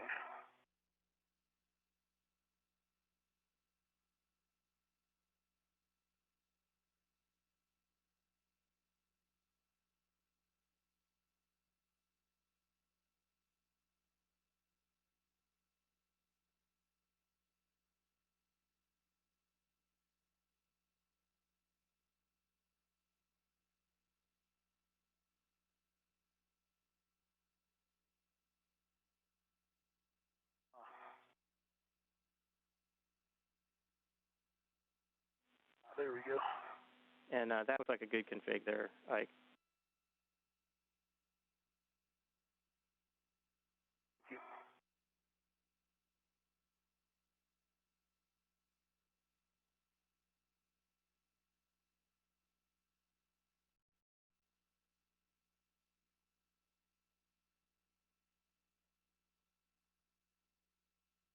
And once you get that end of the strap around there, you can use your end effector on the tether point to hold it in place while you fish the other end around the backside of it.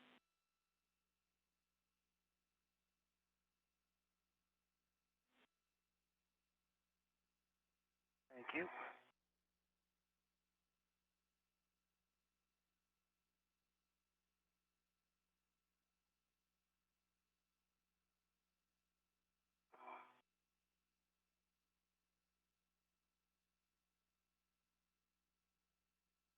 Supposed to go over that lock cable. Here, I'm going to release it. Again? No. Good? Yep, it's good. Okay. Can you tell me how the cable, the tether, the strap is? Is it twisted? It does look like it has one twist. Okay. Oh, can you reach it? Thank you. I can. All right, so you can see it there. How does it look when it comes around? be like this, like that. Yeah. Okay. There you go. And just a reminder for you guys, there is another arm position if you think that would be helpful. Otherwise, looks like you guys are making some progress right now too.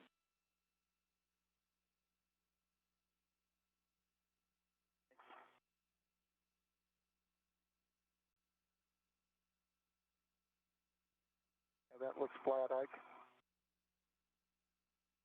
About the strap? Yeah. Perfect. Okay, I got the quarter turn fastener in, and then farmer confirm I use this long wire tie to wire tie it through that loop. A-firm, once the quarter turn fasteners are done, all you have to do is find the squished end of that wire tie and feed it through there. It doesn't need 3 turns or anything like that. Just put it in place to help hold it in there.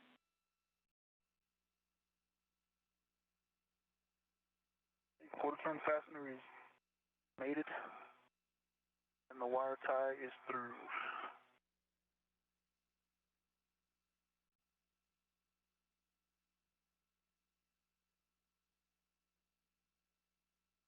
See the tightening part of it over there? I do. You able to snug it down? I can. Let me get a little better position. You hold on to it? Got it. Oh, it's tightening on itself, so it's not going anywhere. Yeah. No, I just help me get hard in.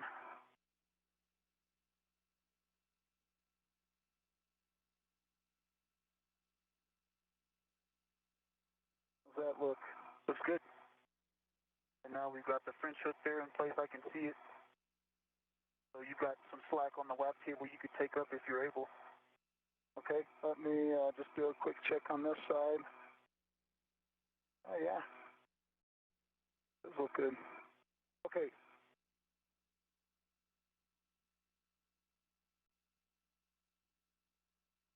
Can take in some slack, you said? A-firm. That looks good. Right there, your French hook is in line with the stanchion. Roger.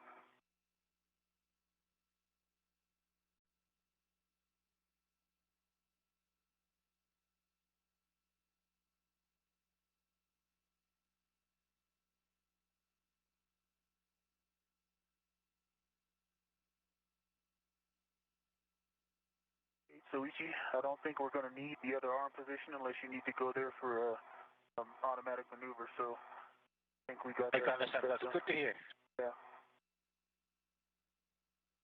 PM2. Farmer, anything else on this? If not, I can get moving out of the way. Are you still happy with that length? It still looks great. Okay, very good. Yeah, and Hopper, just I'm ready to mate. okay. Whenever Copy. That was going to be my next question. Yeah, you have a go to mate the WAP cable to the Ethernet cable. Okay.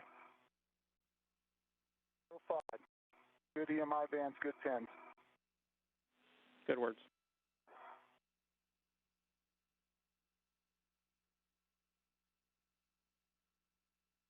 And I can understand you don't need any maneuvers. So are you ready for the maneuver to ESP to backup at this time? Farmer?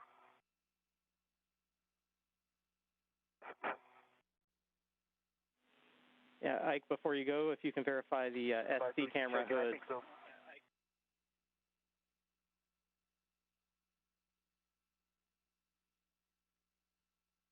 It is still square.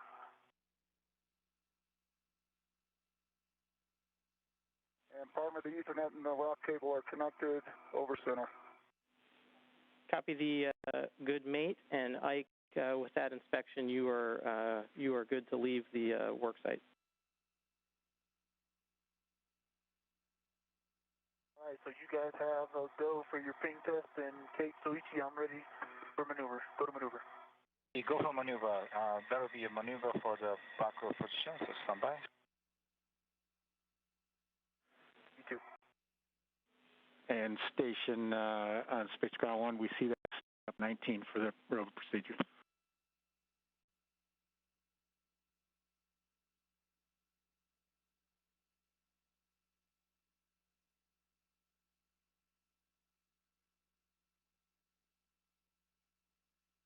Like this is a maneuver, first the body out, followed by the body down. So arms in motion. Copy, go for GCA to publish. Okay, this is actually a maneuver, but arms continue. Is it okay? If this is maneuver, not the GCA, and we'll be doing the manual body out, followed by body down. Copy, go for GCA to publish.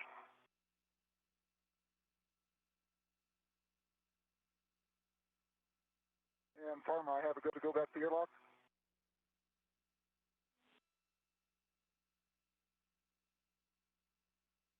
Stand by 1, Hopper. Yeah.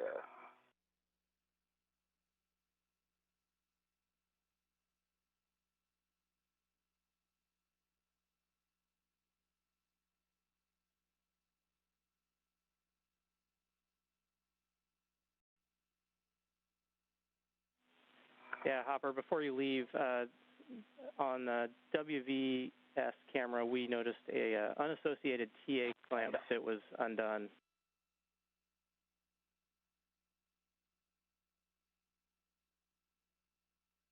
The WVE. No, on your helmet cam, it was at the base of the stanchion, the CP13 stanchion. Oh, on 13. A-firm. Yep, I know exactly what you're talking about.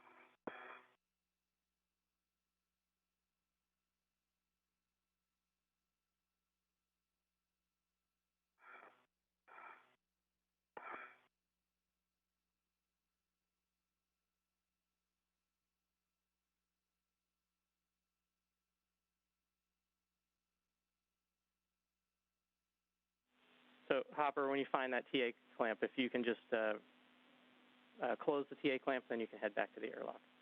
And comms back over to you, Ike. Roger that.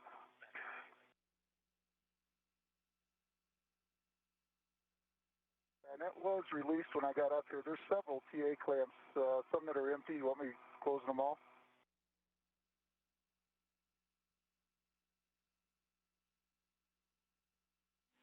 A-firm, if you can, please. Thanks.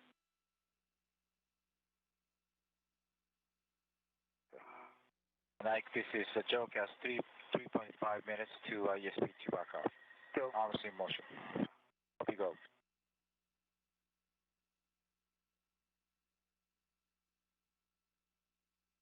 Almost 3 hours and 50 minutes into today's spacewalk. The astronauts have just completed installation of the CP13 HD camera outside of the U.S. laboratory.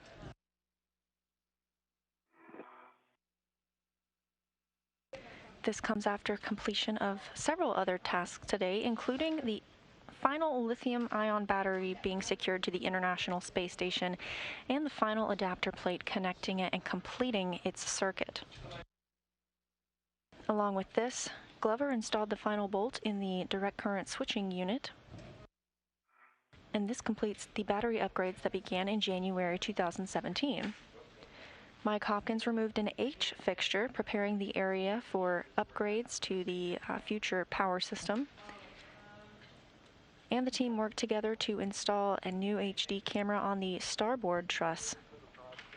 Hopkins then went to the Japanese experiment module and installed a new camera to the remote manipulator system. Meanwhile, Glover was working on the CP13 HD camera installation outside the U.S. laboratory, which the duo just finished.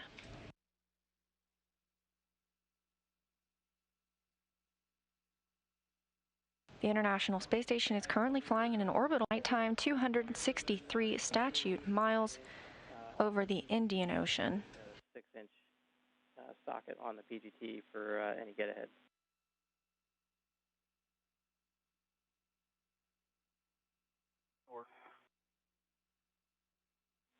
Sorry, I stepped on you, Hopper. Go ahead.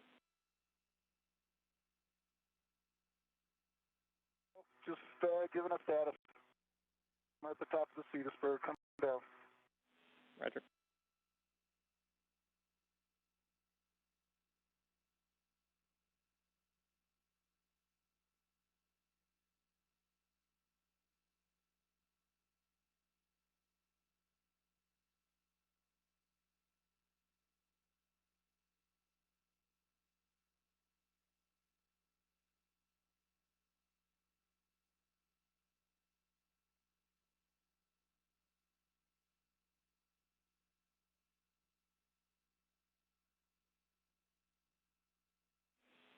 All right, good news. We got a good ping test on the camera. Nice work.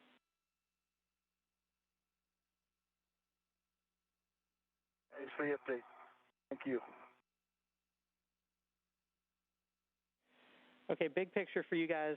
We're a little over 4 hours Come out the airlock. on the PET. Copy. We've got a 7+30 limiting consumable, which MEDOX. Our game plan, Hopper, is for you to do the H fixture out on S4, and Ike, have you do the WIFX relocate and, the WIFX and APFR relocate and the OI WIF relocate as well.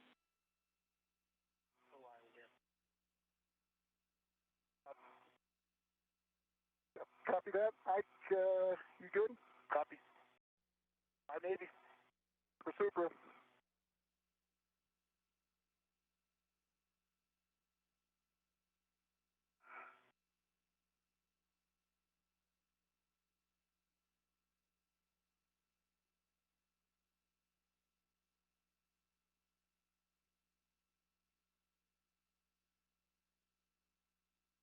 All right, Farmer, I'm at the airlock, opening the thermal cover. Copy thermal cover. You're going to stow your GEM RMS bag in there, and you're going to retrieve crew lock bag number 1 for the H fixture. Roger.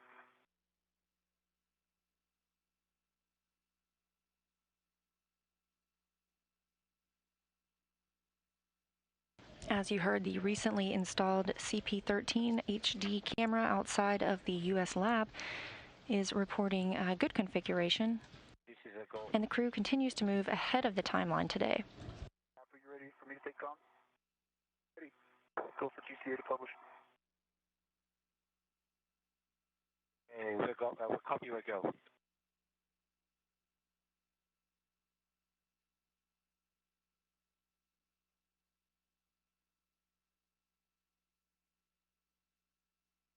Because the crew is ahead of schedule, they have been assigned some get-ahead tasks. Okay, Ike, first the station zenith by 2 meters, followed by the station aft. Now it's in motion. Okay, I may take some of that zenith off.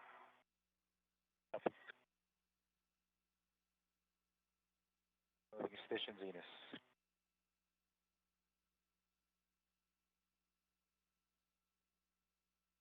Hopkins is making his way back to the airlock to retrieve the tools he needs to remove another H fixture, this one on the S4 truss. Station aft. Yep, I like it. Now it's motion. That'd be good motion, sir. That's good motion. Good motion, about 1 meter to go.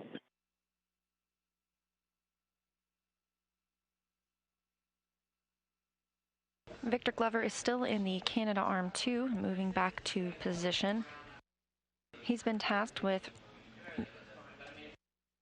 relocating the APFR, or the articulating portable foot restraint, which he is currently standing in, and preparing that for an upcoming spacewalk. Copy, continue.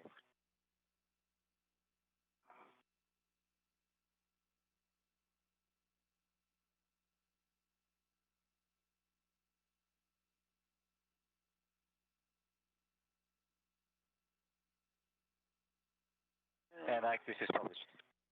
And that's perfect. GCA complete. Copy. And so I'm going to get out here and start my safe tether swap, and then I may have you go a little more zenith for the removal. Currently the brakes on. Copy, brakes on. Do you copy my last? Copy. And Ike, just a quick verification pull test on the socket swap that you completed. Full test on both the socket caddy and the PGT. Got a 7/16 swabble on my PGT. Copy, good words.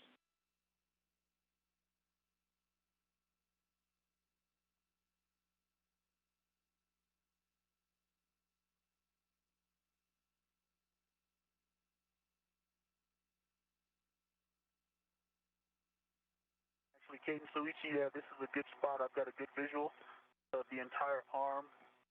Let me grab my waist tether, and I'm going to have you guys go and finish that zenith. Copy. Bye.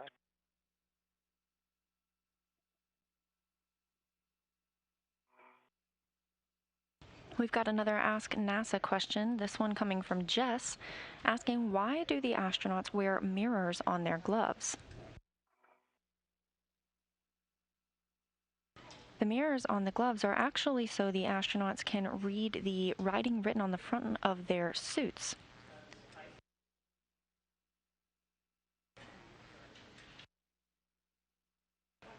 The front of the suits are where the astronauts have control over multiple systems in their spacesuit. Ingress aid, and I'll take care of all that. Once it's up a little further zenith, you have a go. CA. Copy, yes, stand by with changing parameters. Copy. And some of the writing on that spacesuit includes how the astronauts can control the switches and the O2 actuator, volume, and cooling. It's written in mirror image because it's intended to be read via that mirror on their wrist.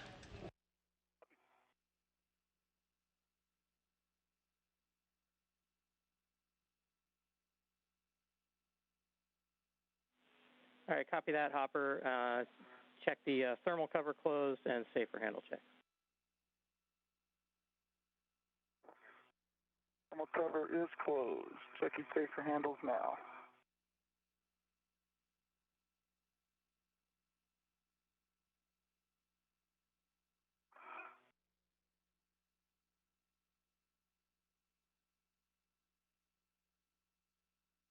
And we're moving the arm station zenith.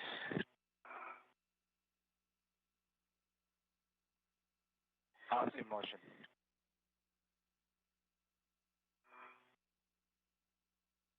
Motion, continue. Good motion.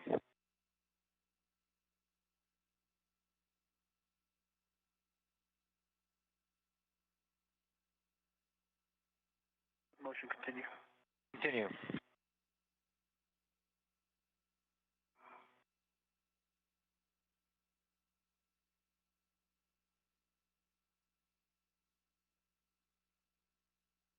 How far to publish? It's about a meter and a half station zenith. I think you can stop right there. Copy. Arms motion stopped. CA complete. The brakes on. Copy, brakes on. Okay, Ike, it appears we lost your WVS signal. Can you double check that your button is, or just press it and cycle it?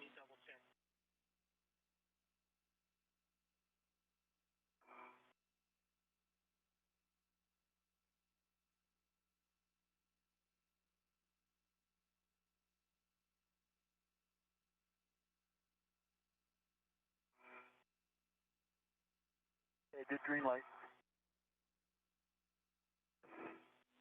Copy, thanks. We got you back. We're now 4 hours into today's spacewalk, and the astronauts have completed all of their major tasks. All right, Hopper, we see you moving. Come up to see us first. Visual.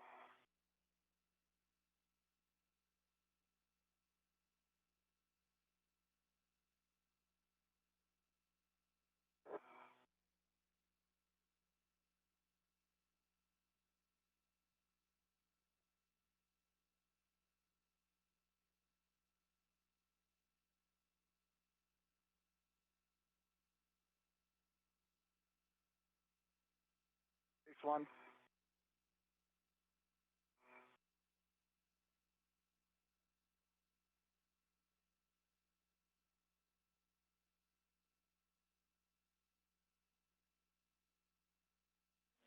And Hopper, just heads up for you, when you get out to the Sarge, we're going to be looking, the 3 Alpha BGA is going to be nadir. Copy, nadir. Thank you.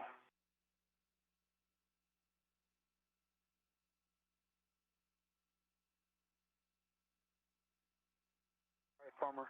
My yellow hook is back to my red reel. Back to the green reel. And my green hook is back to the red reel, both unlocked.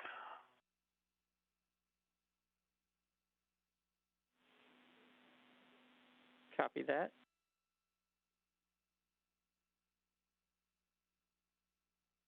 And we have a day pass and a short LOS coming up in about 50 seconds.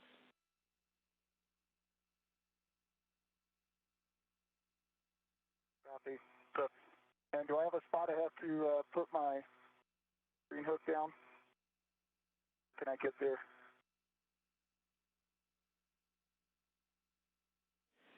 Yeah, we don't have one specified, so find someplace convenient, either a seat, a rail, or a handrail nearby.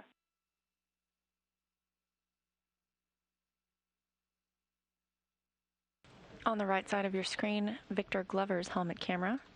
Yes, sir. And on the left, helmet camera belonging to Mike Hopkins.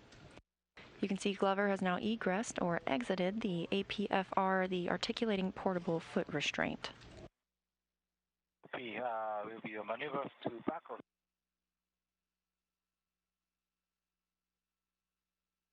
And as you heard Ground IV Bob Hines relay to the crew members, we are in a short satellite handover. And when we return, we can expect to see more daylight outside of the space station. The station sees 16 sunrises and sunsets a day, moving at 17,500 miles an hour around the Earth. Arms moving station forward about a meter and 20. Copy.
Right, I put my green hook down. 3011, it's just outboard of the starboard seat cart underneath it. Copy that, if you should need it.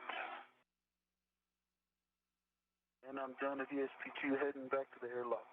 Roger. And Ike, that completes today's wonderful ride. Thanks for flying Rubens Express. Well, Jackie, a repeat customer. Fly with Air Rubens anytime. Thank you. Anytime.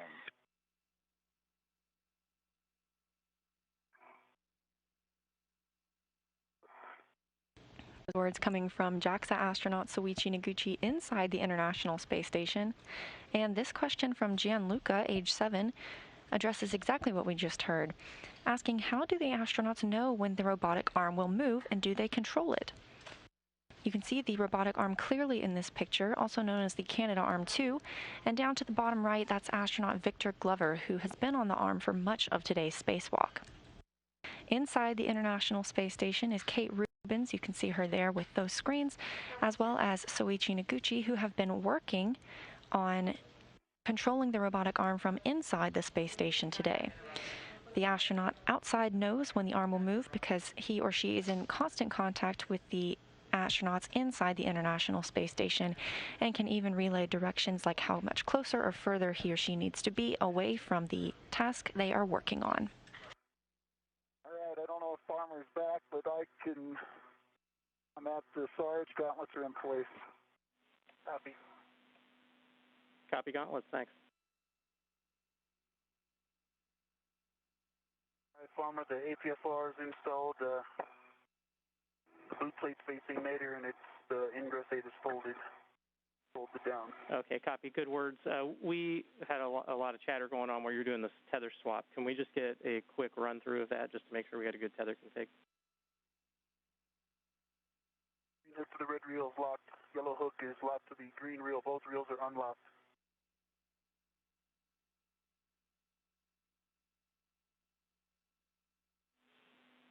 Copy. Sounds good. Thanks a lot.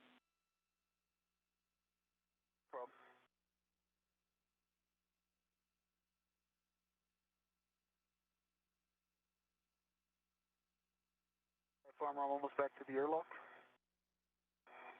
A firm, you can go back to the airlock and drop off your bag. And we're going to start off with you doing the WIF-X, which you're just past. Do the WIF-X and the APFR relocate. Okay. Yep. Should I go back and get it, or just drop the bag off first? No, drop the bag off first, and then you'll need your BRT open for it.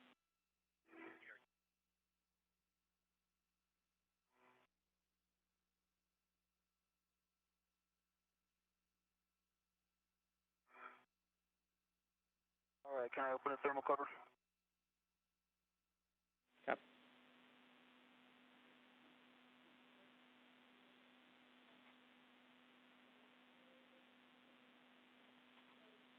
Thermal cover is open.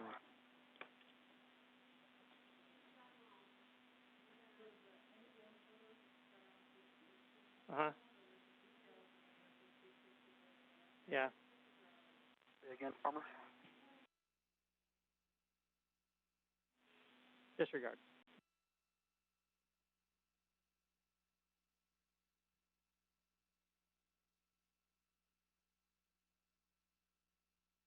On the right side of your screen is Victor Glover's helmet camera. You can see he's made it back to the airlock, but the day is not finished yet. He's going to be working on an articulating portable foot restraint and preparing that for another spacewalk in the future. Meanwhile, on the left side of your screen is Mike Hopkins' camera view. He's making his way out to conduct another H fixture removal and preparing the area for future power upgrades.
How you doing, Ike?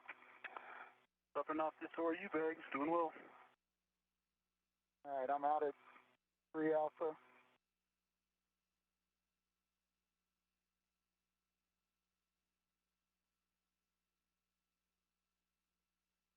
That glimpse of the Earth below Mike Hopkins from his helmet camera is a look at the South Pacific Ocean as the International Space Station flies 271 statute miles over the South Pacific Ocean south of New Zealand. Releasing the bolts. Bolt. Roger. Farmer, just confirm. I don't need to grab anything out of the airlock, right? That's correct, Ike. Just making a deposit. All right. Coming back out.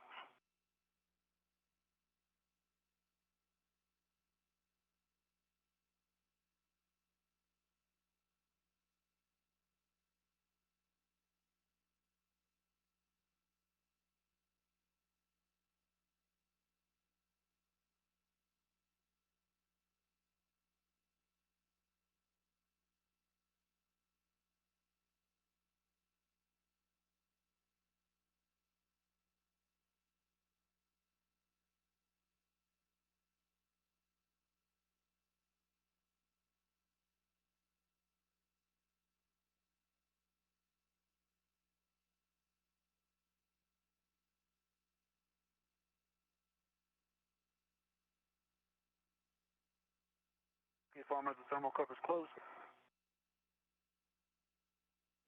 Okay, copy that. Check your safer handles down, and then we'll take a glove and hap check for you. Copy, inward.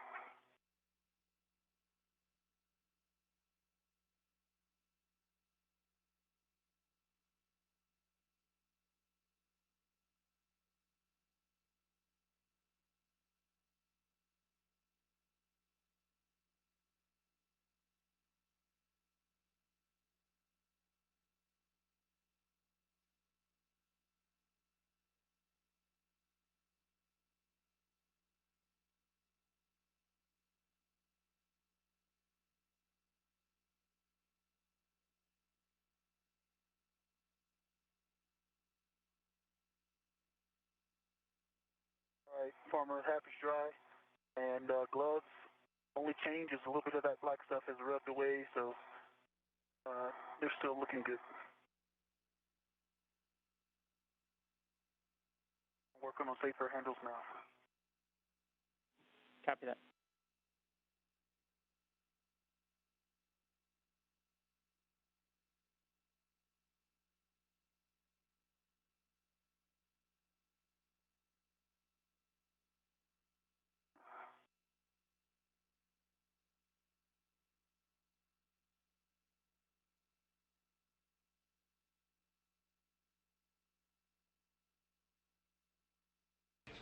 You just heard NASA astronaut Victor Glover in this view from his helmet camera as he's at the airlock preparing for his next task, setting up an APFR and articulating portable foot restraint for a future spacewalk.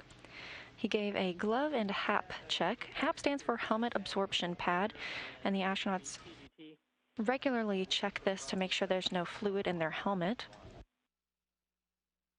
Additionally, as you can see, a spacewalk is a completely hands-on task, and so the astronauts conduct regular glove checks to ensure there are no tears in their gloves and they can proceed with the spacewalk. Okay, you're going to translate to the WIF-X over on the starboard side of ESP2, WIF3, and put it on your BRT. On the way.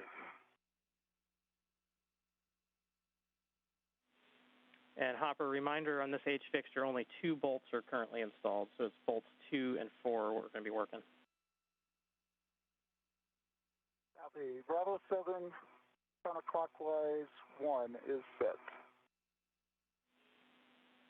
That's a good setting, and we're looking at bolts 2 and 4. You're going to turn both of them 1 to 2 turns only in any order. Report turns.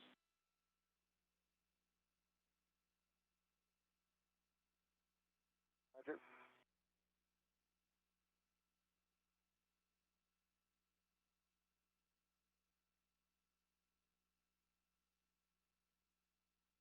This view from Mike Hopkins' helmet camera, you can tell because it is designated the number 18 in the bottom right.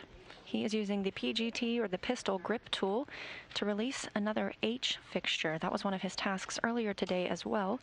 And with that successful completion, as well as the other tasks that the spacewalkers were given today, they've decided to move on to future get-aheads.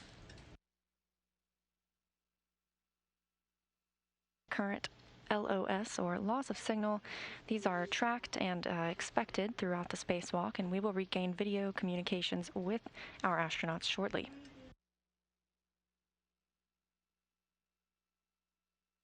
Bolt 4, 2 turns. Copy, 2 turns, bolt 4.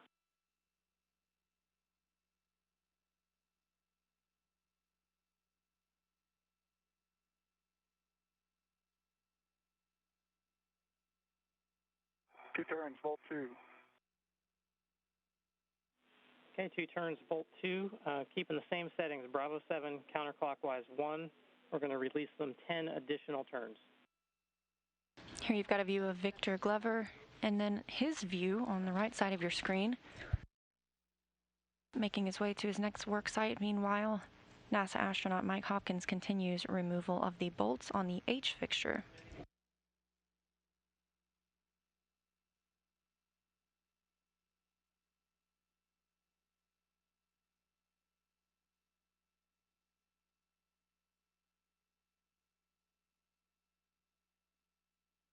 Another handover period of the tracking data and relay satellite systems.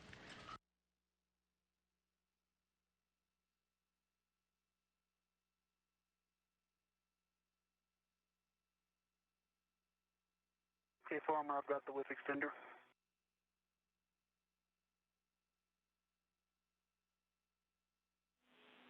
Copy that, Ike. You're going to translate out to the port CETA cart, looking for WIF 3. Port CETA cart WIF 3.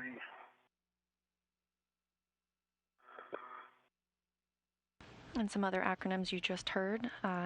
Victor Glover, also known as his call sign Ike, is heading out to the port CETA cart. That stands for Crew Equipment and Translation Aid. On the CETA cart. He'll be working with the WIF, or the worksite interface, and preparing the area for another upcoming spacewalk.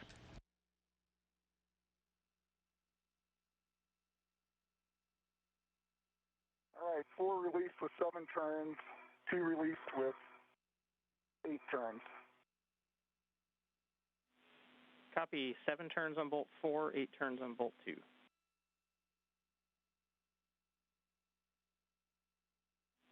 All right, just verify that all 4 of the bolts are released. If you need to, you can use your fingers to continue releasing them. Roger.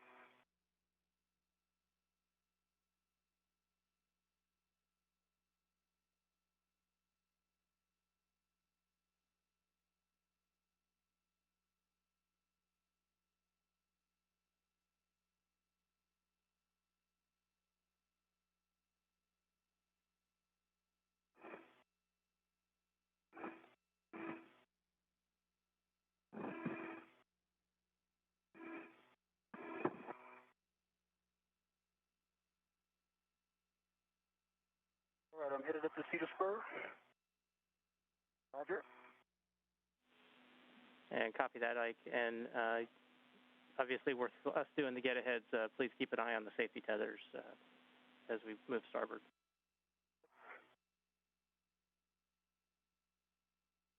Hoppers and I just got acquainted. It's good. We're clear. So, Farmer. Yes, sir. I can't get my fingers in there to remove one and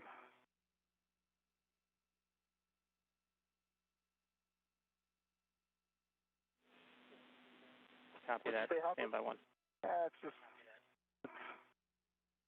it's set fingers, but it's hard to get your finger inside these. If you remember on that H fixture, bolts go down into a... Okay, I did get one. I'm working 3 now.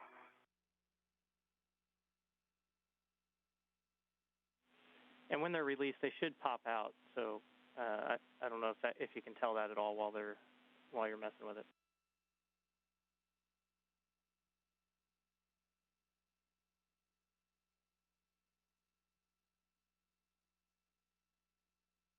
Okay, all 4 are released.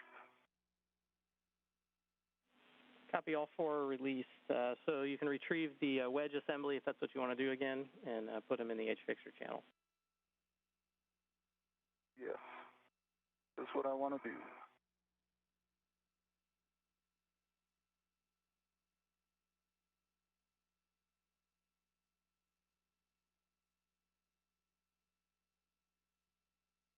This view from Mike Hopkins' helmet camera. He just removed the H fixture that was removed from the station earlier, and he's now working to remove the second of the day, a get-ahead task since all others have been completed.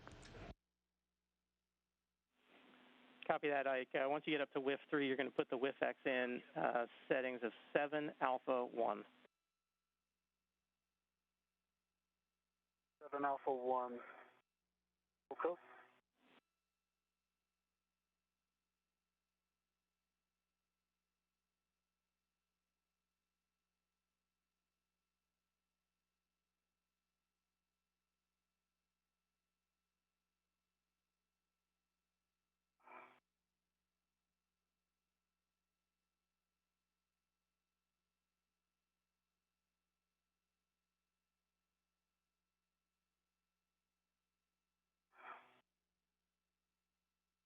And 7, clocking to 7 would have it pointing like Nader and Robert. Is that what you have in mind? Should be Nader and Port.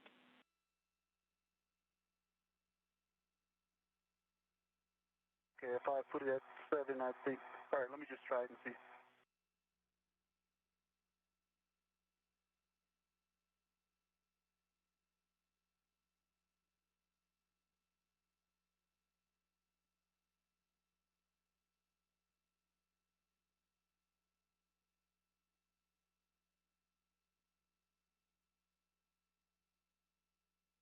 Okay, yep, you're right.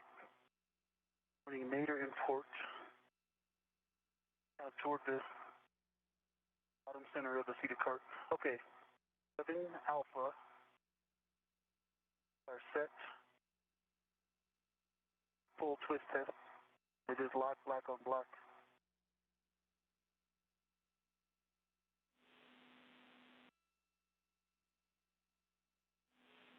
Okay, copy that, Ike. And then next you're going to retrieve the APFR that's there on the SETA cart WIF 2, and you're going to install that into the WIF X.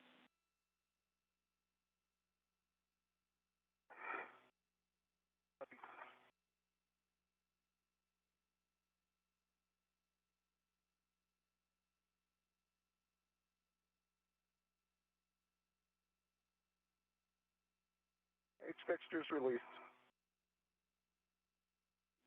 Nice work. You're the H fixture black belt.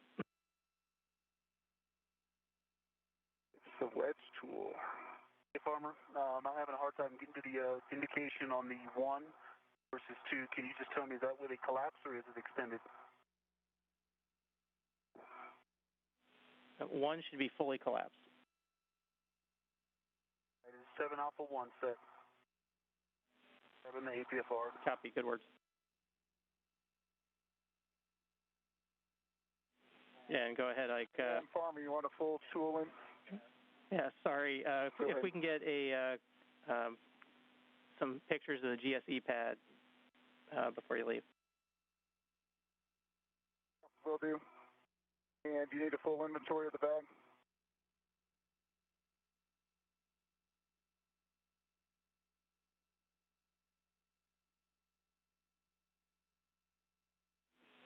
Yes, please. We would like an inventory of the bag. Roger. On the integral rep, I've got an adjustable. Ike, you good for me to go ahead and do this? Give me the APFR settings, Farmer, and then you got it.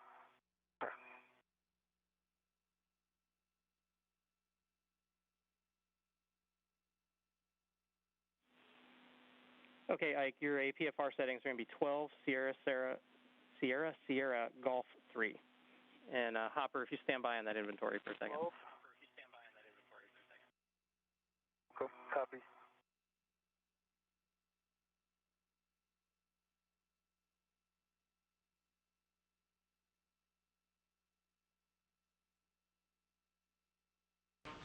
Four hours and 25 minutes into today's spacewalk, Mike Hopkins has successfully removed another H fixture. Pad, and then you can just leave that out. We're going to do the next task is a photo task, and then we'll do the inventory after that. Roger. Okay, Farmer, clock to 12. Good pull and twist test, black on black. Good words. That was Sierra Golf 3. Affirm.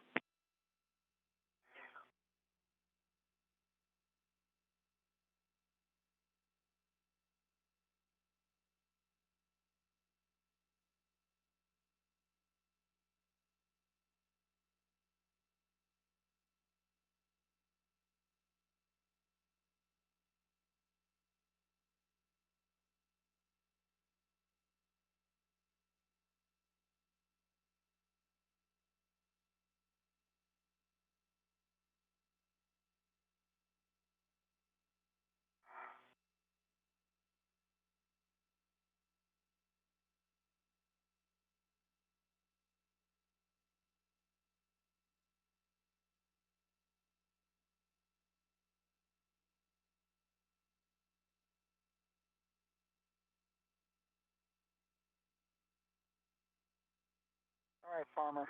I need to go ahead and do some of this inventory and get some of this stuff back in the bag. Okay, that's fine. We're ready to copy. Okay. All right.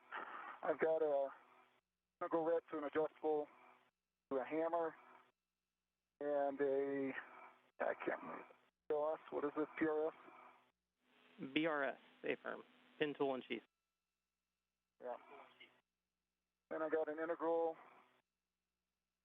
to a pry bar, and that's going. The integral's going to adjustable to the pry bar, and then the other end is empty. And that one.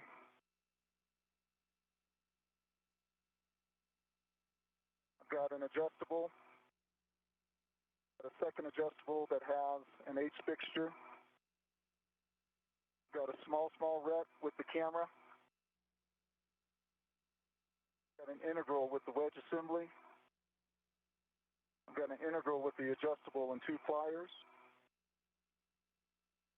I've got a small with an adjustable and a combo wrench and an H fixture. And I think that's it. And then on the outside, I've got an adjustable. Hey, that's a good inventory, Hopper. Okay, Farmer, 12 Sierra, Sierra Golf 3, and that APFR has a really sticky pitch knob. Okay, copy that. Confirm that you were able to get it to pop back out after you set. Confirm.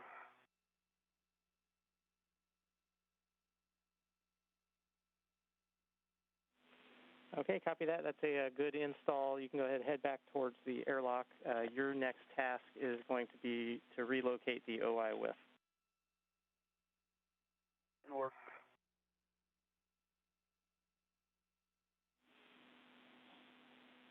And Hopper, while you're buttoning that thing up, game plan for you is to do some of the photo ops on the mini pump module on P1. Roger.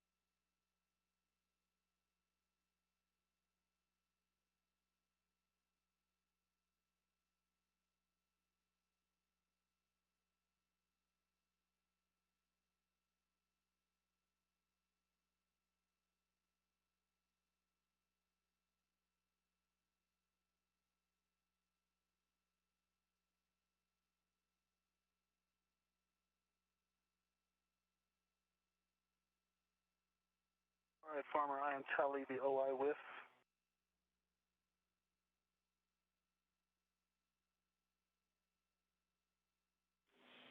Okay, copy that. Just confirm we're on the forward side of the equipment lock. Confirm at airlock with 3.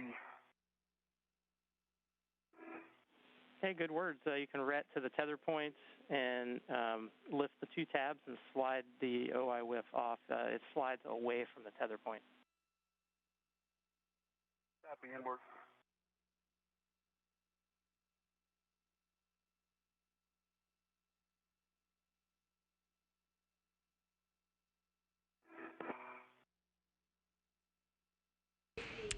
Now over 4 hours and 31 minutes into today's spacewalk, which began at 6:56 a.m. Central Time this morning.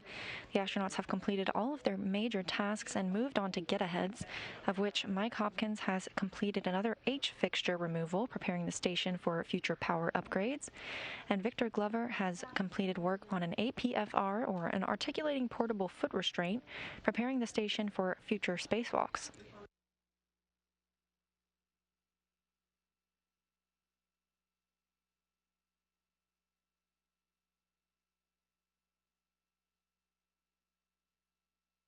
Farmer, I have the OI whiff on my workstation. Heading to the aft end of the equipment lock. Okay, good words. Just a landmark for you as you go around the wagon wheel and come up the aft side. Handrail 0510 is when you want to start moving port. 0510, start port. 2.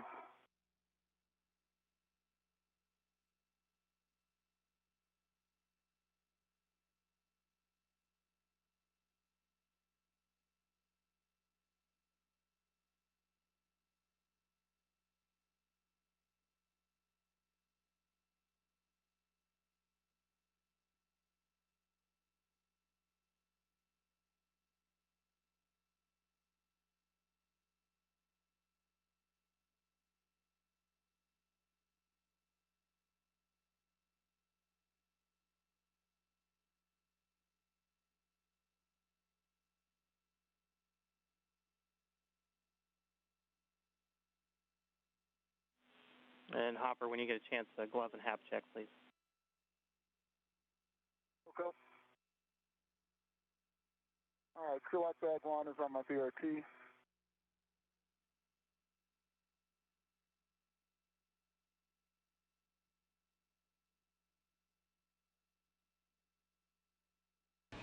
We've got another handover between the tracking data and relay satellite system, and we will regain communications and video with the crew shortly. In the meantime, a look back at all that has been accomplished in the last 4 hours and 34 minutes.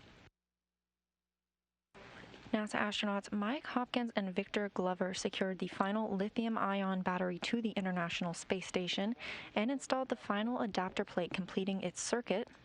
Copy that, and we just got good words on a good pan and tilt test for CP13, so 3 for 3 in the cameras today. Nice work. That's awesome. Thank you. Good news. Thank you. Farmer, I'm in the vicinity. I see with locations 5 and 6. Okay, stand by 1 second, Ike. Hopkins then moved on to remove an H fixture, preparing the station for future power upgrades before the duo moved on to complete CP3 camera installation and HD camera aboard the starboard truss. As you translate back, we're going to need you to check the brakes on the CETA cart, and then the next task for the MPM is going to be out at the S0P1 base 6 bulkhead. Okay. Let's do the, we'll get the data cards first, and then we'll the other items. Roger that. Big picture, you're just heading over towards P1. Roger. Okay, Ike, looks like you slid, I see the OI whiff on there. We're looking for whiff 6. You're going to slide it onto the fitting and then verify that the 2 tabs are down and look for a pull test. Work. The team also completed Japanese robotic arm camera replacement and installed an upgraded camera outside the U.S. lab, which Bob Hines just relayed has checked out well and performing as expected.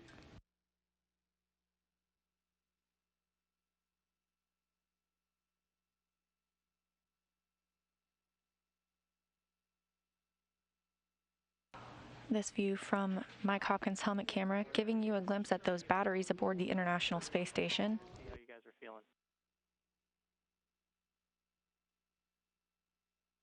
Super. Hi, Navy. Means good. Okay, Farmer, gloves still look good on my left and pinky. The RTV, the bottom digit, a little bit of peeling, the same about 1/8 of an inch, maybe 1/4 of an inch, and 1/8 of an inch worth of it peeling up. Most of it's still connected, and the fabric underneath is good to go. Other than that, no change. My hap is dry. Copy that. And that left finger, is that changed from earlier, or is that pretty much the same? The earlier one was my right pinky. Same place on my right and left pinky. The earlier one was right. This one is left. Copy that. Good words.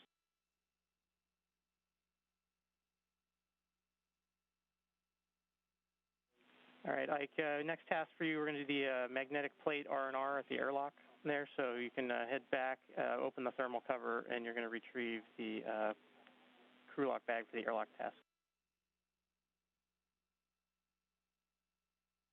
Me too.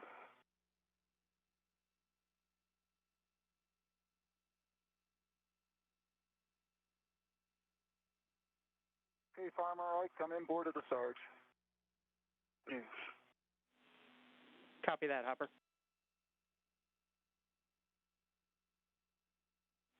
And Hopper, you're going to continue port. You're looking for mile marker 8420. 8420.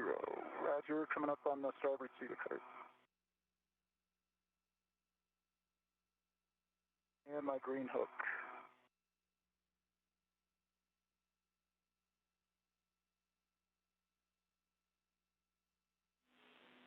Mike, when you get into the airlock, it's going to be crew lock bag 3. Copy, crew lock bag 3. Thermal cover is coming open.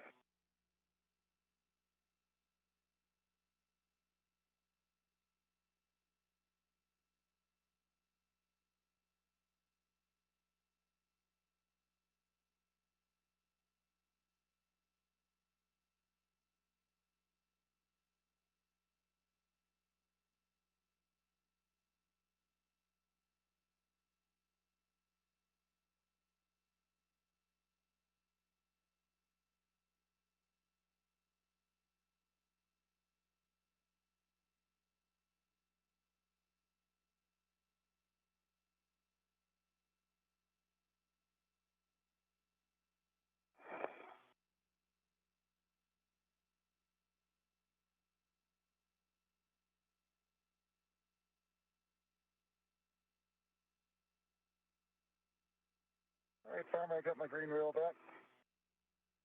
My green hook. Copy that.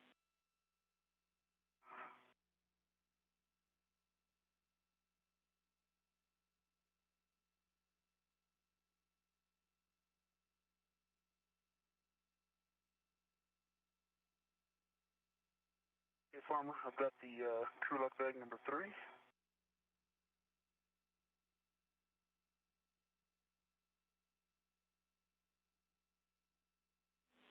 Okay, you can secure that bag to the airlock handrail right near the hatchway with an adjustable. Just make sure that the doors are pointing towards the hatchway.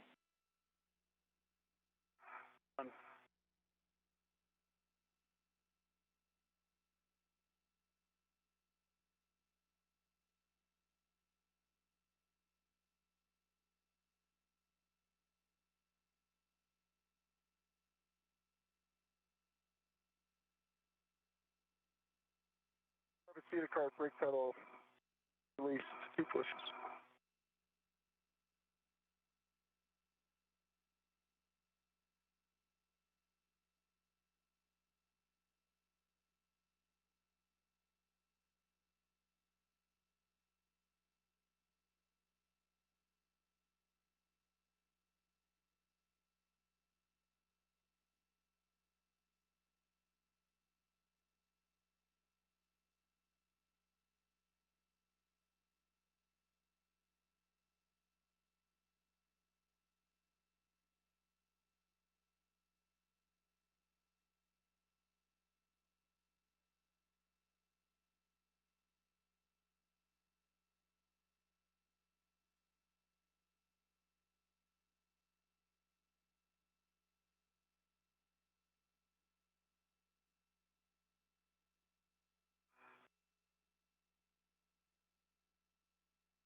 Copy that, Hopper, I heard you. Roger. Sorry, we didn't hear anything, Hopper. Was that for us? Yep, I was just telling you the starboard seat of cart brake handle was pushed twice. Copy that, thanks. You bet.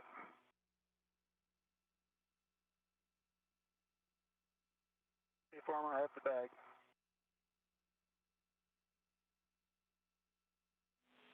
Okay, out of the bag, you're going to retrieve the IV wrench and secure it to the old magnetic plate. So just let the magnet pull the wrench. Yeah, the magnet's not very strong, and the force of the red is actually pulling it off.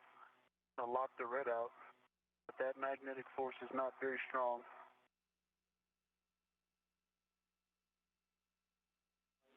Copy, standby 1.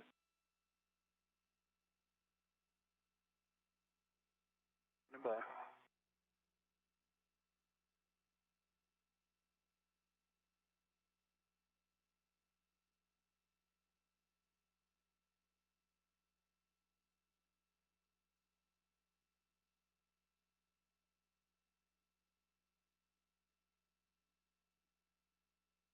Seat of cart, 2 pushes on the brakes. .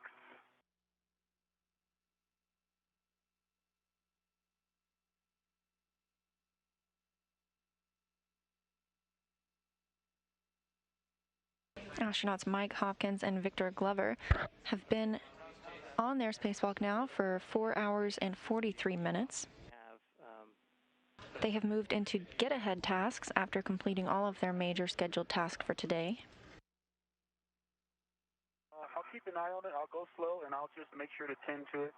So it is weak. It's not as strong as the one that's in the bag, as the new magnetic plate. But I'll keep that in mind. But I'm ready to take it off if you are.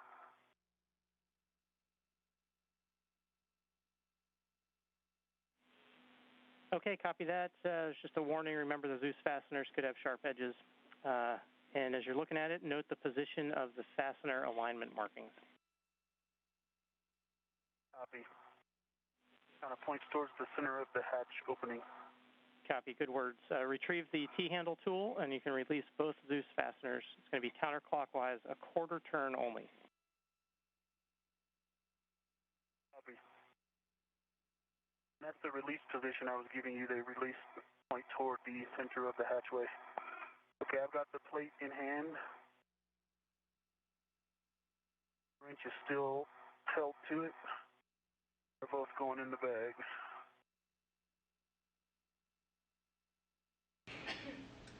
NASA astronaut Victor Glover, you can see his helmet camera view on the right-hand side, is at the airlock. Retrieves the new magnetic plate. Also being careful with that one. Lock out the ret as needed to alleviate the side loads. Glover is working to remove and replace a magnetic plate that helps the thermal cover, which you can see open at the airlock. It helps the thermal cover stay in place.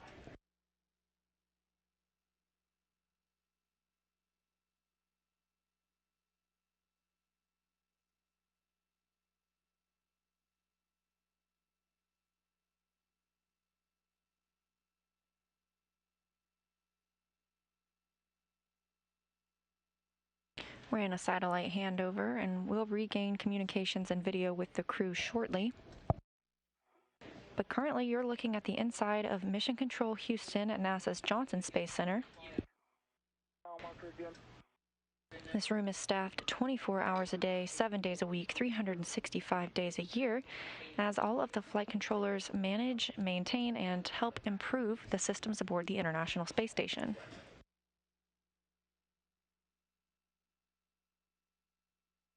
The new magnetic plate is aligned.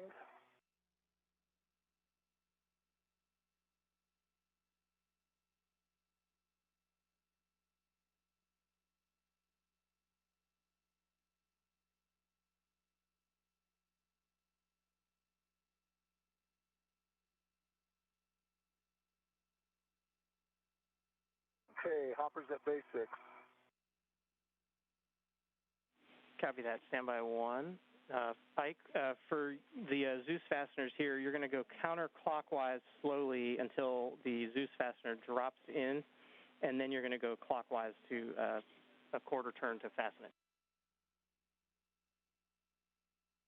B2.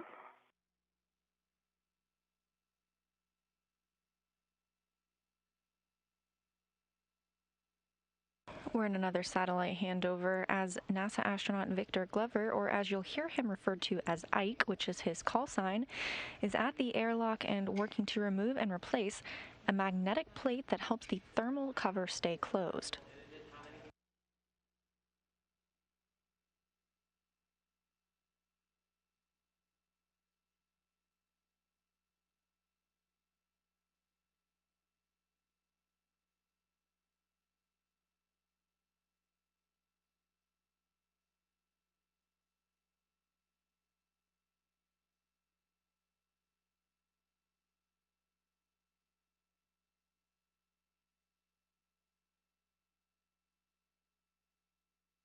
Fastener 1 is installed.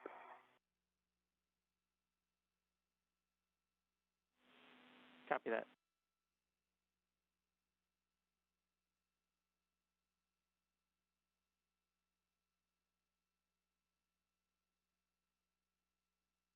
Fastener 2 is installed. The full test, both sides are solid.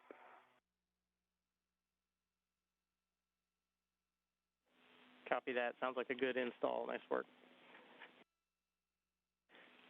And when you get a chance, give a good pull test using the tether point, and then we'll take an inventory of the crew lock bag. Good pull test using the tether point. Let me grab the red off of it, and I'll give you the inventory. Got pictures that you want, Farmer? Yeah, sure. Confirm you're at base 6 on S0P1. Affirmative. Yep. Okay, we're going to be photographing the just zenith of the DDCU 3 Bravo. We're looking for the MBA connectors and panel and the surrounding structure. It's basically in the zenith. Zenith of DDCU. That's good words. It's the zenith port quadrant of base 6.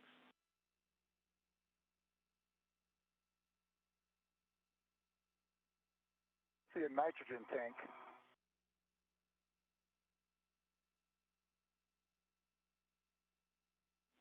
Okay, you might be one bay too far. So go back to the next bulkhead further starboard, and the DDCU should be there. And the connectors we're trying to get are just above that DDCU.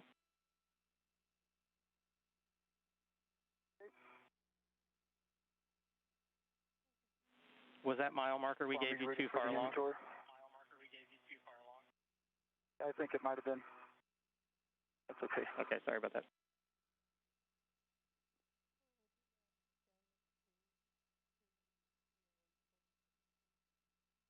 Are you ready for the inventory?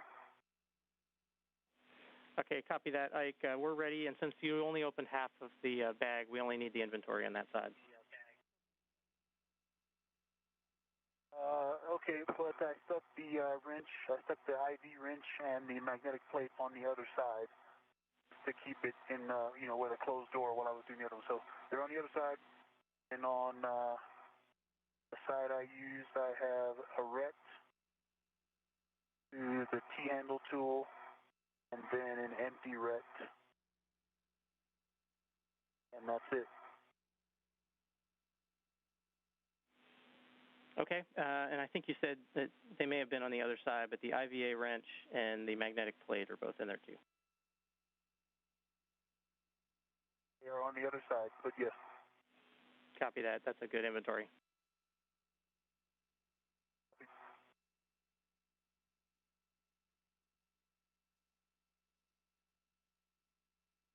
Okay, I'm at the port zenith, right above the DCU.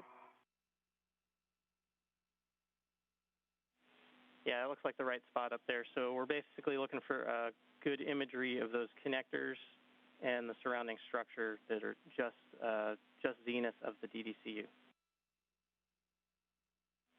Roger. And if you see TA clamps or P clamps, those are the kinds of things we're also trying to get in the picture. Roger.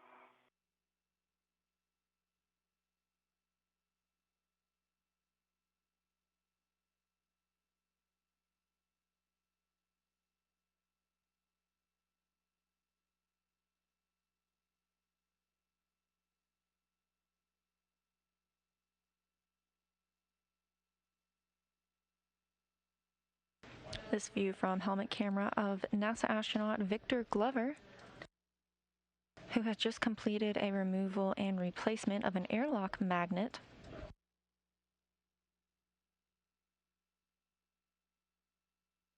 This new magnet will help keep the thermal cover on the airlock closed.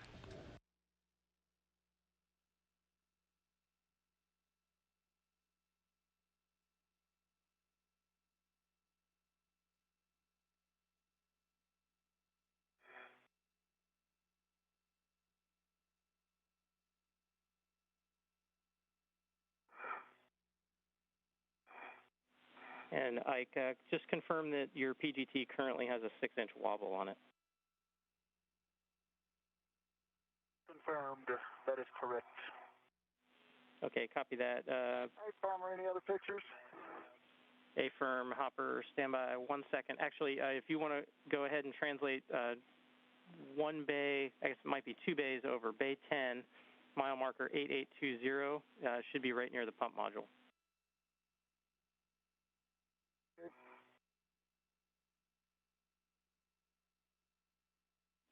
And how are you feeling, Hopper, or Ike? Maybe. It's unclear. Is that good or bad? Well, what are you thinking, Farmer? Well, what are you thinking, Farmer? Funny. Yeah, Hopper, so we're looking at the port side of the pump module. We've got some more photos there. There's the MLI attachment and then Bay 10 overview. Yeah, no, I copy that. I'm just saying, what are you guys thinking from the get-aheads? Because so we had a good day. Yep, totally agree. There are 3 more photo sites that are kind of in line here, just along Phase 1, that would be part of this get-ahead that you're doing. And then for Ike, we were going to send him out to do the MMOD bolt release out at P4.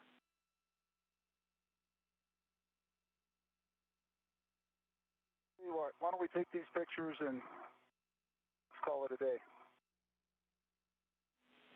Okay, that sounds like a good plan. Okay, I'm at Bay 10. Copy that, Hopper. Okay, copy that, Ike. Or sorry, Hopper, you're at Bay 10, should be around mile marker 8820.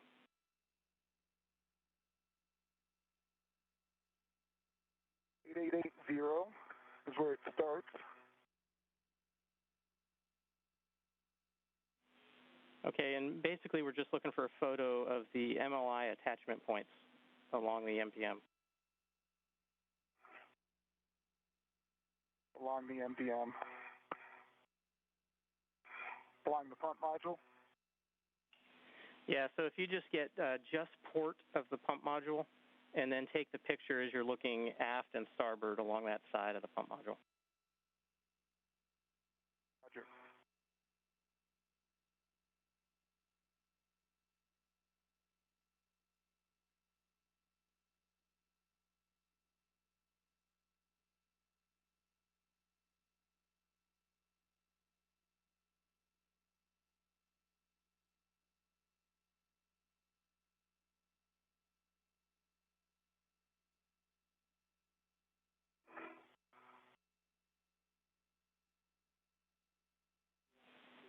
And Ike, we're just going to hold you in position if you want to maybe take a look in the airlock and make sure that things are tidied up.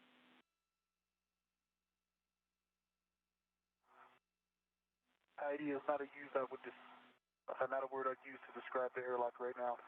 Copy that. And I'll do what I can. Copy that, and no hurry if you want to hang out and relax too. That's fine.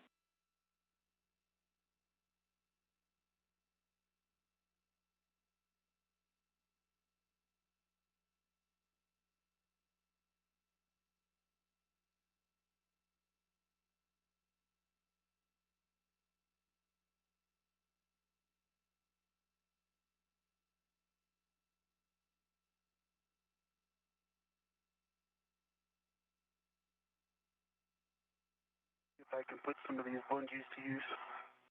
Yeah, I tried with the WDE. Yeah. I don't know if it's still there.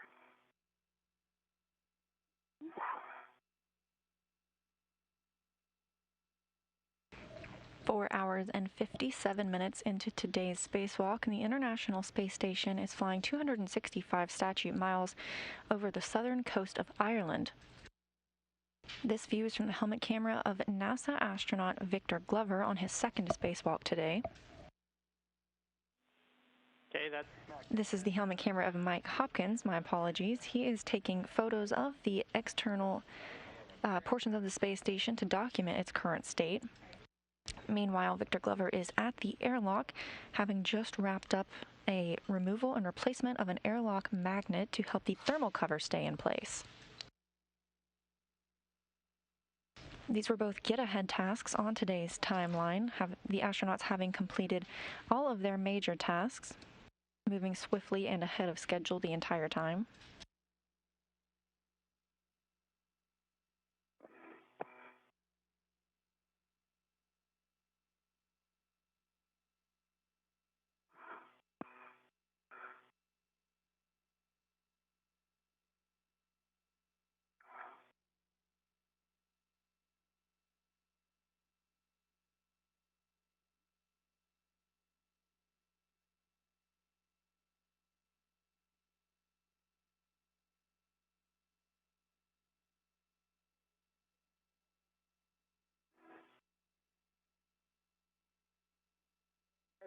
Coming your way. Okay. I've opened up the middle as much as I can. That the medium or you guys are looking pretty good. The ETDCG is it's gonna make it a little challenging. You got it up forward against the hatch? It is aft and against the hatch. Yeah, okay. All right, and I'm banging out in my usual place, aft.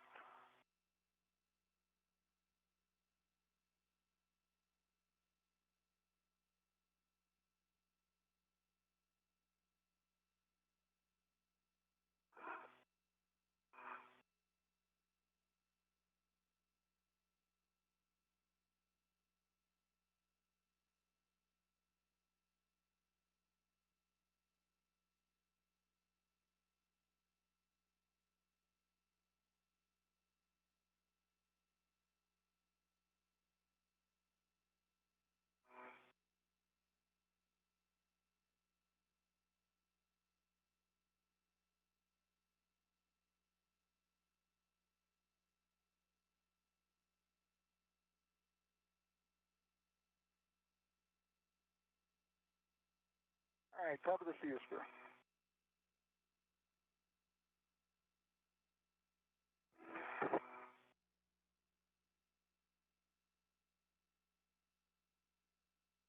See ya. Enjoying the views? Enjoying the view.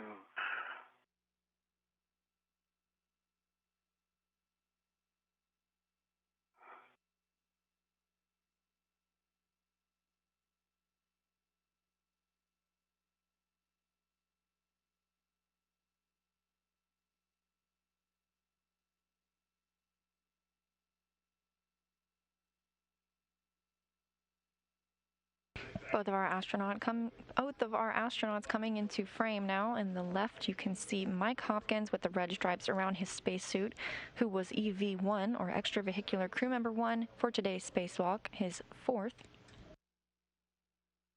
And on the right is Victor Glover on his second spacewalk.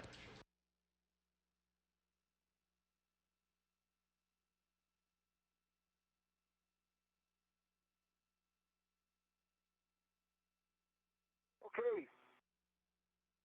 We are both at the airlock. And I think it's time. I'm going to take one last look around, watch the sunset.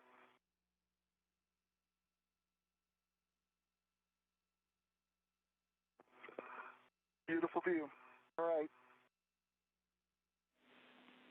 Yeah, enjoy the view. You guys did a great job today. You guys rocked it. When you get a chance, if someone can take a look at the airlock hatch pip pin before we start ingressing. Roger. I can see him easy.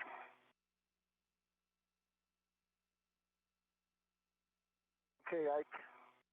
My waist tether is to the D-ring in the airlock.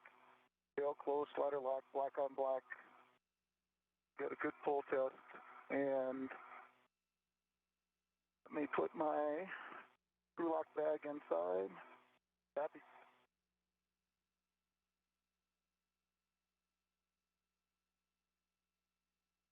Thank you. Welcome.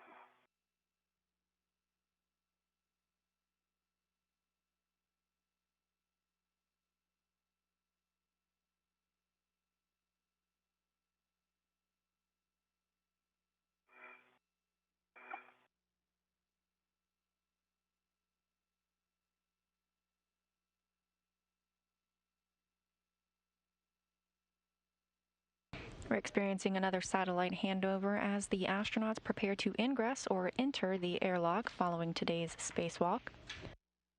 The spacewalk itself won't be considered complete until repressurization of the airlock begins.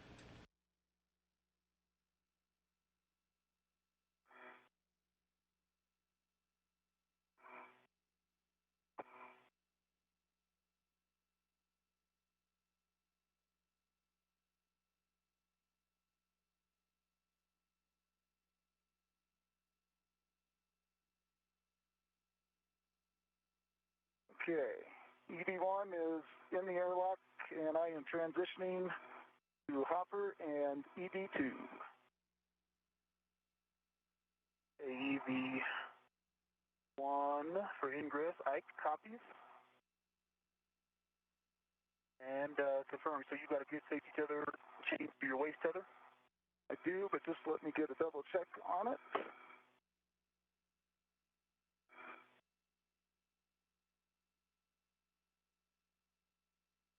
That's affirmative. Airlock B-ring extender, bell close, lock, black on black. Good pull test. Copy that. My waist tether, small hook is locked to my right B-ring extender. Big hook is locked to your safety tether anchor hook. Gate closed, lock, black on black. I've got your safety tether anchor hook. Off the handrail, locked to my hook, black on black. Good pull test between the two. That is now my chain. Isn't that in the airlock? And I will grab my safety tether anchor bolt hook off the forward starboard. Roger. And whenever you're ready, I will come on in. Come on in, Ike. Well.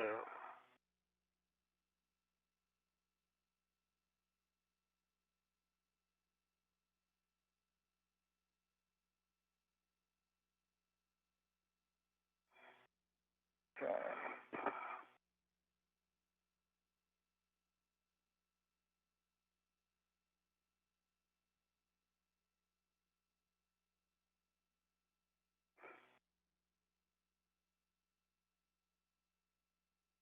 Got the camera group. It is on the aft side, but I've got it held low. Okay. If you're able to come up high. Copy that.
All right, nice job on the ingress. When you guys are ready, you can remove the STUs from the stowage pouches and install them on your DCM. Roger.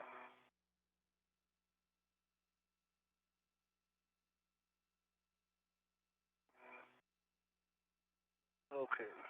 Thermal cover is closed.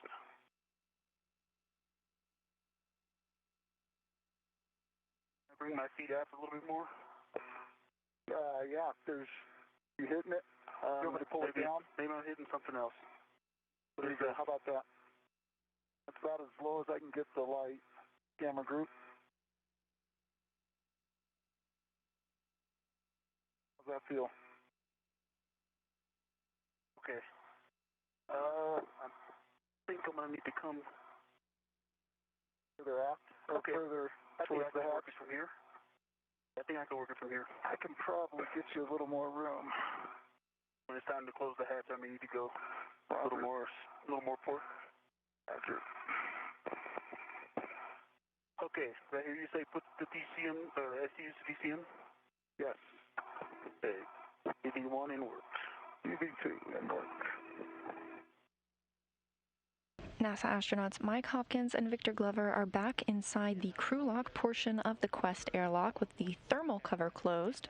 Any more than a 5-inch gap anywhere on the thermal cover. It looks good. I don't see any gaps from my perspective. Copy that. Thank you.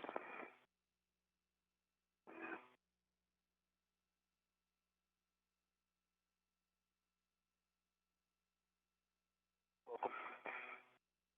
UD1 SCU to DCM. Locked. Full test.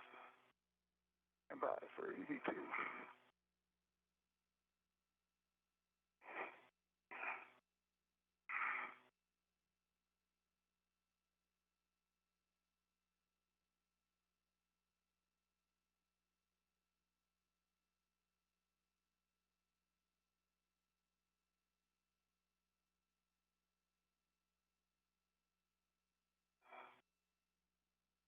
This view of JAXA astronaut, Japanese Aerospace Exploration Agency Soichi Noguchi, and NASA astronaut Kate Rubins. These two were maneuvering the Canadarm2 from inside the International Space Station today and helping Victor Glover reach where he needed to be on his various work sites. And Hopper confirmed your SCU is connected? Nope, not yet. Copy.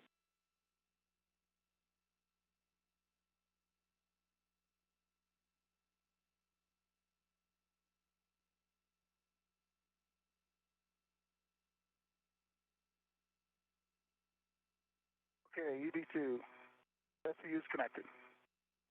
Okay, copy that. Reminder, a TCV setting of 8 will minimize the SCU cooling time. And with that, you guys can switch water to off. Expect your H2O is off message.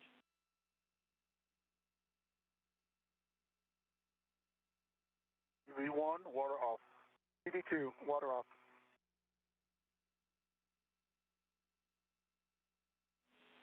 Copy that. That starts our 2-minute timer before closing the hatch.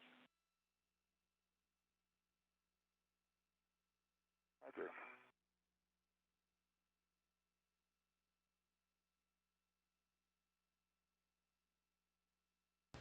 Rubins and Noguchi in your screen now are standing by to help the astronauts out of their suits after depressurization of the crew lock portion of the Quest airlock. The start of depressurization will mark the end of the spacewalk, but will be on the air until the astronauts remove their helmets. Before I move the hatch, there's a lot of stuff in here that wants to go everywhere. Copy all.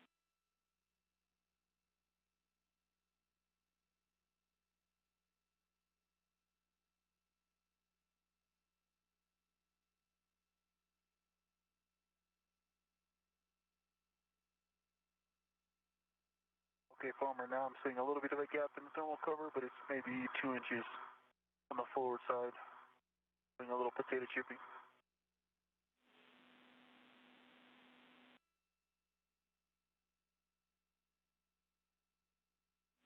Copy that. That's a good config.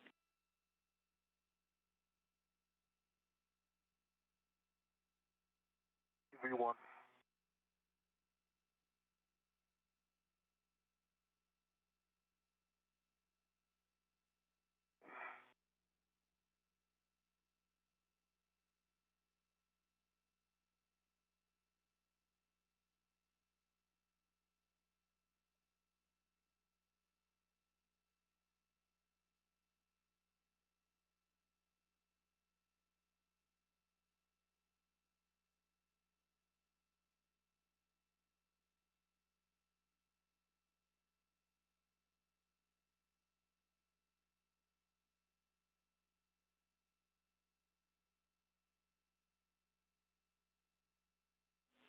Okay, that's the completion of the 2-minute timer. Again, verifying the hatchway is clear, and verify also that the handle position is per the hatch decal, then you can close the hatch.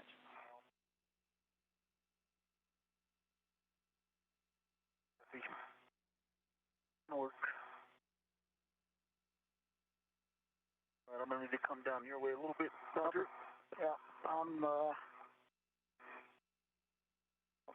far forward as I can get. Stand by, I can give you maybe a little more about that.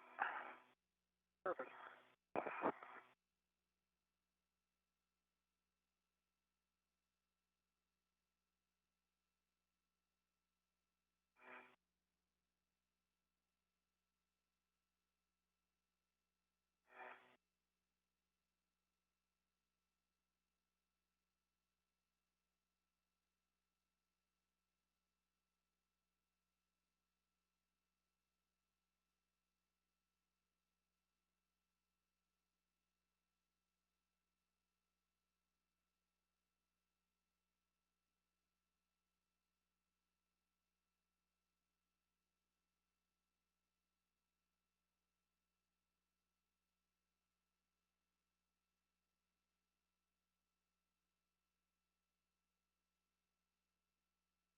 5 hours and 15 minutes into today's spacewalk, and Victor Glover working to close the hatch.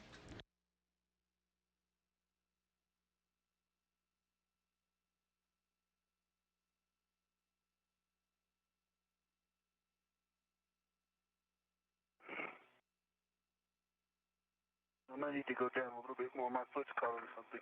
Okay. The left foot.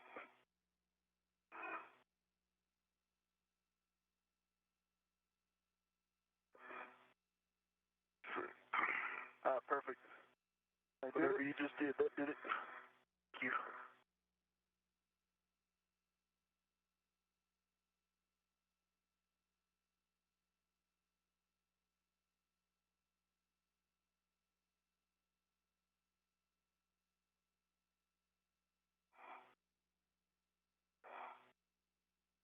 All right. They're closing decal. There is not. Interesting. At least I didn't see it, yeah. Okay, so latched. Put it in the lock. Before you move it? No. Once you put it in the lock position, or the latch position, I put it in lock. Yep. Copy.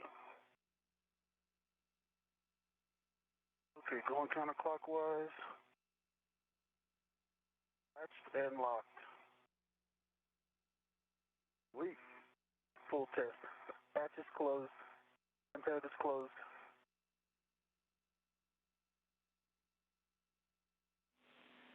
Copy that. Hatch closed and locked. With that, Hopper, you can switch on the UIA oxygen for EMU 1 and 2 to open.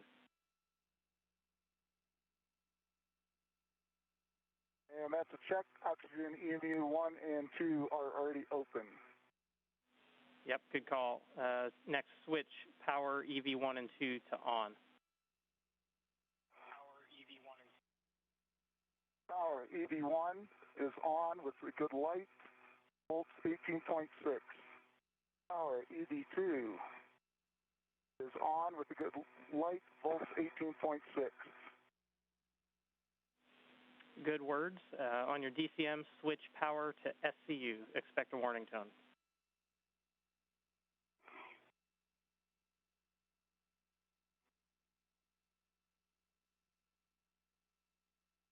One, power SCU. EV2, power SCU. The Quest airlock hatch is now closed as the astronauts prepare for repressurization.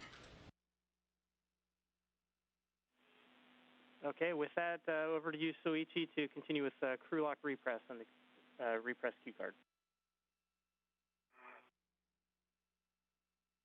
Copy, Farmer. Thanks for your help. And EB1, EB2 are ready for the crew lock repress. We are ready. EB1, EB2, set O2 actuator to press.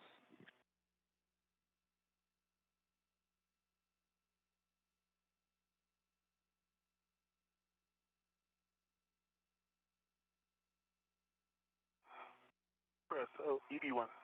EV2, press. Copy. And the number 2, check the EV hatch MPEV closed. MPEV closed. Okay, check, great. Okay, now we are starting to repress IB hatch equalization valve throttle off to norm and we'll keep it very, very slow. If you guys are ready, we're starting the repress. EV1, EV2.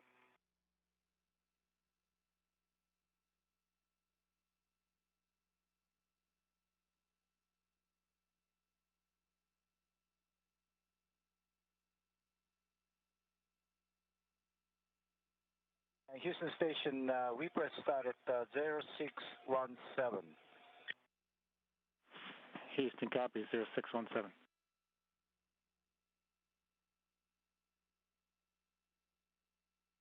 And the EV1, EV2, expect alert tone. EV1, 2. And the EV1, EV2, how do you like the rate of repress? Good for EV2, sorry, Ike. Good job. No worries. Copy, good rate. We'll keep it slow.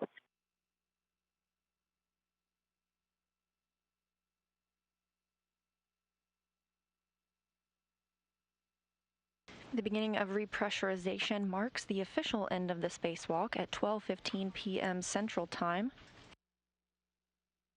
bringing today's total to a 5-hour and 19-minute spacewalk, beginning at 6:56 a.m. Central Time this morning.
Today's spacewalk, which started at 6:56 a.m. Central Time, has now completed, wrapping up at 12:16 p.m. Central Time, marking a 5-hour and 20-minute spacewalk for Mike Hopkins and Victor Glover.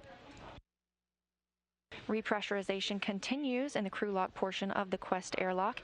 Meanwhile, this view from the equipment lock side, you have Soichi Noguchi and Kate Rubins stepping the astronauts through their procedures. Over to EV1. Over to Hopper. Yeah, you can increase a little bit. Okay, we'll slightly increase the rate. Okay, rate increase. How do you like the speed? EV1, EV2? EV1's good to go. EV2 good.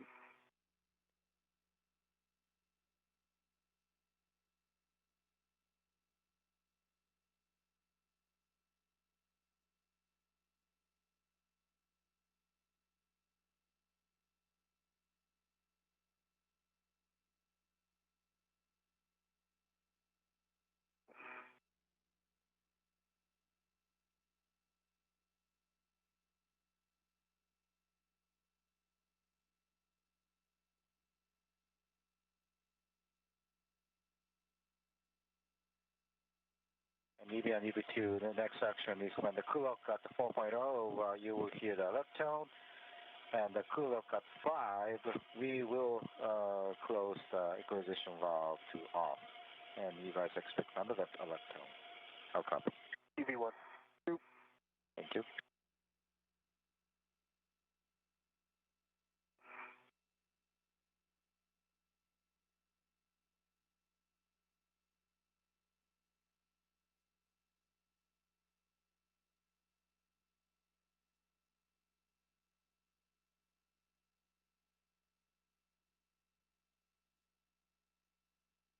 As repressurization continues, a look back at what the astronauts accomplished on today's spacewalk.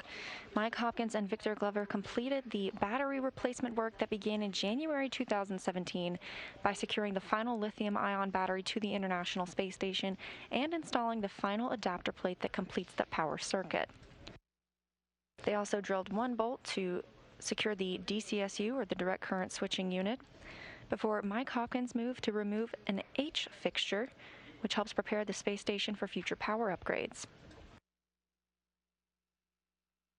Victor Glover moved on to a CP3 HD camera installation on the starboard truss. And Mike Hopkins completed the Japanese experiment module remote manipulator system upgrade for a new camera there as well. The duo worked together to complete an upgrade for a CP13 HD camera installed outside the U.S. lab, and that completed the major tasks for the day, so they moved on to get-aheads. Mike Hopkins completed an additional H fixture removal. Meanwhile, Victor Glover worked on an articulating portable foot restraint, helping configure that for a future spacewalk. Glover also removed and replaced an airlock magnet that will help the thermal cover stay in place, and Hopkins took photos of the exterior of the space station to document its current state. That brought us to a 5-hour and 20-minute spacewalk.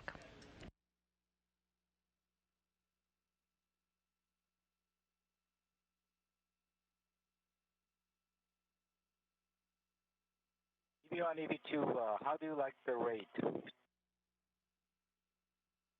Okay, if you want to go up a little. EV2, is 2. So EV2, you're good with going up? Yep. Thank you. Increasing. And repress rate increased.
With the completion of today's spacewalk, we have a look at the updated numbers. It was the 234th spacewalk in support of space station assembly, maintenance, and upgrades. It was the second spacewalk conducted this year and the third for Expedition 64, one of those being conducted out of the Poisk module and 2 out of the Quest module, which you saw today. This was the 4th spacewalk of Hopkins' career for a total of 25 hours and 14 minutes. It was the second spacewalk of Glover's career for a total of 12 hours and 16 minutes. Today's spacewalk lasted 5 hours and 20 minutes in total, And of the 234 spacewalks that have occurred in support of station assembly maintenance and upgrades, totals 61 days, 7 hours, and 7 minutes of spacewalking time.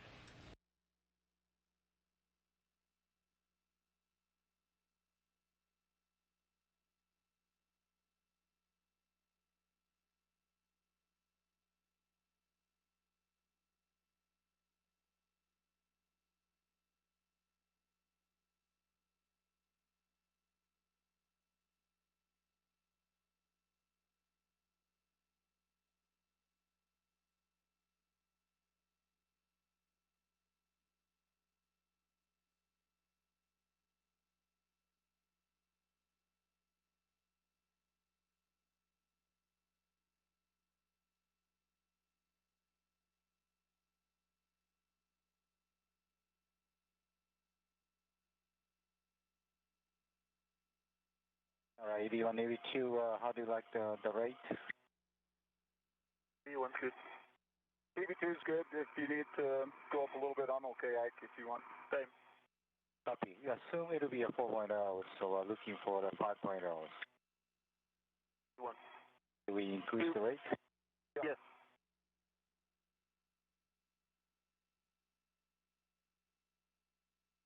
All right, I see 4.0 EV2. Copy 4.0. Stop at 5.0.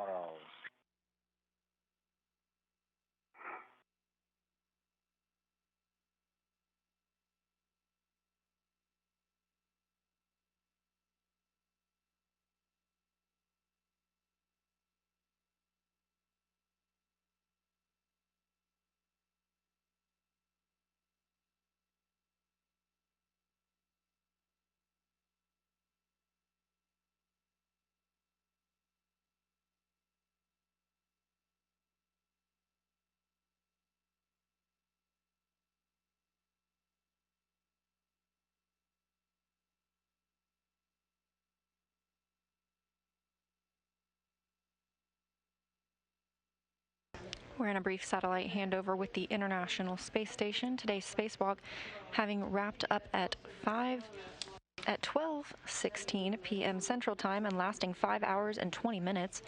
Repressurization continues in the crew lock portion of the Quest airlock.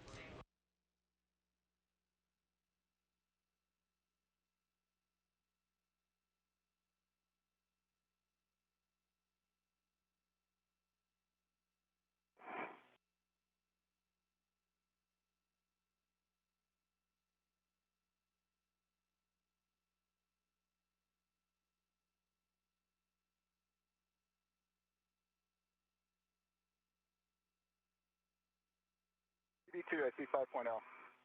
Copy.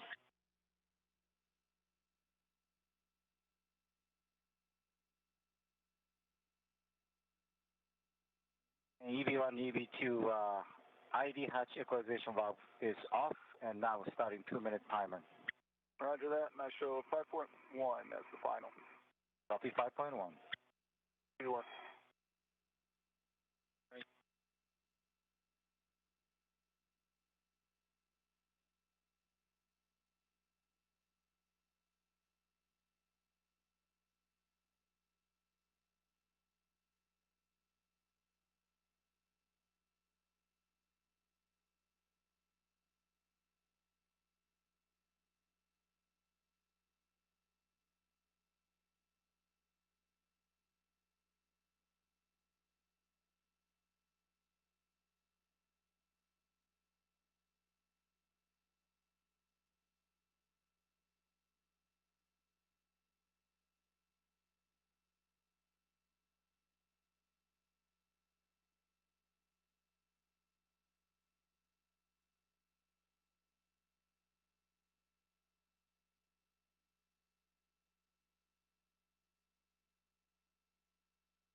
Soichi Noguchi of JAXA and Kate Rubins of NASA monitoring the repressurization of the crew lock portion of the Quest airlock.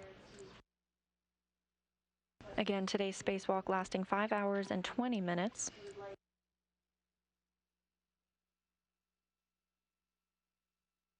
Houston Station, the P1 is 2:48. I need 1 more minute for P2. Houston copies and concurs.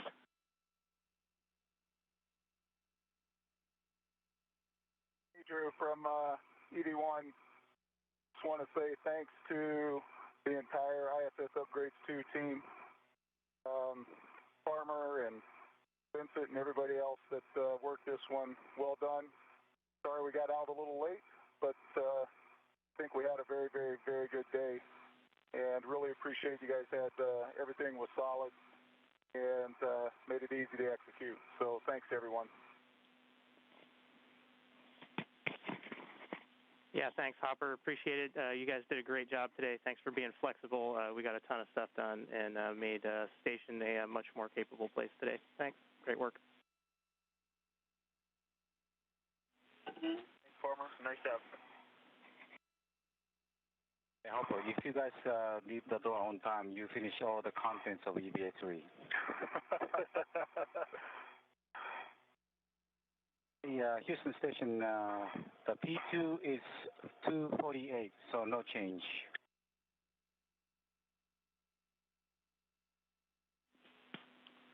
Airlock Houston copies. You are go to continue.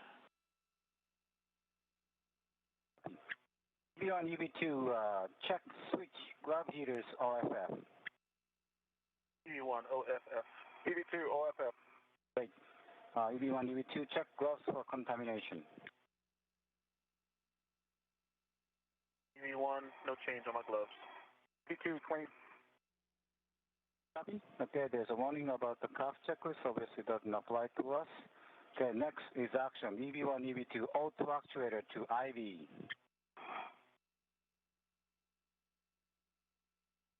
EV1 IV. EV2 IV. Great.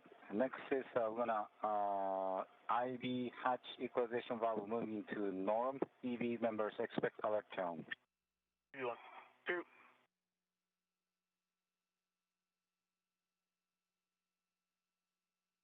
And equalization valve is open slightly. How do you like the rate? EV1, good to go. EV2 good to go.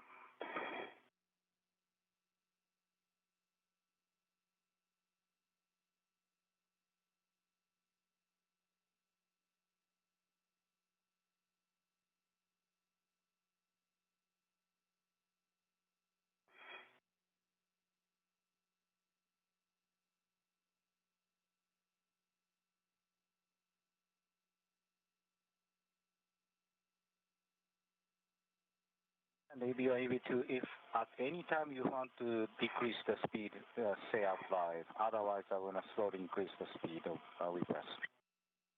EV1. 2.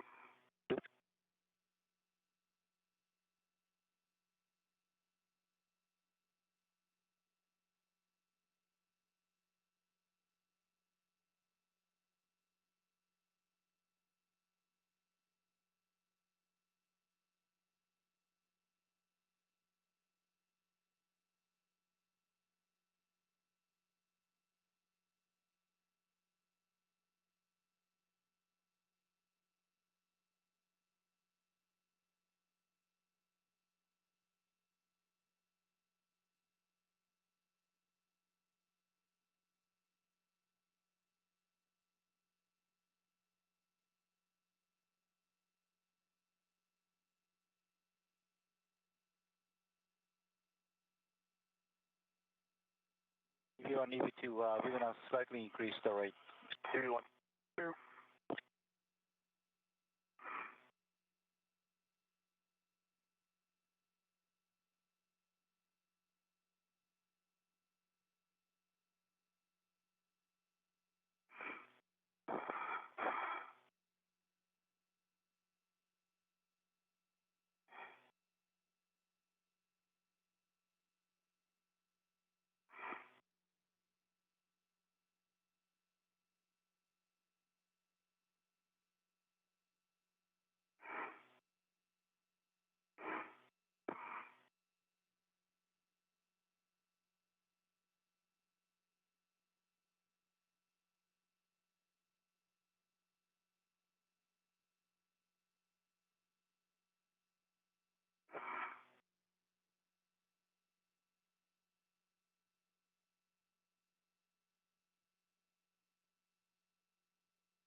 Coming up on 20 minutes since completion of today's spacewalk, which is the repressurization beginning of the crew log portion of the Quest airlock. Repressurization continues. EV2, we're going to increase the rate. EV1, 2. Thank you.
As repressurization continues in the crew log portion of the Quest airlock, another look back at all of the tasks completed today by our spacewalkers. The battery upgrades that began in January 2017 were completed today when a final lithium-ion battery was secured to the International Space Station and a final adapter plate was installed, completing that power circuit. Mike Hopkins also removed an H fixture,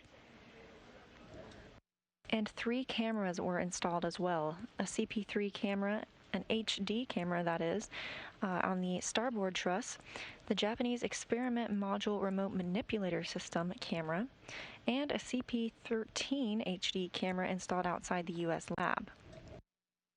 The astronauts completed all of their major tasks today, allowing them the opportunity to move into their get-ahead task, which included another H fixture removal, preparing the International Space Station for future power upgrades. And Victor Glover worked to configure an articulating portable foot restraint, or APFR, for a future spacewalk. He also removed and replaced an airlock magnet to help keep the thermal cover closed. Meanwhile, Mike Hopkins took photos of the International Space Station to document its current state. That brought today's spacewalk to 5 hours and 20 minutes.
And EV1, EV2, how do you like the rate? You're almost coming to a 600. Copy. EV1's good. EV2 is good. I'm going to stay this rate.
Airlock Houston, space to ground 1 for words on the next procedure, 1.240.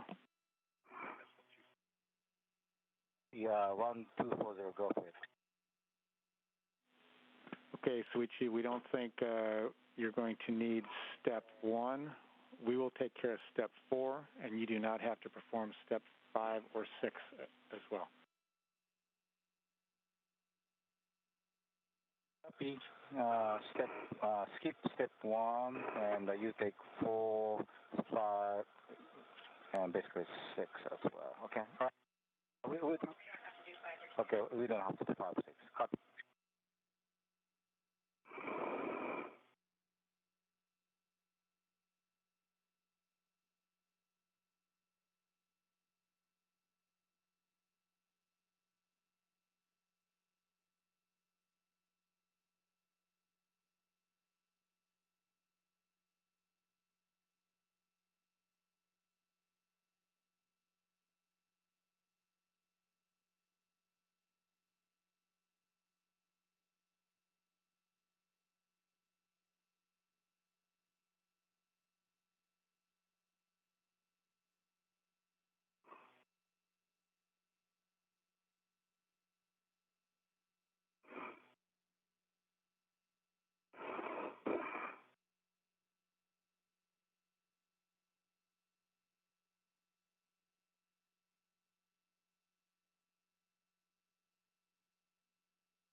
Another look back at today's numbers. This was the 234th spacewalk in support of station assembly, maintenance, and upgrades.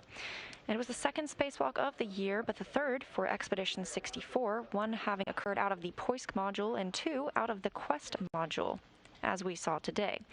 It was the 4th spacewalk of Mike Hopkins' career, totaling 25 hours and 14 minutes in all, and the second for Victor Glover, who now has 12 hours and 16 minutes of spacewalking time. Today's spacewalk lasted 5 hours and 20 minutes, and of all of the spacewalks conducted at the International Space Station, they totaled 61 days, 7 hours, and 7 minutes of spacewalking time. Houston Station on 1. Now the crew of DPDT is almost 0, so if you guys concur, we're moving on to the 1.240 post EVA.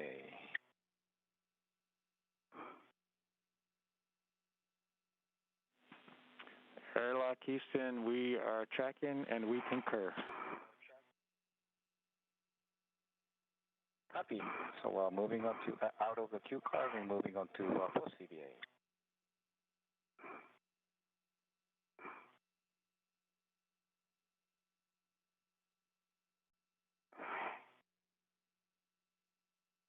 EV1, EV2, we are now officially in post EVA, and we will now open the hatch for decals. So stand by for that.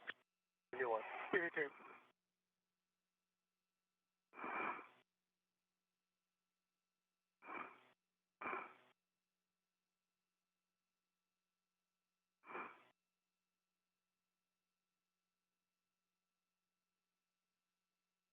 With repressurization complete, JAXA astronaut Soichi Noguchi prepares to open the hatch between the crew lock and the equipment lock portion of the Quest airlock.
And copper, we're traveling the ETBCG.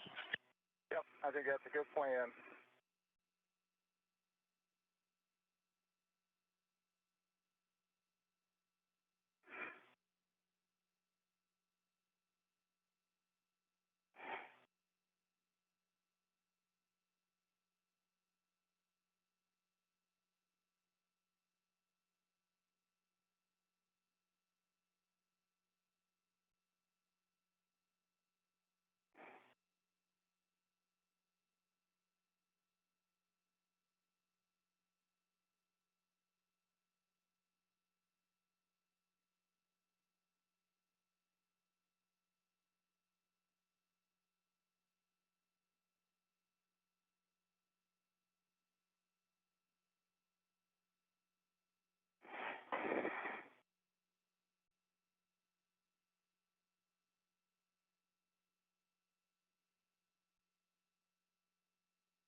NASA astronaut Kate Rubins now working to move Mike Hopkins, our EV1, or extravehicular crew member 1, into the equipment lock portion of the Quest airlock, where she and Soichi Noguchi will help him doff his spacesuit.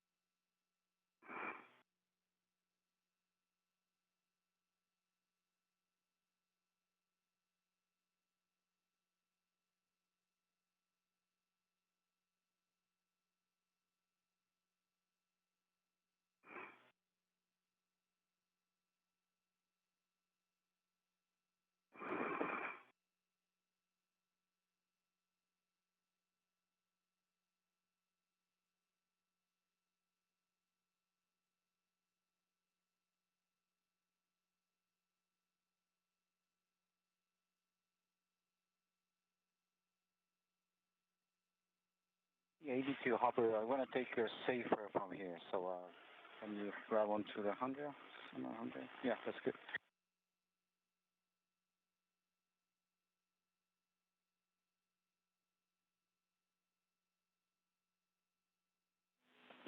Airlock Houston, space to ground 1, crew, EV crew is no longer hot mic. Okay.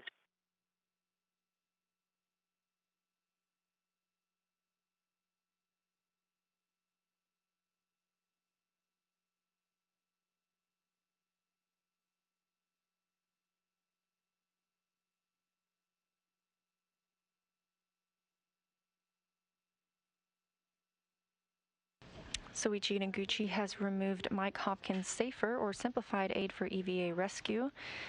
And as you saw, we didn't need that today, but always useful to have just in case. That would help the astronaut maneuver back to the International Space Station should they become detached for any reason. However, they are always using tethers to stay attached.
With Hopkins back inside the equipment lock portion of the Quest airlock, Rubens and Noguchi will work to maneuver Glover back into the equipment lock portion as well.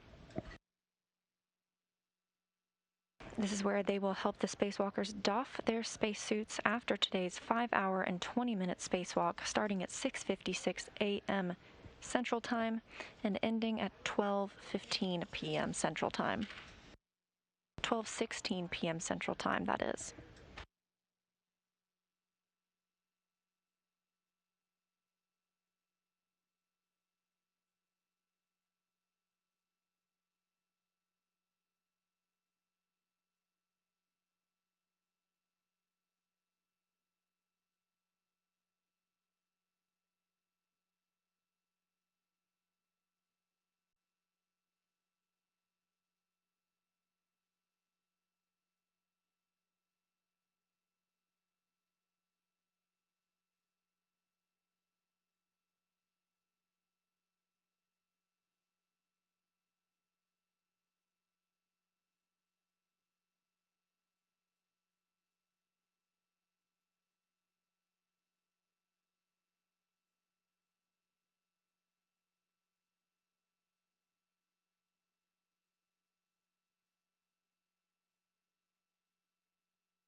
The International Space Station is currently flying 262 statute miles over the South Pacific Ocean to the west of French Polynesia. As you can see, both spacewalkers are now back inside the equipment lock portion of the Quest airlock. And NASA astronaut Victor Glover's safer or simplified aid for EVA rescue has been removed as well.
You can see the workstation that allows for connections to tools and tethers has been removed from Victor Glover.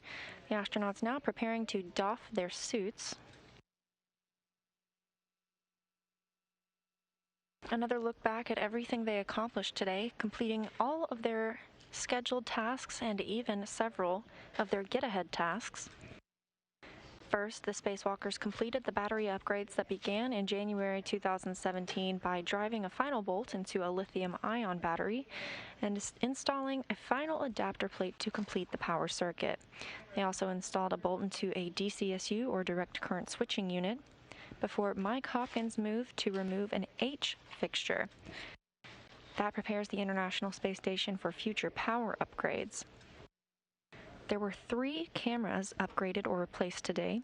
The first was a CP3 HD camera at the starboard truss. There was also a camera replaced on the Japanese experiment module remote manipulator system, and a CP13 HD camera installed outside the U.S. lab. That completed the main scheduled tasks for our spacewalkers, and they moved into get-ahead tasks, beginning with another H fixture removal by Hopkins and APFR, or articulating portable foot restraint configuration, for a future spacewalk by Victor Glover.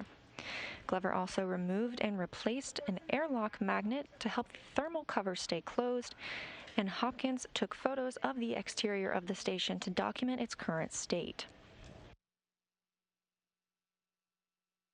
From the time the spacewalkers switched their suits to internal power at 6:56 a.m. Central Time this morning, it took them 5 hours and 20 minutes to complete the aforementioned tasks, concluding the spacewalk at 12:16 p.m. Central Time.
The installation of the battery completed today, as well as the 3 cameras, have all been reported to be in good configuration.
Hopkins and Glover are now removing their spacewalk gloves, which can be very rigid to use in during a spacewalk outside the International Space Station. So the suit is kept at a pressure of 4.3 psi, or pounds per square inch, to make that flexibility a little bit easier.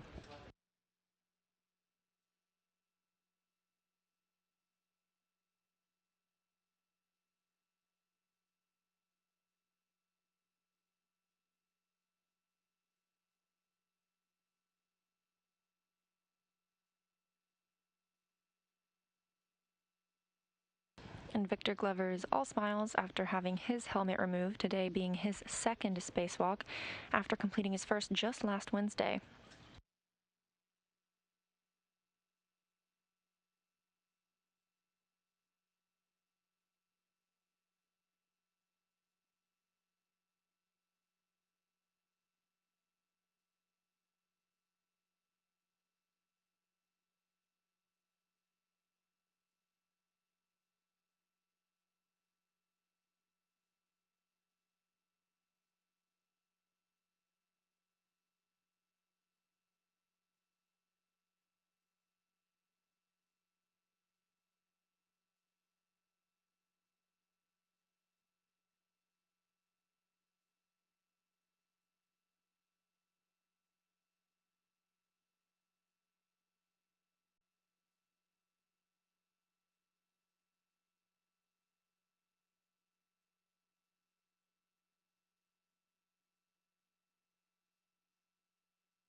Soichi Noguchi and Kate Rubins working to remove the helmet from Mike Hopkins, today's lead spacewalker.